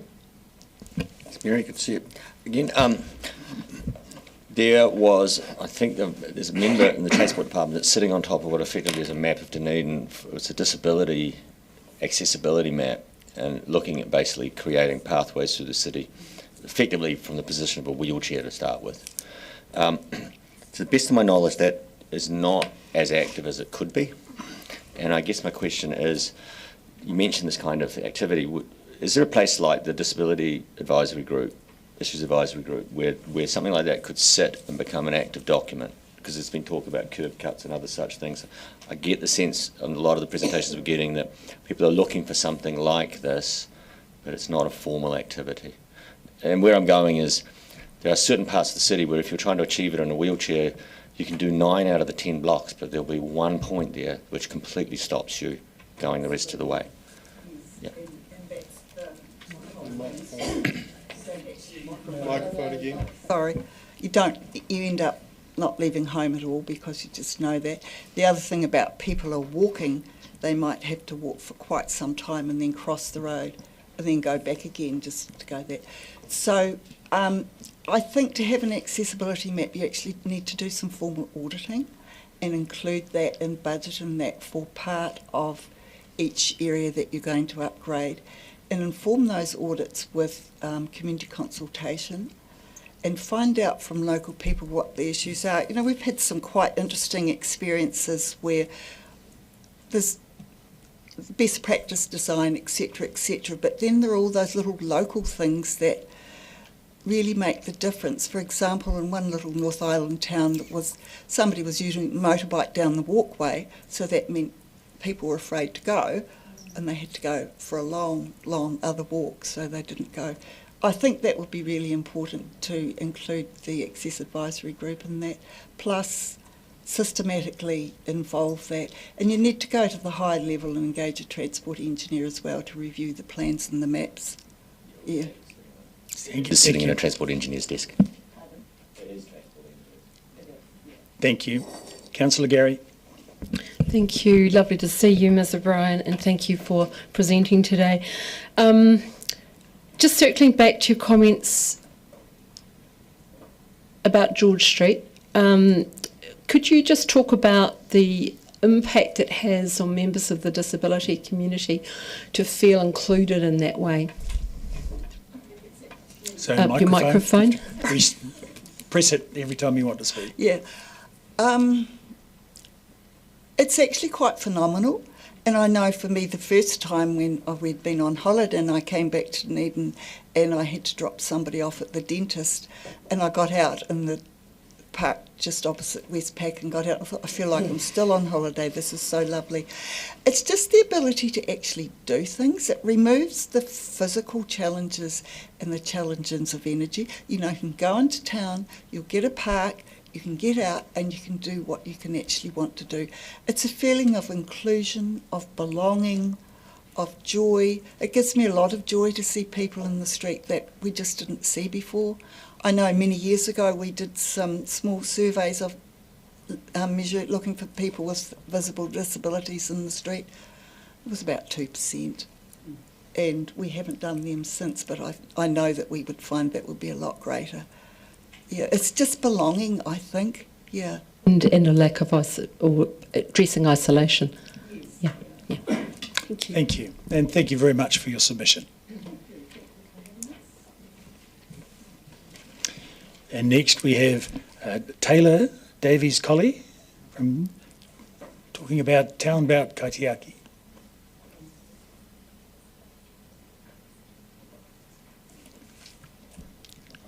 So you just need to press the start button when you want to use your microphone, but you can only use one at a time. If someone else presses theirs, it will cut you off. Well, kia ora koutou ngā nui kia koutou. Thank you so much for this opportunity to submit. My name's Taylor Davies-Colley and I'm the chair of Town Belt Kaitiaki. Would you like to just yell? Yes. Kia ora, my name's Mila Mackenzie and I'm one of the junior members of the Town Belt Kaitiaki.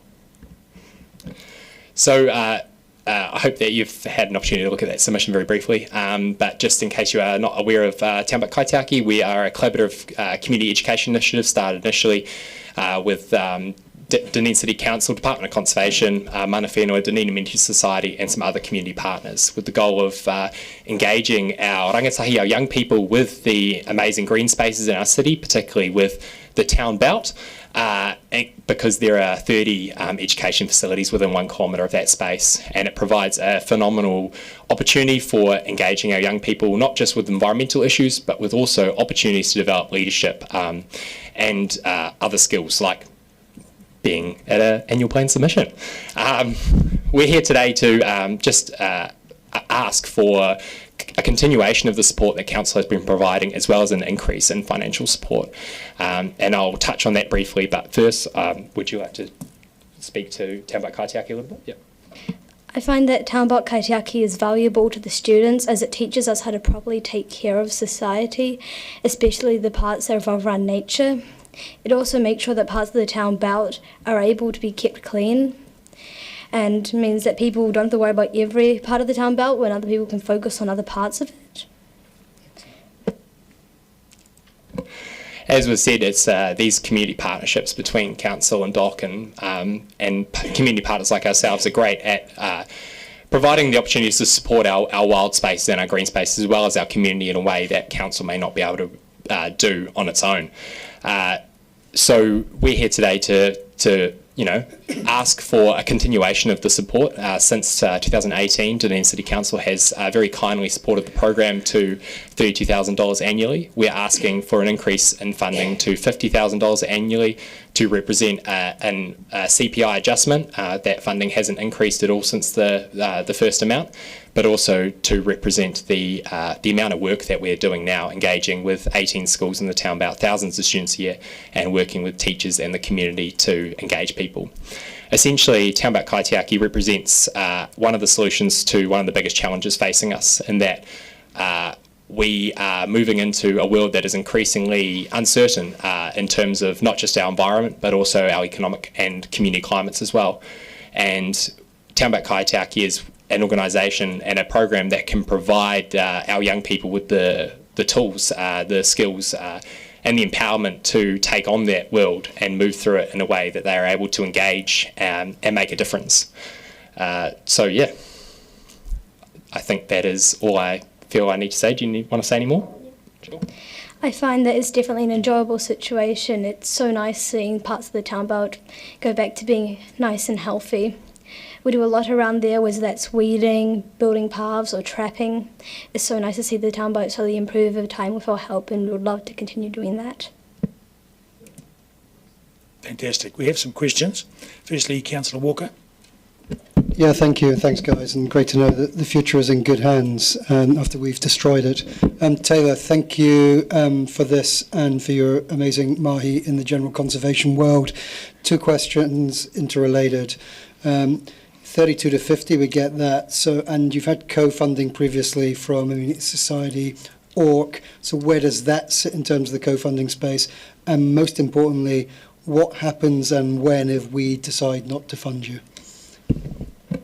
Thank you, Councillor Walker. Very good questions. So we have had co-funding in the past from a variety of places, as mentioned, from the Department of Conservation, from Dunedin Community Society, most recently from the Otago Regional Council. We're currently in the process of waiting to hear back from them about eco-fund application, so we're hopeful we'll have continued funding for them for the future. We're also working with them on some other funding opportunities, as well as working amongst our community to seek funding amongst our community business partners as well, to see whether we can secure funding. Yeah, there is a really good question about if the Dunedin City Council was to withdraw their funding. I think at this time, where other funding sources are so stretched amongst the community, there are so many good causes out there, and the need is greater than ever, and budgets are slimmer than ever. It's highly likely that this program would not be able to continue at this time. It's just a really tight funding space, and we understand that's why it is so important to be here, and we understand that's why the decisions that you're all making are very challenging at the moment. Thank you. Councillor Benson Pope. Following the same, thank you. Following the same line, I remember thanks also from me for the wonderful work you're doing. Earlier in the year, we read in the ODT about the loss of funding, and then there was a subsequent report that some of that had been reinstated and you were going to be able to continue. Can you just elaborate on what went down there and what the situation is, please? Yeah, absolutely. We have been really lucky with the consistency of the Dunedin City Council funding. Unfortunately, we became in a position through some other funding falling through that we couldn't sustainably carry on the program in the way it was. But we were lucky at that time that the Otago Regional Council saw that initial article and was able to come forward to support the program to provide consistency. One of the major concerns that Otago Regional Council brought up when they came forward was that we have all these amazing student leaders within the program, and we have all these amazing schools doing their incredible work.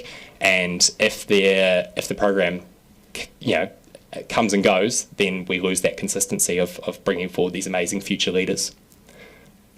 Thank you. Thank you. It's nice for the DCC not to be the bad guys for a change. Thank you. Councillor Gilbert. Thank you, and it's awesome that you just mentioned the amazing future leaders and young leaders, because that's actually around my question. I can only imagine how daunting it is coming into a table full of what, from your perspective, probably geriatrics. You mentioned both before and in your submission about the skills and experiences that are being passed on, and also that many of these come through the program, empower countless young people with the skills and opportunities to care for the environment, and they've then taken them out further into the community. Can you give some sort of a little bit more around that? Because it's not just about picking up rubbish and looking after the town. Oh, sorry, I cut you off.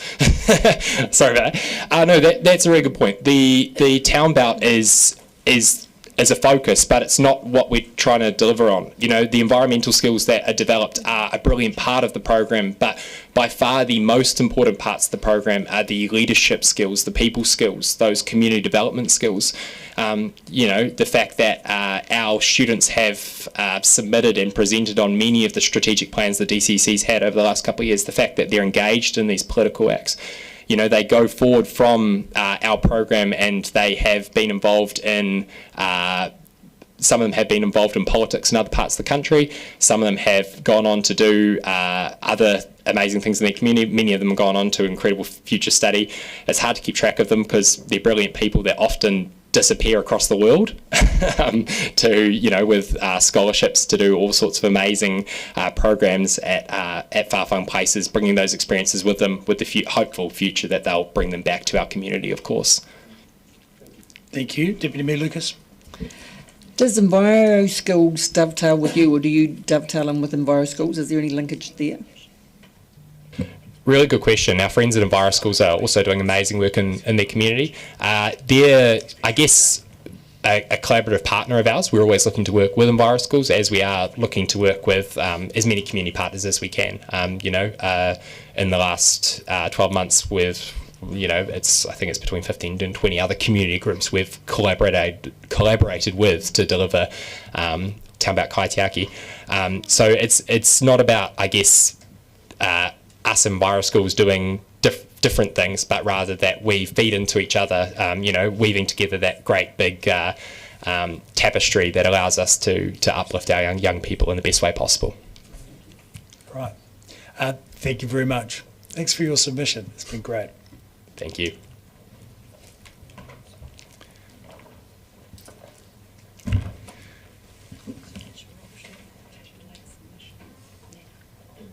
Oh, yeah, we could just pass that motion. Just wait till they vacate the room. So I have one matter. Have you got a blurb for me or not? No. That's all right. That's all right. There's no need. Yes. Councillors, we will have received an email, I believe, which I haven't seen. There should be should be an email somewhere that there's a late submission has been received. And so I just want to accept or deny that. So I'd just like to move that council accepts that late submission. Can I have a second for that? Seconded, Deputy Mayor Lucas. All those in favour say aye. Against? Carried. And Deputy Mayor Lucas will explain it all to you. You've had an email. So, timing-wise, could we get them in where we've got that gap? No, they're not here in person. It's just a submission. Oh, Zoom. It's not a hearing applicant. Oh, it's just to accept the email? Yes. Okay, thank you. Thank you. That's all. That's all. It was just something to fill in the gap. We have, we've got a bit of space, and 2:40 is when the next submitter is due. So we're a little bit ahead of time. So I move we just have a 5-minute break. And seconded, Councillor Mayhem. All in favour say aye. Okay. So we need to be back at 2:40.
So,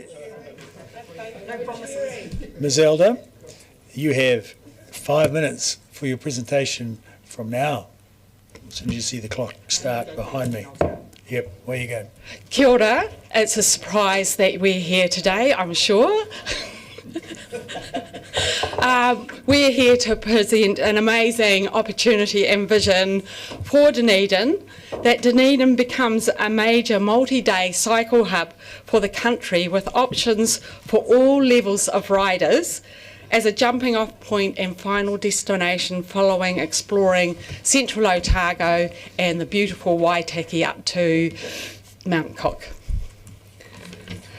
What we're asking you to do is, that's our ask there. And from this ask, so far we've raised basically $217,000.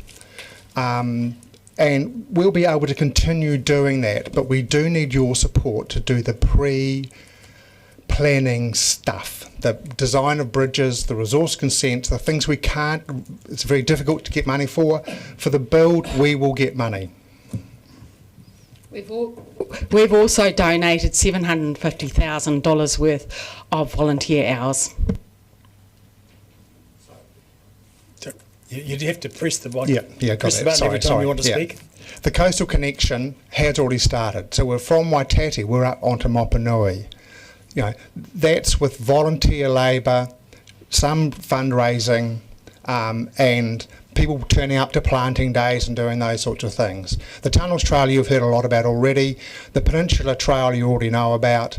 But the Tyree Trail, we have an agreement with the ORC that once we build it to their standard, they'll take over the maintenance and ongoing ownership of it. So that's a trail that will stay in place on their stop banks, on their things.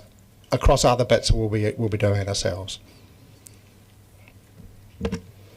We do have 2 clip-on bridges to fund, however, which will cost a lot of money. So this is the map of the Waitaki and the Central Otago and the Great Rides. This is the yellow dots are the gaps that need to be filled in that network, and they all reside around Dunedin. We are the black hole of the Otago and Waitaki cycle trail network.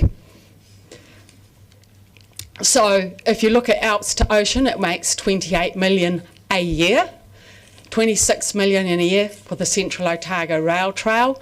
We don't have the figures for Clutha Gold and along there, but once the Kawerau Gorge and the Roxburgh Gap are done, it will be similar numbers, 26, 28 million a year, with the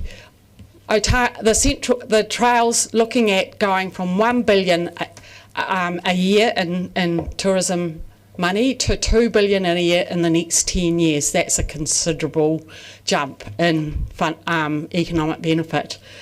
If you look at Queenstown and Wanaka, both of those places are growing at 6% a year. Queenstown makes 157 million a year from cycling, but that's predicted to be higher than skiing in the next couple of years. It's just growing exponentially. Rotorua makes 139 million. The biggie is, as Wellington has found, that lots and lots of people want to live in places with trails. Signal Hill, if you look at the Strava map, is the most used walking and biking place in Dunedin. Signal Hill.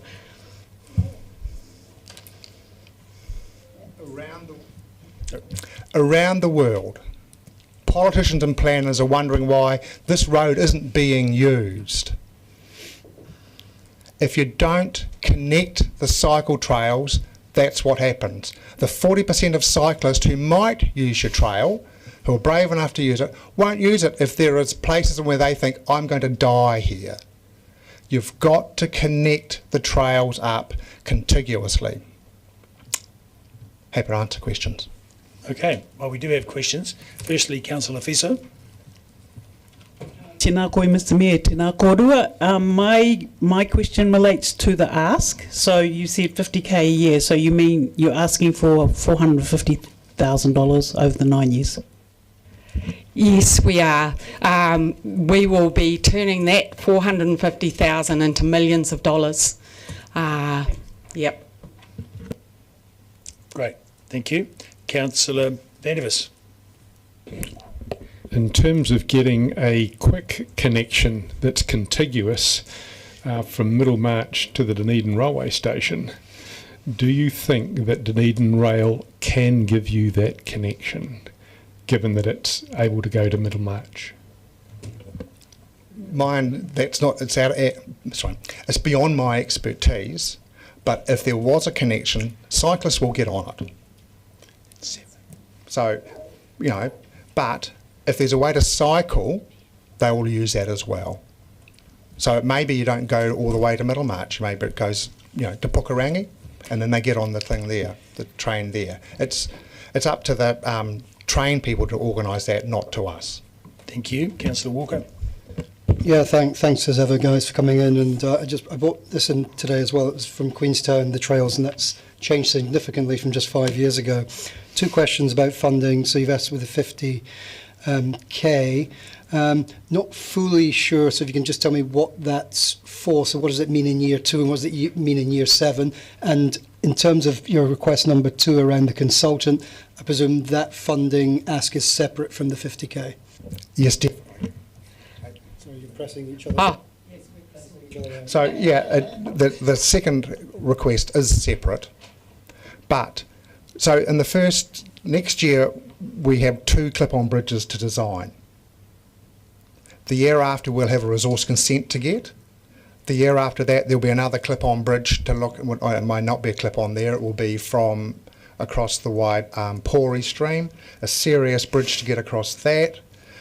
So every single year in our projections, we've got large projects that we're not going to get funding from the philanthropic organisations to do that pre-planning stuff. They'll do it once we've got consent. They won't come up with cash for us to do that.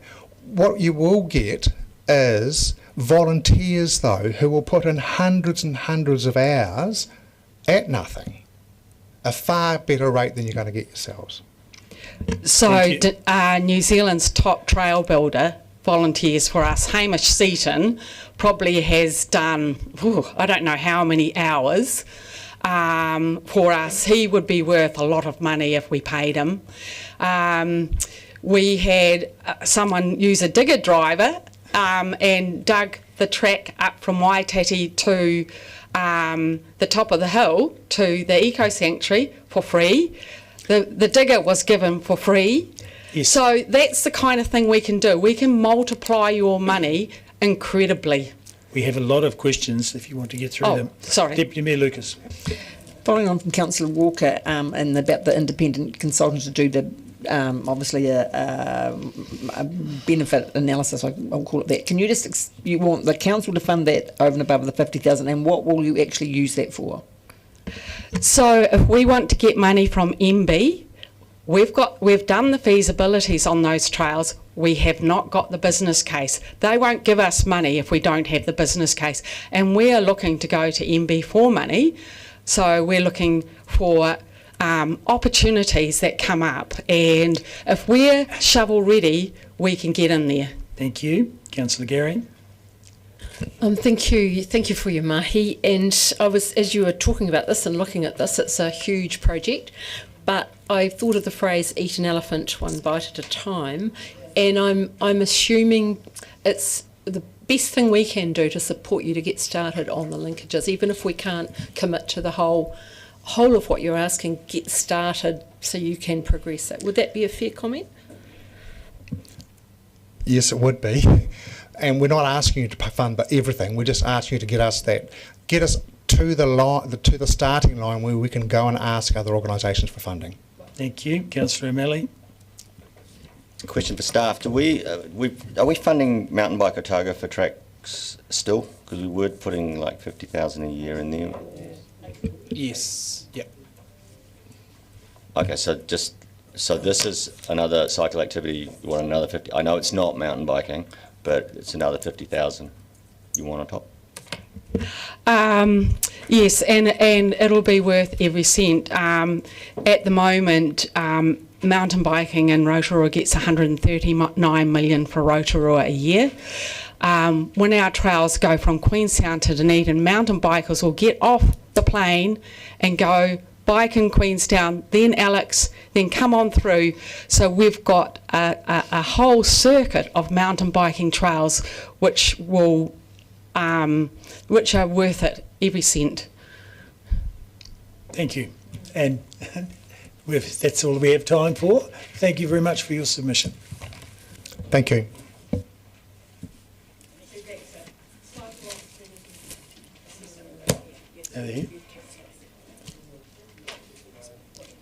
Just tell them to come straight to the desk.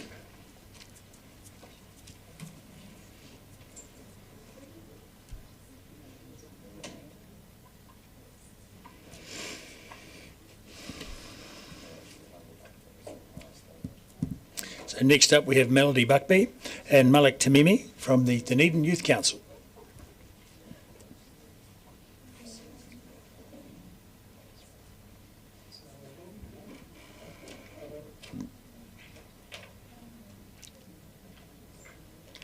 So you have the microphone in front of you. You just press it when you want to speak, and that will turn everyone else's microphone off. Okay. So the counter's on the screen behind me. You have 5 minutes for your presentation. Whenever you're ready. I'm hoping this is on. Kia ora, I'm Kyla. I'm a year 13 at Bayford High School. Kia ora, I'm Malak. Kia ora, I'm Malak. I'm year 11 at Queen's High School, and I'm a member of the Dunedin Youth Council. We're here today as representatives speaking on behalf of the Dunedin Youth Council regarding our recent submission on the DCC's draft long-term plan. The Dunedin Youth Council is a representative body for youth aged 12 to 18 in Otipoti. It serves as a bridge between young people, the community, and local government. The DYC organises and participates in community events, advocates for youth issues, and provides a platform for youth voices in local governance. We would like to acknowledge and thank the Dunedin City Council for its ongoing investment and support of the DYC, which has been instrumental in enabling us to connect with and represent the youth of Dunedin. Due to time constraints, we've chosen to focus today's kōrero on 3 key areas from our submission. That part, please. Hold on, that's actually fine. Okay, firstly, youth hubs and accessible youth spaces. We believe that youth hubs and youth and youth spaces are essential for creating safe, welcoming and accessible places where young people can meet, engage and participate in activities. These spaces should be designed to support the social and emotional well-being needs of rangatahi, but also provide space for all youth to participate in arts, culture, hobbies, interests and skills development while providing centralised spaces to access resources. Examples of successful youth spaces in other cities include in Auckland, the Te Tuhi Youth Space in Botany Town Centre, Christchurch, the Youth Hub Christchurch, Wellington, the Central City Youth Hub, and in Hamilton, the Hamilton Youth Hub. Dunedin needs spaces like these where young people can get together, learn new skills, access support and services, and just hang out in an environment that's comfortable and accessible. We also want to highlight the importance of accessibility. There should be investment across the city so youth spaces are available in multiple locations close to public transport, ensuring all young people, regardless of where they live, have access to places and spaces where they can connect with peers and feel as though they belong. Secondly, youth volunteering and work experience opportunities. We believe that the city's youth would benefit greatly from more volunteer work and work experience opportunities that the Dunedin City Council should lead by example by setting up a youth-focused volunteer program at places like libraries, the Civic Centre, Moana Pool, the DPAG, Toitu, and the Otago Museum. These programs would allow young people to gain experience to develop skills, including civic space skills, and feel more connected to their community. This would also help bridge the gap for those who might struggle to find employment but are eager to contribute and learn. Thirdly, youth-led funding, facility upgrades, accessibility and improvements. As young people who live in Dunedin, we think it's important to enable youth-centred and youth-led initiatives within the city so young people feel valued and included. Dedicated youth funding from the DCC, granted in collaboration with a youth panel and youth sector experts, would ensure that events, activities, venues and services truly cater to the need of the youth community. We also believe that there should be better funding and grants for the diverse communities and cultural organisations that many of the city's rakatahi belong to. Ōtepoti is a diverse place with many ethnicities, cultures, nationalities, migrants and refugees calling it home. Increased funding for diverse communities and cultural organisations will allow the implementation of diverse cultural festivities, making Ōtepoti a more inclusive and vibrant community. This would also foster connections between the youth of Ōtepoti and the wider community, creating a true sense of belonging. Additionally, we would like to see updates and improvements to some of the city's other facilities. For example, Moana Pool is a popular place for young people and could use some upgrades to make it more modern and accessible. Offering free or low entrance fees access regularly to youth and low-income whānau would also ensure more equitable access. In conclusion, we ask the Dunedin City Council to include the following key points in the long-term plan. Creation and maintenance of a centralised youth hub and youth spaces that are accessible, welcoming and diverse. Investment in volunteer and work experience opportunities for young people at DCC-run facilities like libraries and pools. Establishment of Youth Grants Fund to support youth-led events, services and initiatives. Establishment of Diverse Communities and People Grants Funds to create inclusion and visibility of diverse communities. Upgrades and reduced entrance fees for youth and low-income whānau to Moana Pool. Thank you for your time and consideration. Thank you. Thank you. We have many questions. Councillor Gilbert, firstly. Thank you, and thank you very much for the presentation. People like Malak make it look easy, so don't panic. I make no secret that I'm a huge fan of the work that DYC does, but what has struck me is the limiting of the funding, and as I understand it, what you're given is what you're given. You're not allowed to do any events that might actually raise funds. So the music event, for example, you weren't allowed to sell tickets, for example. How freeing would it be if even if it were just that were lifted, that would allow DYC to do some fund creation themselves? So do you mean like how would it benefit us if we raise funds from our events or if we get more funds? How would it help you if you were able to raise your own funds rather than just going with what you're given? Personally, I think that if we were allowed to raise our own funds, it would help us significantly because it would be on our own means, and we know that we worked hard to raise those funds for ourselves. Carla, would you like to touch on that? Well, definitely when we're planning events for the youth, a big thing that we have to put into consideration is like food and drink and all that kind of thing, and that can cost a lot of money, especially in the current today that we're living in. So when we're trying to make things that are appealing to youth, a lot of our money can go towards things like that. So if we were able to like sell tickets and just make our own money that kind of way, then we would be able to kind of use that towards like food and stuff and be able to use our budget for direct things that could be a little bit more beneficial than Subway. But, yeah. Thank you. Councillor Walker. Thank you, Mr. Mayor, and kia ora Kyla. Assalamu alaikum, Malak, and the wonderful Jay behind me. Thanks for your work. It's about this document and whether or not it's inclusionary for you guys. And when I was researching generally questions around this, I stumbled across the Central Otago District Council, who, while they send this out, they also send out an affiliated document that all 10 to 17-year-olds can fill out to include them in the process. Do you think, if a bunch of councillors had the mind to drive this, that you would be supportive of this so that the issues you raise around youth hubs, Moana Pool, etc., could be included in this process? So you're asking if we would like to be more included?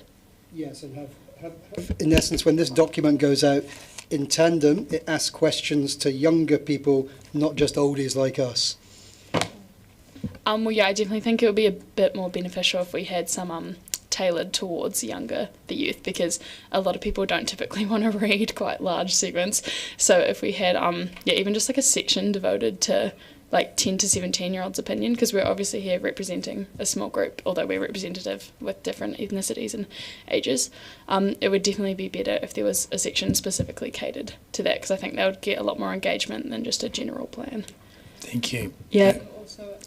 If I can touch on that, it would also show that you are actively trying to improve the city for the youth in Dunedin, not just saying that you are, but if there is a specific section tailored for us, then it would just show that you are actively trying to improve that.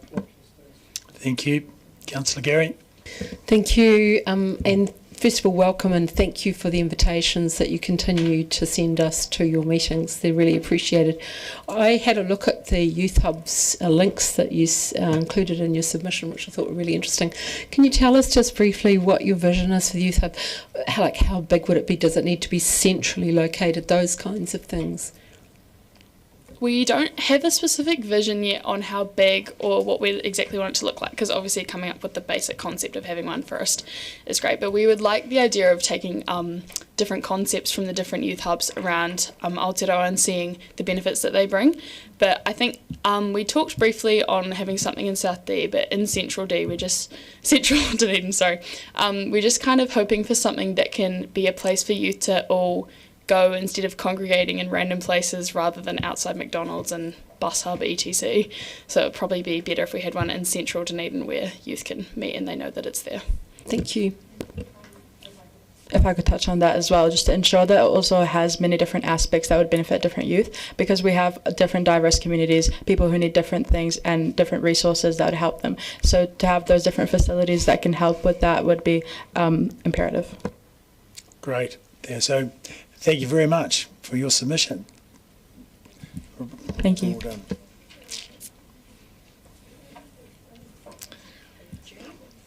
And now, councillors, I move that we adjourn till 3:25. If we can be back a minute or two earlier than that. Seconded, Councillor Mayhem. All in favour, say aye. Against? Carried.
Good afternoon, Ms Smith. As soon as you're ready, we'll start the timer. You've got 5 seconds to speak and 5 minutes to speak and 5 minutes for questions. Thanks. I probably only will take about 5 seconds. Thanks very much.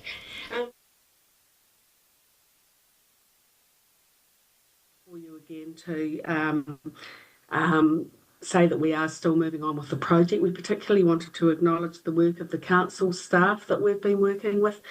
Robert West, Anna Nielsen and Mike Restall.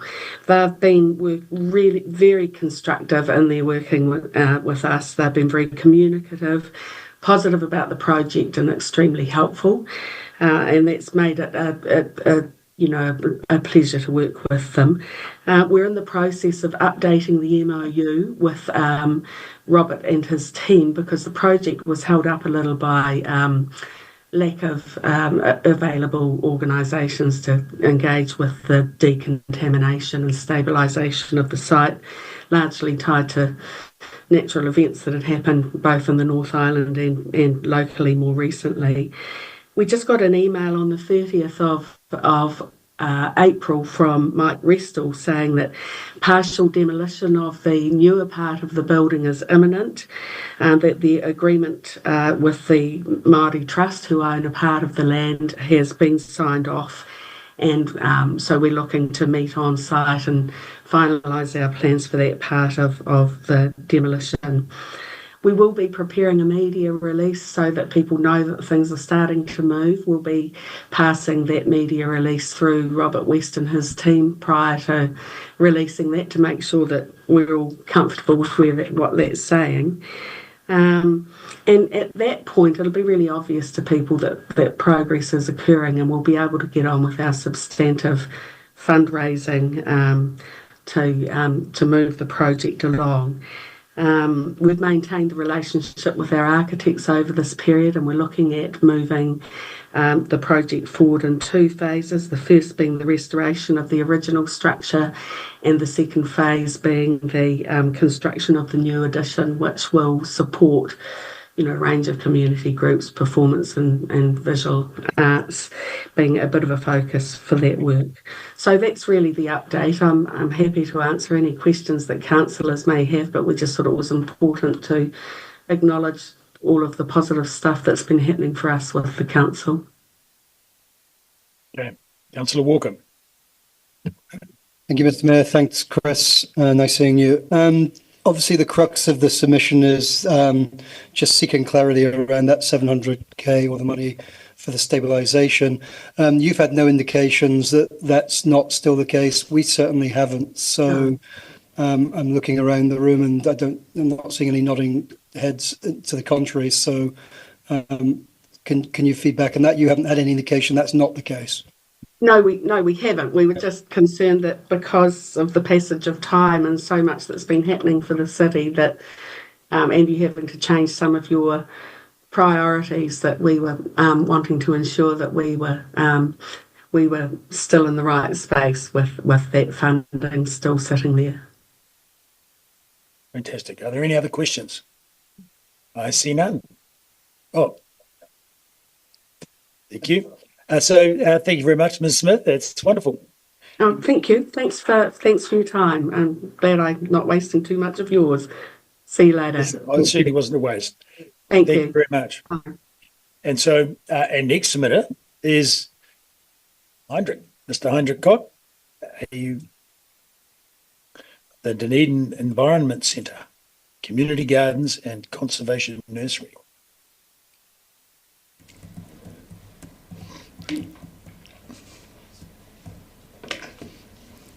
So just press the button on the microphone when you're ready to speak. Kia ora koutou, and hello everyone.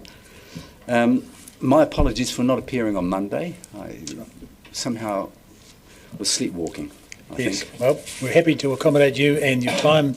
The time is shown on the screen behind me. Yeah. Well, I'm Hendrik Kosch and I'm coordinator of Shetland Street Community Gardens. Am I standing close enough to this? Yes. Okay. I'm assuming most of you were here in council when I appeared before you a year ago, and fortunately you did recognise our request it was fair and agreed to give us the $10,000 grant, and very much appreciated. It took quite a while for us to do the paperwork, and when I put in my application for the 9-year plan, I also put a copy of the contract that we have signed with the DCC, hoping that if you had a chance to look at it, it seemed thorough and also transparent on our part as well. Now, in terms of the particular request we made in 2024 was to recognise all the work we're doing, not only at developing the initial planting, but ongoing maintenance. And that is substantial in terms of the time of our volunteers put into maintaining it, and also the resources involved with continuing with it in terms of tools, truck use, and so on. Now, I won't go into those details. I'm just like to just basically give weight to why we would like this to be continued for the next 9 years. We would like it to be inflation adjusted as well, but that would be maybe asking a bit much at this point.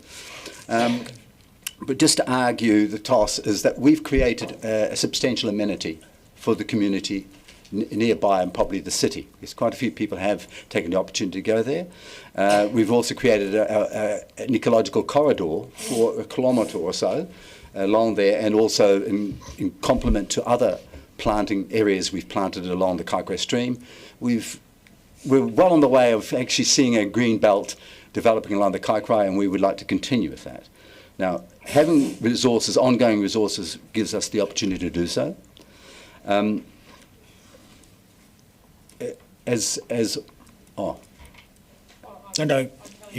you carry on. Okay. Once you've finished your submission, yes, we'll ask questions. I just saw the hand going up. That's all right. Trained It as was a school teacher. For my Not. benefit. Carry on. We were also, it was recognised in the grant application and the contract as well, that we are doing quite a lot in terms of the community garden, in terms of creating garden beds and food for not only the volunteers that participate, we also provide food to the marae, and because they provide alternate lunch and dinner through certain parts of the year. We've also requested to, we've put in a request to DCC to actually expand some of the garden space into the Kaikorai Common. We haven't actually resolved that yet, but it's an area that is substantial. There's probably about half an acre, or at least well over a quarter of an acre of ground that could actually have garden beds and produce more food, and we would like to consider that in the near future. But we can only do so, again, if we are fairly confident that the resources are continuous, because nothing's worse than all of a sudden having inadequate resources to even deliver on your initial proposal. Just to give you an idea of what goes into what we do in terms of volunteers, we've got more than 1,000 people that come either Tuesdays or Thursdays over the whole year, and they on average provide at least probably 3 hours work. Not all equally efficient, but they're all there willing and so on. And we'd like to think that not only is that value or that work appreciated by the council, but also can see the value in not only providing those base resources to enable us to continue what we're doing, but also to actually build on that, and we can see in terms of needs of our citizens in the city that there are a lot of people going hungry. A lot of people need to learn a little bit more about resilience and so on. So we again, our plea to you is see this as a long-term investment that is well spent. If any of you haven't been to the Kaikorai Common or Shetland Street Reserve, feel welcome to come and visit. I'm there religiously Tuesdays, Thursdays, and we can also arrange to be there any other time if there was a group of you who would like to visit, and we would like to show you around. And again, thank you for giving me the time to talk. I think I've said everything. I've missed out probably on half a dozen statistical references, but I think that's not so important. So if there's any opportunity if there are any questions, I'd be happy to answer. We have some questions. Councillor Vandevers. Thank you for coming today, Henry. You've said that you've created an environmental amenity for a number of people. Can you give us any idea of what the daily visitation is like? I've seen wonderful trees and there's a great amenity right down the Kaikorai stream. I pass reasonably often, don't see many people. What would your daily visitation be like? I would say in terms of the... So press the button to start to talk. I would say in terms of the commons, the reserves that we've planted and maintained, I would say there's easy 200 on average a day. I would say that. There's just alone there's over about 75 kids from Balmacune Intermediate. I was trying to think of the name of the school. Balmacune Intermediate itself. But people from the village walk often just from the village along the I think it's referred to as Bishop Court Reserve. It's changed names a little bit over the last few years, and again throughout the whole reserve, I would say with reasonable confidence, a couple hundred a day. Yeah. Thank you, Councillor Barker. Thank you, Mr. Mayor. Kia ora. Just want to ask you a question about, there was in the ODT last weekend, I think it was, there was quite an article on the Kaikorai stream, and you were talking about a green belt in Kaikorai. So are you doing much work around the stream, and do you see a vision for that stream? Well, the actual Bishop Court and the Kaikorai Common itself is getting onto a kilometre. We've got well over a kilometre of paths through there. We've also planted extensively in about 5 other areas, including one across the Kaikorai College, across the other side of the road and along the stream side, about a couple of little spaces in Fraser's Gully, and we've planted probably, well, I think even in the article, probably 15,000+ at the Kaikorai Estuary. Now that's a project that could be enormous, and we would love to see that as a long-term project that the council buy into. From my point of view, I'm probably not going to see anything like the end of it. I may have another 5 to 10 years of vigour left, but I would like to actually continue with that big project. And any other opportunities, including there's a lot of stream that has got marginal bits of land adjacent to it, but there are also other people coming on board, including Aroha Kaikorai Valley. Yeah, and thank you, Councillor Gilbert. Thank you. You've mentioned roughly 200-ish, yeah, to guess, a day, and you've mentioned about school kids and things coming through. My question is around, you've also mentioned about resilience and growing and food and things. My question is around, given we know that our growers are dying out, selling out, whatever, and there's this gap in the middle of nobody doing it, and Polytech more or less canning horticulture. What is the average age, roughly, if you know it, of the people coming through and actually learning the skills or some of the skills from you and getting an introduction to it? Don't forget to push your microphone. Bad habit. We had about 120 children from, I think it's Roslyn. Was it Kaikorai Primary? Just. No, that was Balmacune, but we also got Kaikorai Primary. We had over 120 of those children coming. They were helping with carting compost, and that was stinky stuff. They all assisted with a little bit of weeding during the time they were there, and they also did a bit of a walk around the reserves, identifying native trees and having a race with me. I thought that was the best part. It keeps me fit. So they're children from about 7 to 9 that were coming. It was only about half the school in total. And we've also had Columba College come along. 80 of them came along, and they helped us weed. And they learnt quite a lot about natives in the process. Not those. You know, as we most probably all appreciate, it takes a while to learn to recognise what a weed is. And that's not always necessarily excluding natives. There are native weeds. I don't know if... in terms of other participation, we've got Sarah Cohen, which is a school for people with intellectual disability. I forgot the proper term. Sorry. Yes. And they've been coming for over 20 years. They don't come in large number, but they come along consistently feeling it's a good place. They feel safe. and the job is not too difficult. But I take the point. I think there are, sadly, not enough opportunities for young people to learn these. So the Enviro School program, or Education for Sustainable Living, is still intact, and I think the DCC is still helping funding that program. There are increasingly young people from even about the age of 30 and younger. They've actually had the opportunity to learn from experiences they've had at school and participating in community gardens around the city. Yeah. Great. It's wonderful to be training up those 30-year-old youths. Anyway, thank you very much for your submission. Thank you very much. Very informative. Good luck with the rest of the job. Shit. Oh.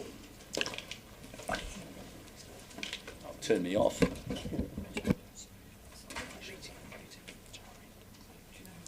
Yes. And so now we have Philippa Harris from the DSO. And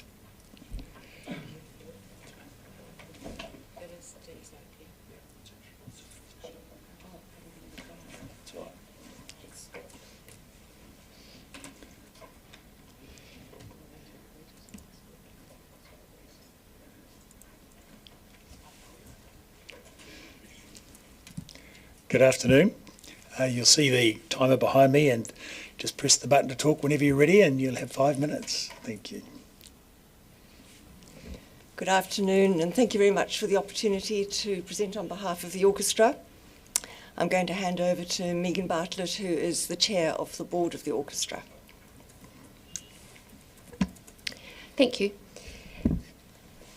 The DSO supports the aims of the Ōtepoti Live Music Action Plan adopted by Council in 2023 to foster the long-term development of artists, audiences in the live music ecosystem. And the DCC's invested in the 2025 Festivals and Events Plan, which envisions Ōtepoti Dunedin as a vibrant city enriched by memorable live music. And DCC's financial support of the DSO aligns with these strategic goals that Council's adopted. We believe the DSO provides an exceptional return on investment for the DCC. For every $1 of Net City Service grant received, the economic impact return to the city is $43.50. And this is based on the Net City Service grant of $26,428, which is the grant less town hall hire rates and charges, and a recent study by Benji Patterson, which we undertook, which calculates the DSO's economic impact on Dunedin as a 1.15 million of GDP in 2024.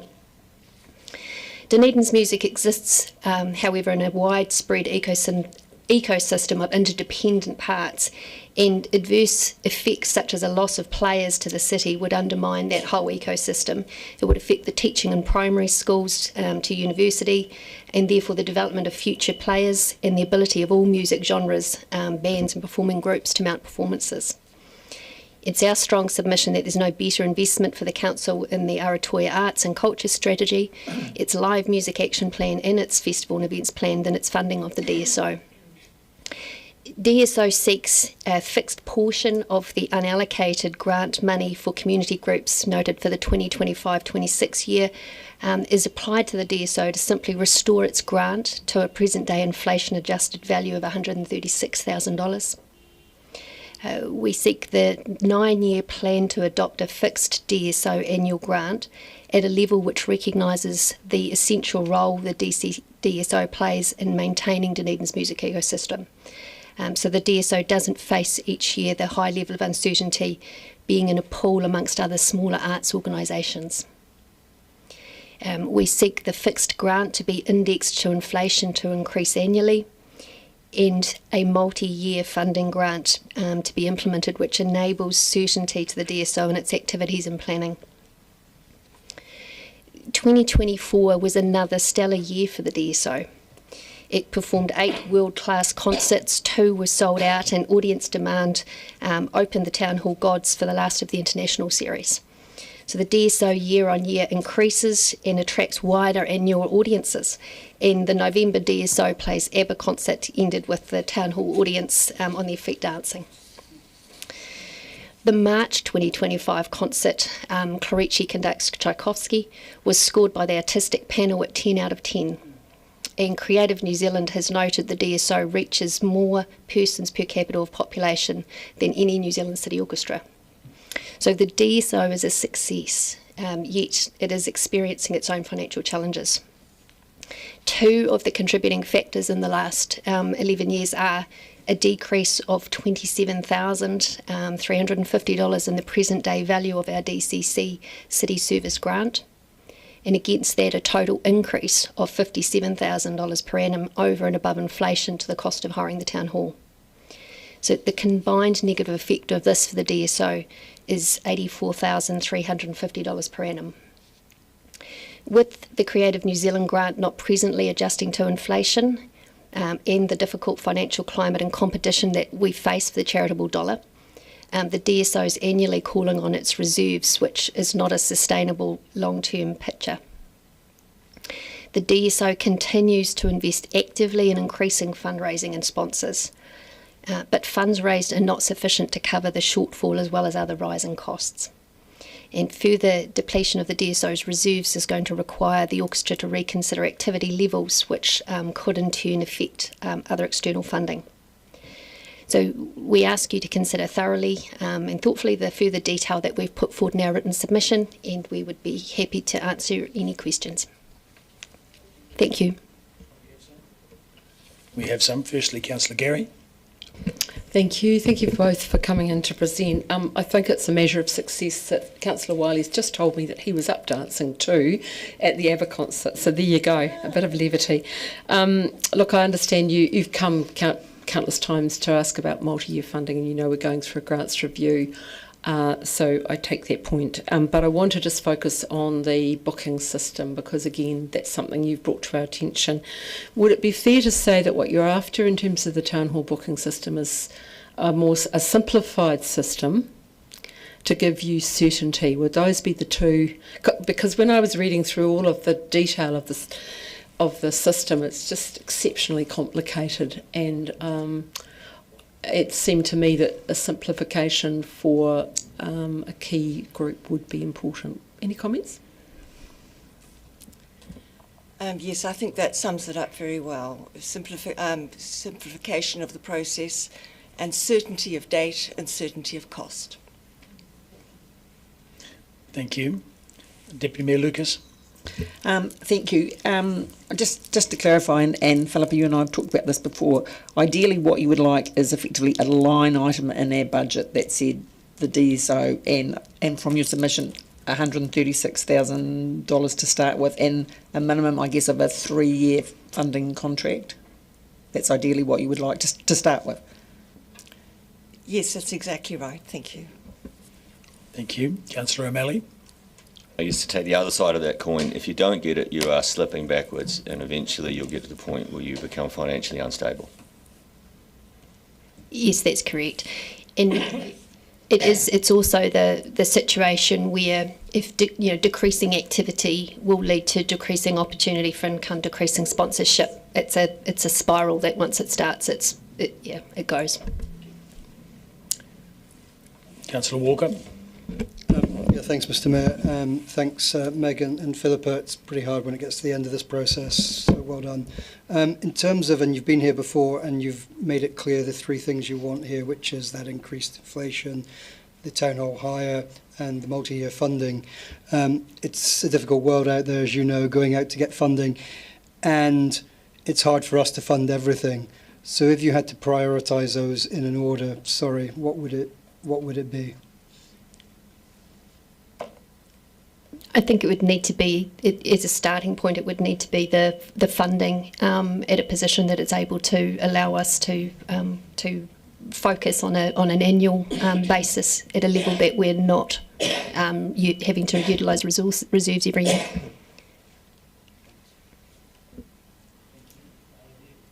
Thank you. Are there any further questions? Thank you. Thank you, and thank you very much. If it's not ABBA, what's the concert this year? You want to know which dance routine to practice? Yeah. It's called Simply the Best, and it's showcasing songs of divas from Aretha Franklin through to Tina Turner. Right. I'll make my annual visit to that one. Yeah. Thank you. And thank you very much for your submission. It's only 2 steps.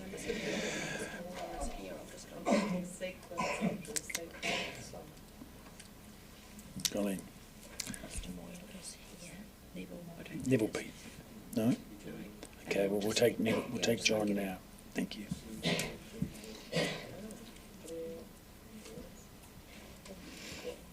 Now, our next speaker will be Mr. John Moyle from Combined Green Island Sports Bodies. Just get him in now.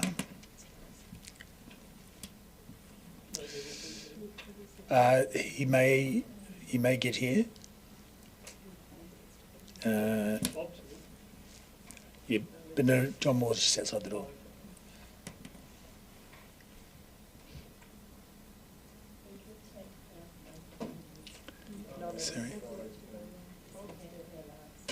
Sorry, I can't hear you. No, he doesn't want to go. Oh, the gentleman at the back, he's waiting till the end, deliberately.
Alrighty. Okay, you're all set. So your 5 minutes starts as soon as you're ready. Your Worship, councillors, you've had a long few days, I imagine, and you're nearing the end of it, so I'll try not to take too much time. But thank you for the opportunity to speak today. The last time I addressed council was over the sale of Aurora, and I said at that time that rates rises were above the rate of inflation and that income from a sale would disappear if processes and procedures were not scrutinised. I also said, what will you sell next? However, today in this 9-year plan, you are forecasting 10% rates rises for a few years to meet all sorts of project requirements, and no doubt all of them are needy. But my question is, why limit yourself to 9 or 10 years? My understanding of the Local Government Act says councils plan is to cover a period of not less than 10 consecutive financial years. In other words, councils could produce a longer term plan. To put it more simply for me to understand anyway, if I was going to buy a house, I wouldn't buy it on a 10-year mortgage, I'd buy it on a 30-year mortgage. It has been said that our rates are cheaper than Auckland, so I did a very quick and unscientific consult. My property here in Dunedin has yearly rates of $2,963. The property value is $410,000. In Auckland, my father's past property has rates of $2,862 and a value of $910,000. Here in Dunedin, a property with a rateable value of $960,000, it's in Maryhill by the way, has rates at 4,545. There's a big discrepancy between us and Auckland. My understanding of local council budgeting is that the process is concluded and then more add-ons appear. That seems odd. I may be mistaken as I gleaned this from ODT articles. But to come up with a budget and then add things onto it sort of seems to me to be a little strange. I'm going to get into processes and procedures because I understand that, and there's big savings to be made. My suggestion in the future is for councillors to have a cut-off date for their budget items.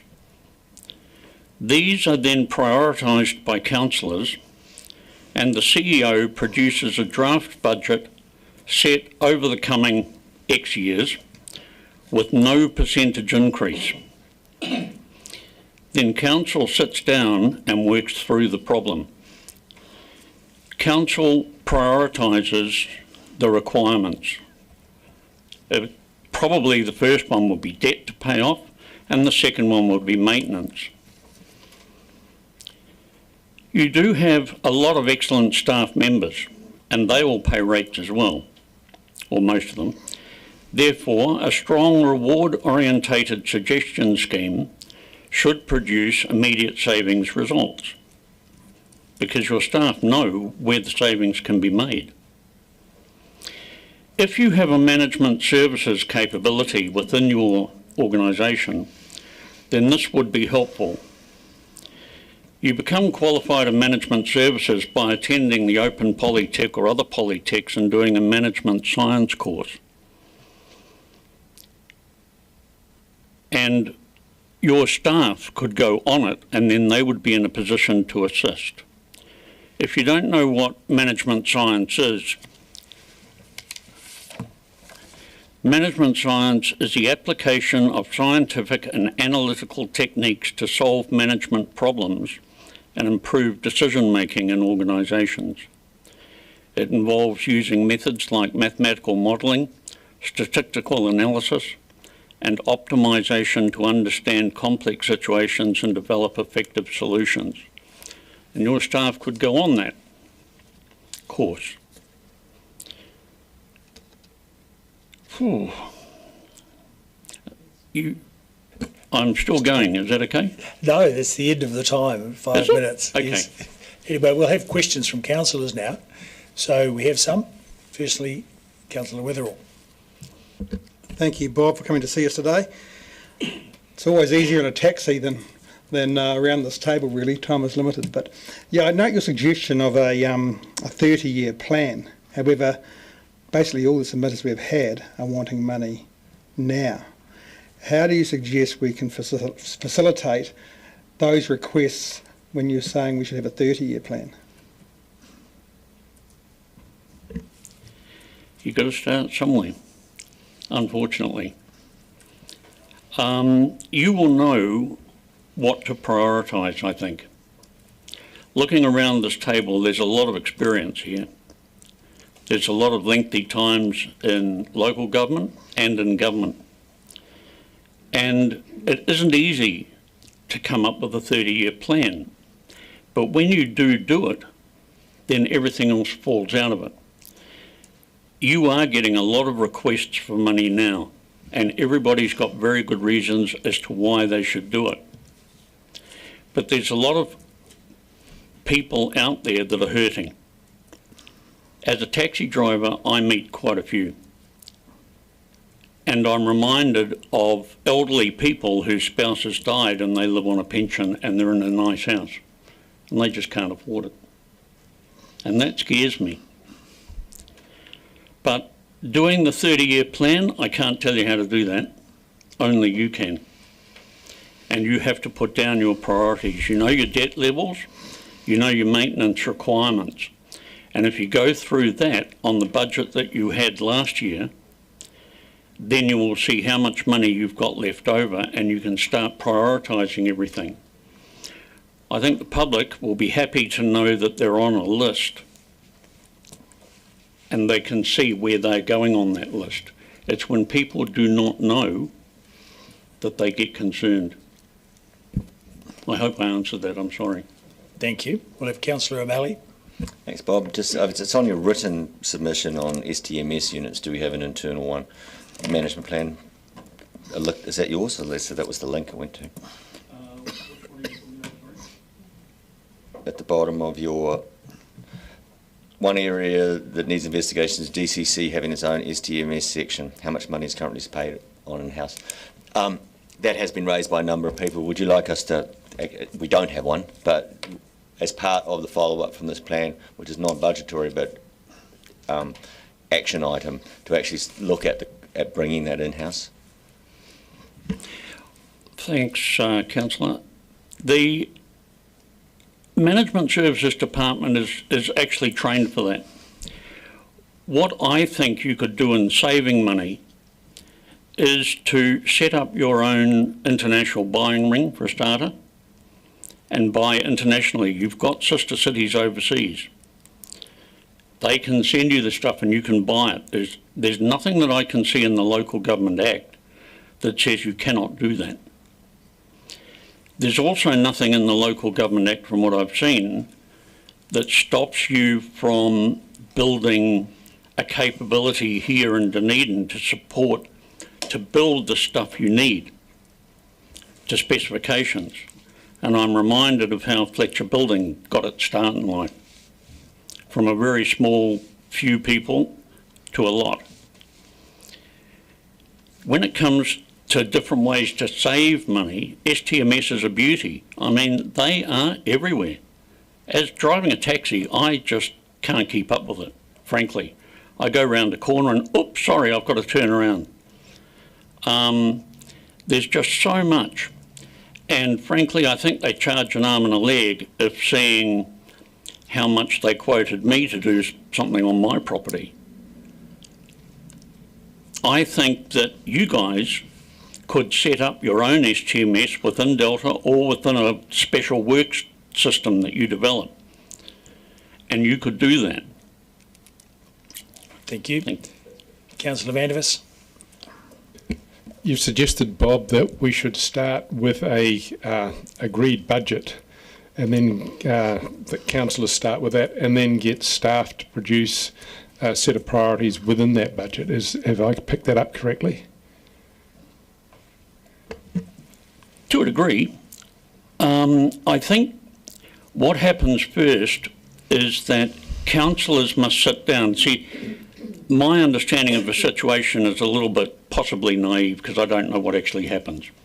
But I would imagine that you get approached by members of the public or organisations and asked for money and can you please do this, this and that.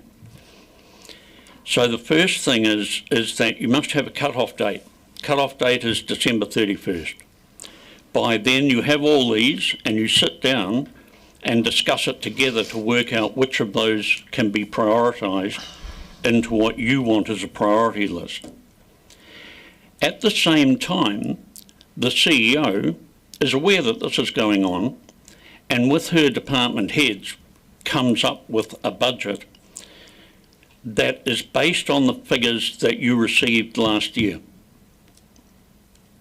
And then you work through the priority list that you have, which is pay off debt, pay off maintenance, and then there could well be other things that have to be in there for health and safety reasons. And then councillors sit down and they look at the wish list and maintenance levels over a period of years, and they can start working through it. It's not easy. Thank you. And thanks, Mr. Bowen, for your submission. Thank you, Your Worship. Thank you, councillors. Thank you. Now next we have Mr. Neville Peat.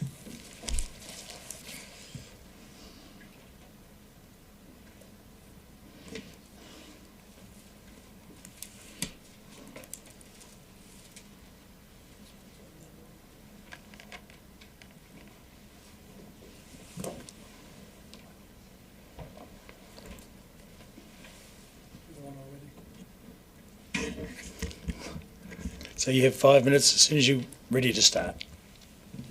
Sure. Rauranga tira mā, e hoa mā. Ngā mihi nui kia koutou. Yeah, to councillors and Mayor Radich, I bring greetings from myself anyway.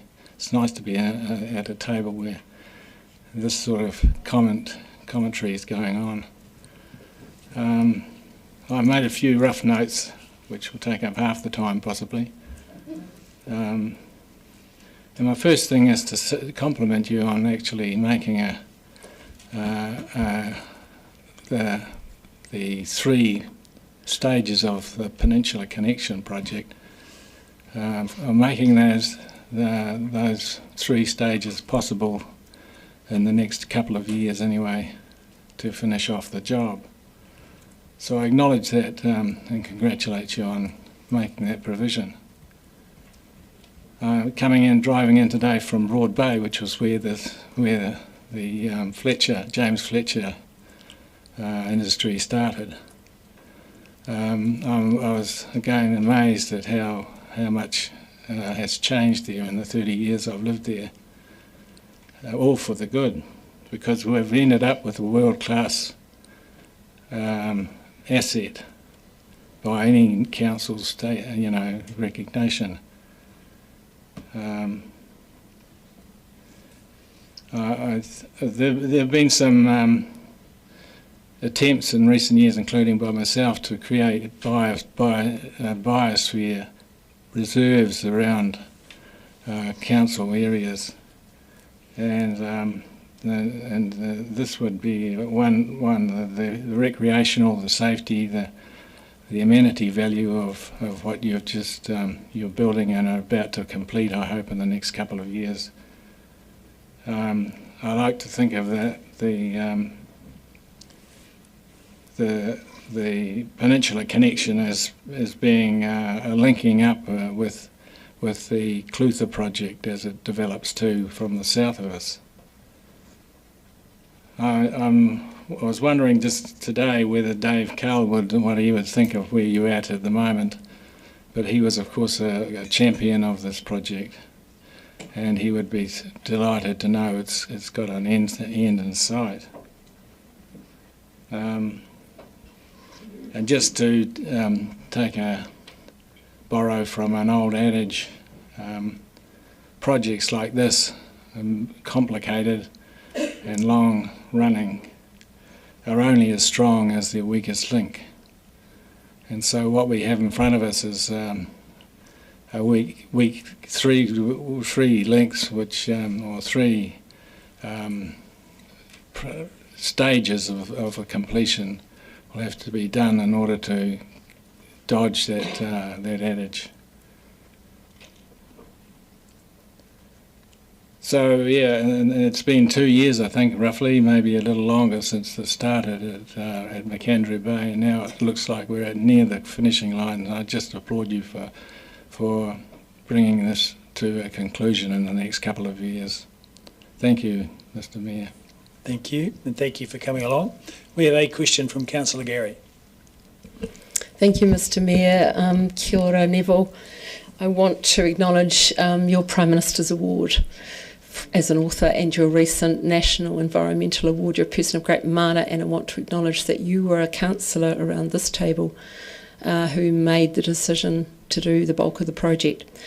You'll be interested to know, and this is around my question, a couple of submissions from board-based school children. This one says, it's got a car, but this is your picture. Thank you for putting the money in, just don't take it out. And this one says, thank you DCC for keeping your word. You're the last submitter to speak, as far as I know, on Te Ao Otako. So what would sum up your last word to us at the hearings around completing this project? Kia kaha. Be strong and be diligent about getting things done as efficiently as possible. Thank you. Thank you. Ngā mihi nui. Thank you for your submission.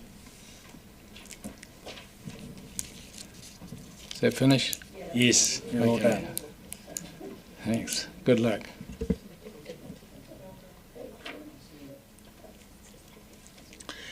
And next we have John Moyle and friends come to talk to us about the Green Island Combined Sports Bodies Incorporated.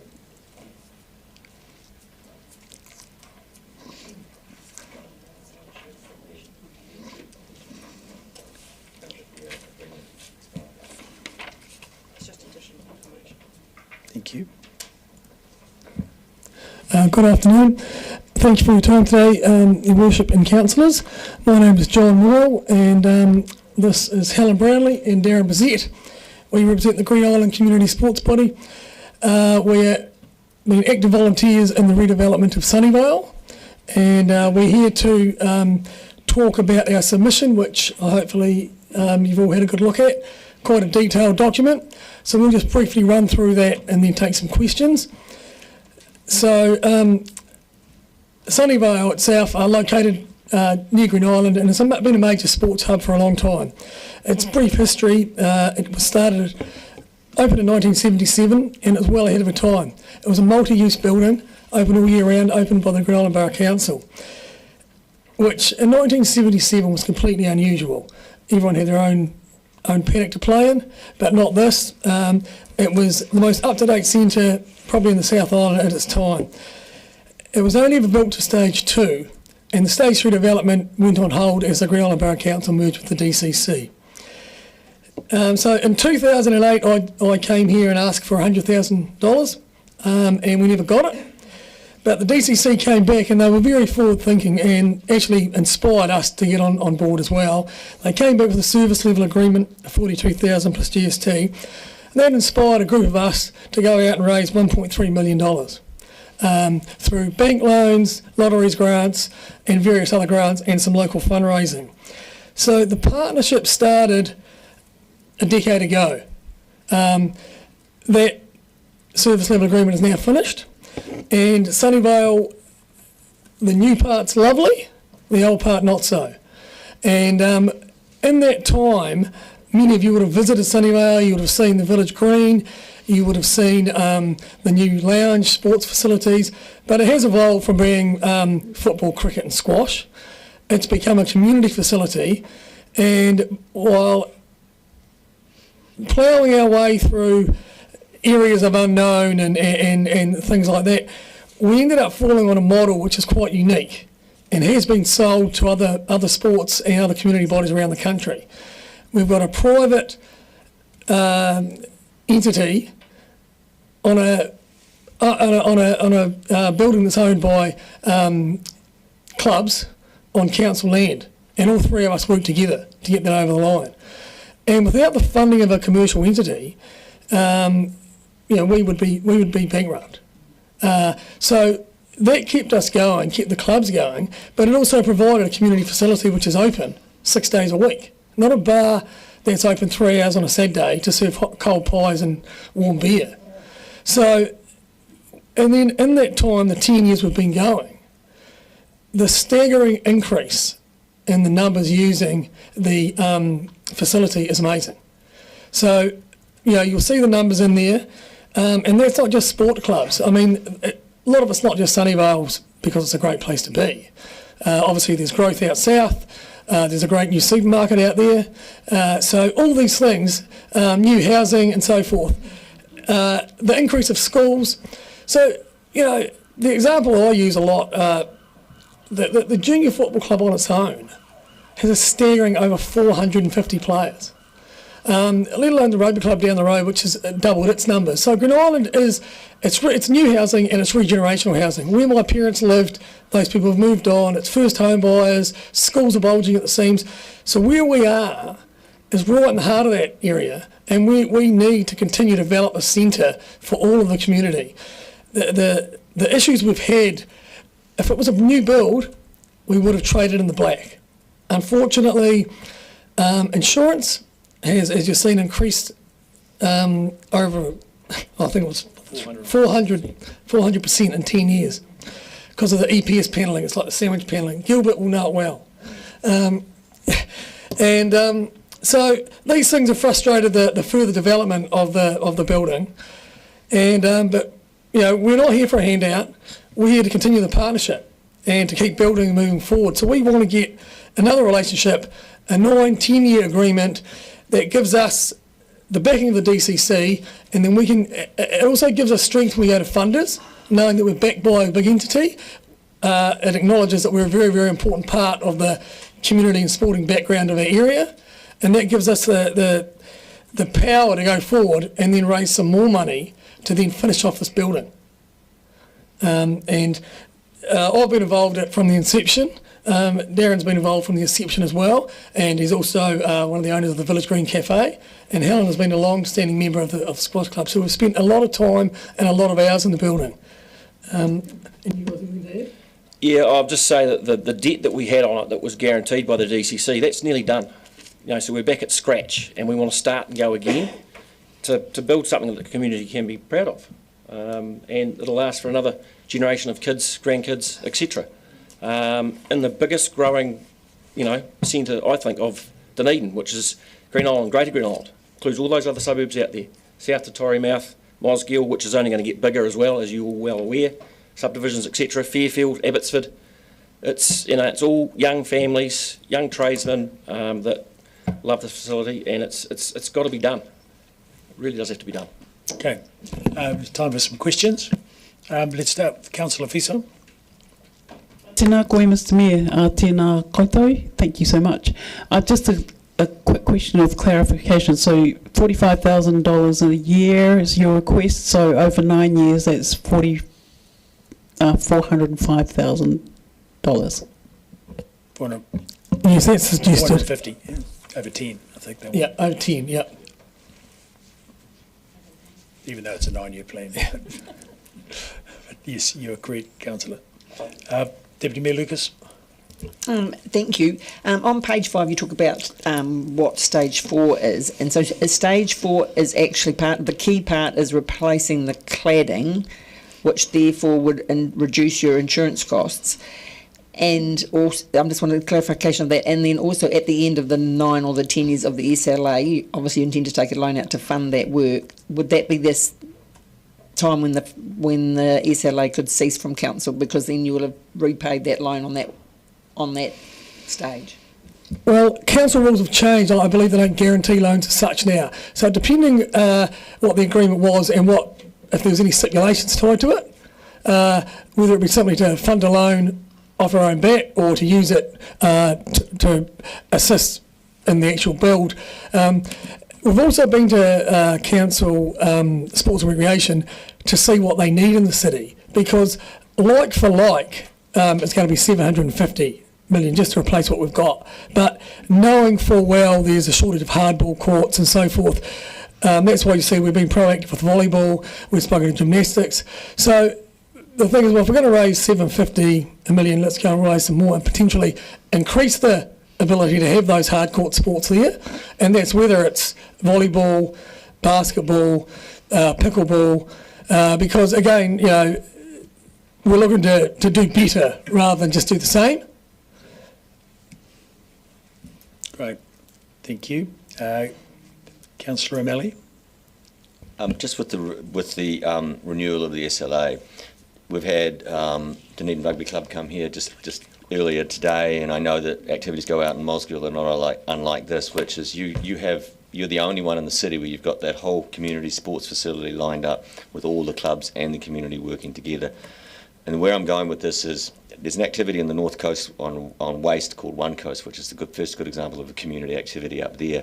I'm coming back to you going, would you put yourselves forward? I mean, I think the answer is yes, that you are the first example of how this is done, and therefore in the SLA, when we fund it, we're actually setting up a policy potentially on doing this all around the city wherever these activities are.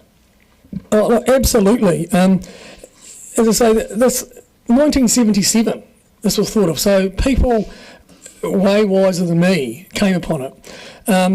But the system we've got now, and like Tora's a great example. I'm familiar with lots of sports. In the pool, they've got a cricket club beside a bowling club beside a tennis club who all sit empty for the majority of the year, and a rugby club which is empty.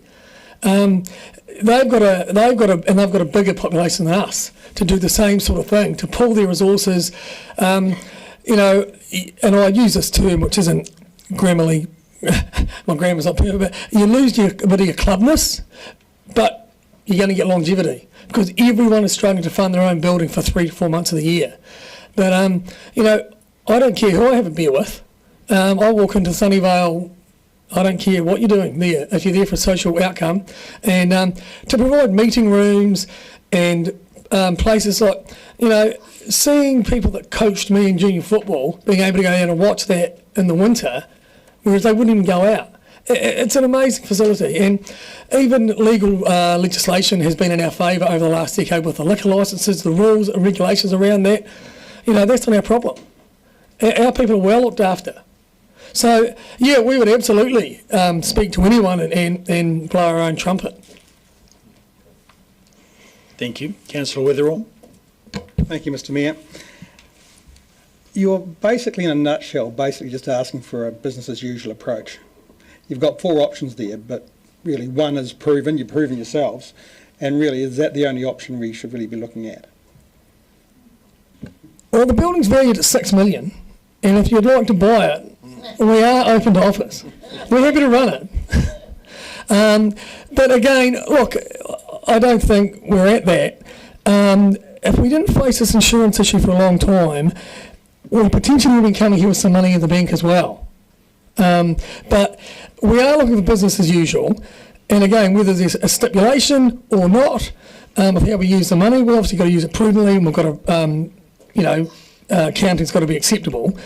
But yeah, you are. Business as usual, we potentially get a loan, we use it to fund it. Because, as I say, going to the Lotteries Commission, in which we got a substantial amount of money from, when you put a big entity like DCC behind you, they know that you've got a proven track record and you're doing things well, and you know, dotting the I's and crossing the T's.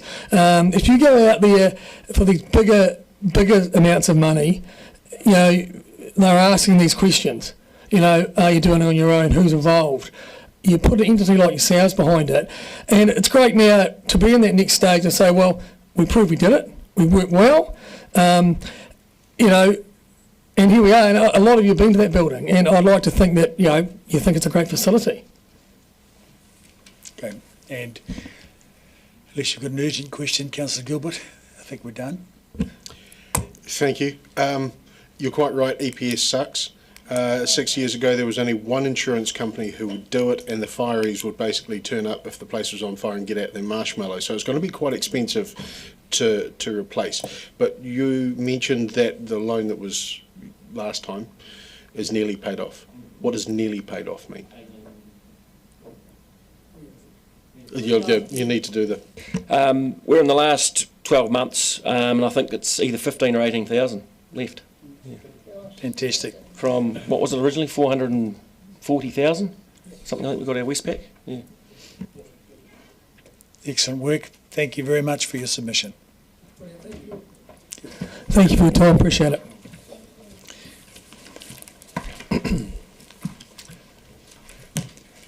Now, that brings us to our final submission of the day. Are you ready to go? Mr. Steve Smith of AB Line? That's good.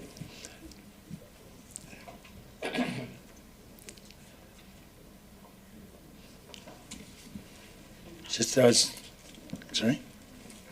just concerned that you were waiting till the end. You might have had a particular... does it matter that we start now, or do you need to wait till 4:35? No, look, I think they're just having a wine and cheese evening in my office at AB Line, so I think they probably are watching me on TV, so okay. Other than that, I've got no time frame. That's right. Sounds good. Wonderful. Okay, so as you probably know the drill, you've got 5 minutes from which you hit that button and you start your microphone. And just move it round more towards you, yeah. Thank you. So thanks for the opportunity to talk to you today. I'm actually not here really because I want to be. You probably don't want me here either, to be perfectly honest, especially speaking my mind in public. But I am the manager of AB Lime, and obviously the AB Lime's been talked about a lot around this table. we're obviously primarily concerned about the plan around the waste activities.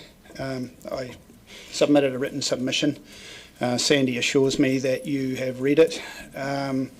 So I really just will take that as read. I just wanted to tidy up a couple of other matters today. Firstly, you're probably wondering why this is really the first time that you've heard from AB Lime directly. The reality is we've kind of been silenced or gagged through this whole Smooth Hill Green Island process. Most of my communications with Sandy and Chris Henderson and Simon Drew have been sort of on a confidential and without prejudice basis, so really we haven't been able to release anything to either the media or anyone in general. I've sent a couple of emails to the ORC around the process, just getting them to check that AB Lime's information was kind of correct in those kind of consenting processes. I received back emails of disappointment from DCC staff for actually getting involved in that process. And I actually got CC'd in on sort of cease and desist type sort of letters from Anderson Lloyd, which is the council's lawyers. So, you know, that's some pretty scary stuff. All of my invites to council staff and the mayor himself and the councillors have sort of been knocked back at this stage or graciously declined. Morrison Lowe, who obviously they've done the option analysis around the options really for landfilling for the DCC, they've actually never spoken to us. I wouldn't have a clue what's written in the Morrison Lowe report. Obviously it's been heavily redacted. My point around this really is that, you know, you guys are making a big decision, so I can't validate, and AB Lime hasn't validated any of the information that you guys have been provided, so I'd just be really careful relying on it. Just make sure you ask lots of questions and you're comfortable with where it sits. Secondly, I want to raise the whole fiscal and vested interest kind of, I suppose, issues that have kind of come up. The reality is, of course, we've got a vested interest in you not building Smooth Hill. You know, a commercial relationship with AB Lime and the DCC, it benefits AB Lime. We believe it benefits the DCC and the Dunedin ratepayers and sort of residents around Smooth Hill, obviously, if it need not be built. For the record, we're actually a long way down that track. We've actually got a fully confidential signed commercial agreement actually in place with the DCC for actually almost the full range of landfilling services. We actually sent invoices to the DCC for both March and April for waste that was delivered to us.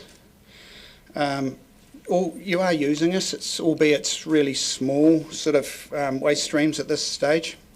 We've actually got all the processes in place required for you guys to be or use AB Lime as the preferred landfilling option.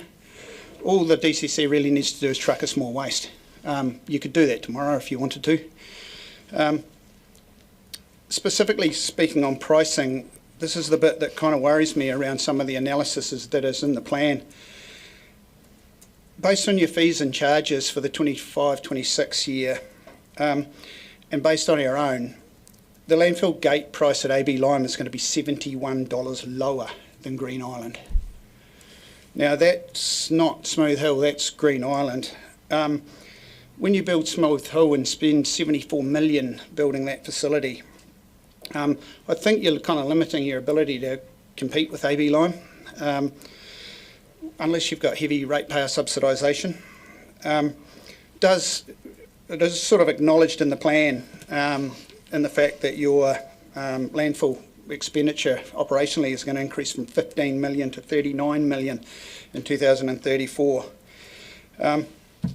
I suppose as a ratepayer and the manager of AB Lime, I just want you to consider that whatever assumptions you've made and whatever Morrison Lowe have told you, just be extremely careful with what that you're comfortable with that.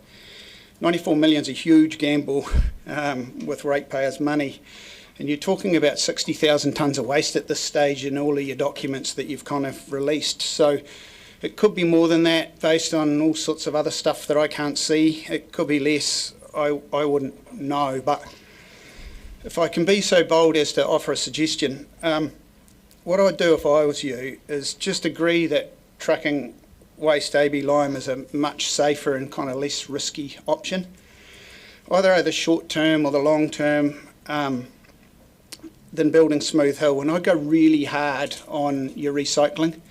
You're obviously going to build a waste recovery park at Green Island. Just go really hard on that and try and send AB lime nothing if you can. Building Smooth Hill just locks you into a plan that I don't believe is fiscally prudent. So we don't want to come to Dunedin, but we will if we have to. We just want the ratepayers of Dunedin to kind of benefit from our low-cost infrastructure and our efficiencies. Mr Mayor, I have a process question before we go to questions. Is that possible? If you want. Having been involved in hearings and chairing hearings, it's always been my understanding that when somebody has a commercial agreement or undertaking with council, that they wouldn't be they wouldn't make submissions to a public hearing like this. That's always been my understanding. It feels very irregular to be having a commercial conversation in public with one of our people that we have already have a contract. And I just wondered if you could someone could give an opinion on that before we proceed. Well, I can't give a legal opinion, but I'll ask for the opinion from the Chief Executive. Yeah, and I can't give a legal opinion either, but that is not a protocol that I can recall. Well, this is quite unusual. If AB Lime are prepared to discuss the T's and C's in the way that they are, then I would think council might want to hear that.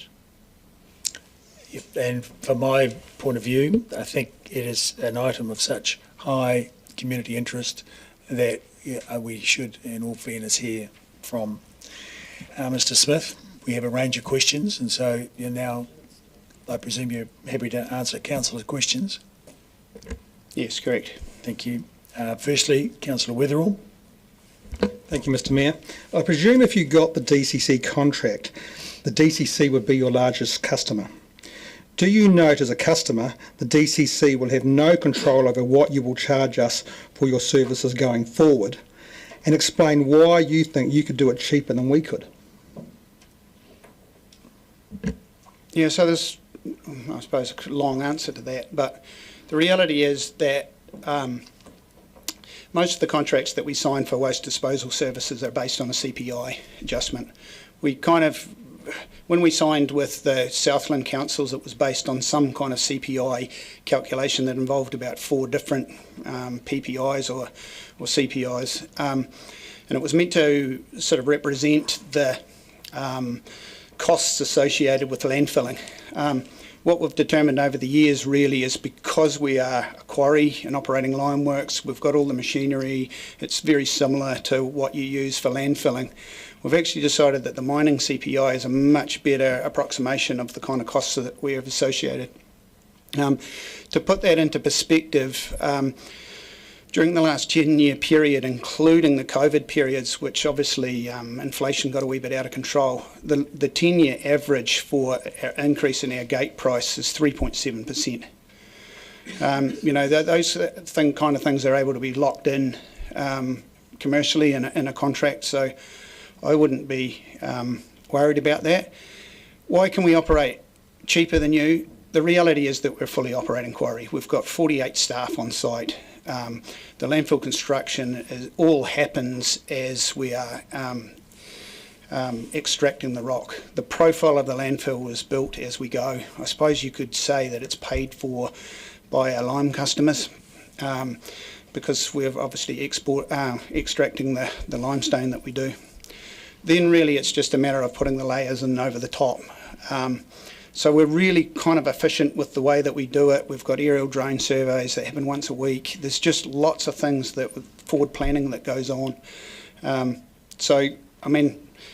reality is you're going to have to truck waste. If you choose this, you're going to have to truck waste to Winton. You're going to have to obviously load it onto a truck. But I think our efficiencies more than offset that. Thank you. Councillor Vandervis. If we were to send DCC waste to AB Lime, how would that impact the waste disposal, which is, I believe, the majority of Dunedin's waste anyway, currently going to the landfills of Ross and Hall Brothers? Are they going to be impacted as businesses by us sending our small part of Dunedin's waste to AB Lime? Look, I think it has to be some kind of joint kind of solution. We don't take very much clean fill at all. Of course, we're a Class 1 landfill, got full synthetic liner, very costly way to dispose of your clean fill. So realistically, we don't want that. Construction and demolition waste, honestly, we don't really want that either. Our gas production system is very badly affected by hydrogen sulfide. We're actually installing a generator later on this year. Hydrogen sulfide can really eat out that kind of machinery when you're extracting landfill gas. Things like jib board, they produce a lot of hydrogen sulfide. A lot of landfills that we've spoken to that take both demolition waste and municipal waste really struggle with their gas stream. So the reality is I would just go with a lower cost alternative, whether that's Green Island or Nash and Ross. Thank you. Councillor Fiso. Tēnā koe, Mr Mayor, tēnā koe, Mr Smith. I understand your need to have us consider this on a totally commercial perspective, but are you aware of our commitment to, through Te Takihareru, the Māori Strategic Framework, and our relationship with Te Pai Māori, where mana whenua have expressed their opinion and hope that we do not transport waste out of the region? Yes, and I'm really sensitive to that. I'm actually a big advocate for the Māori worldview. I honestly think that what mana whenua are saying when they say don't export or they don't want waste exported out of region is essentially telling you guys that you made the mess, now you clean it up. You know, the reality is I think things like your resource recovery park, you know, it's how much effort you're putting into removing those kind of things and making the issue as small as possible. So if I was to talk to mana whenua, I would say, look, DCC is really trying. They're going to make improvements over the next 10, 20 years. Hopefully won't send anything to landfill in due course. But, you know, they need time. So they are investing heavily in recycling and waste recovery. So just, yeah, really, I don't know. I can't speak on behalf of them, and but I would be asking the questions. Councillor O'Malley.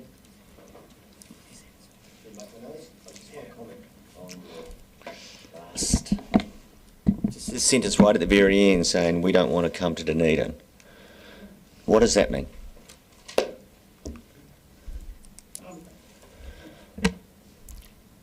Realistically, I actually think that the best option for Dunedin. You know, I know you've talked about the fact that you want to control the waste streams and all those kind of things. That's, I believe that the resource recovery park at Green Island is the way that you can do that. The costs associated with building Smooth Hill and operating it I believe, are going to be astronomical.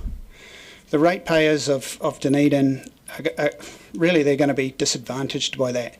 When I say we don't want to come to Dunedin, I really love a relationship with the DCC where you know, it's a long-term relationship, we're all kind of happy. If I have to come to Dunedin, those things like control and et cetera, you kind of lose them because we've got this kind of competing type sort of situation going on. I don't think it needs to be that way. I suppose that's just the way that I see it. When I say we don't want to, we would love a relationship with DCC. Does it? I just want a question. Are you intending then that if we build Smooth Hill, you will compete against Smooth Hill from AB Lime? Is that? I think we have to. You know, like the reality is, you're talking about spending an astronomical amount of money. You know, like it's a competitive market, the waste industry. The likes of Waste Management and Enviro Waste, they're not want to pay a whole heap more for waste to be disposed of at Smooth Hill if it could be disposed of at $100 cheaper at AB Lime. You know, it's the waste industry around the country is competitive. You know, when you look in Auckland, there's no council-owned, well, there actually is a couple of council-owned ones, but they're a bit smaller. But the big ones, Redvale and Hampton Downs, they're owned by those commercial entities. Right, thank you. Now, we've gone a bit over time, but I was keen for the Chief of Infrastructure to ask those questions. And so we've done that. And so I think you've had, a good hearing on that. Thank you. Thank you. Thank you very much for your submission.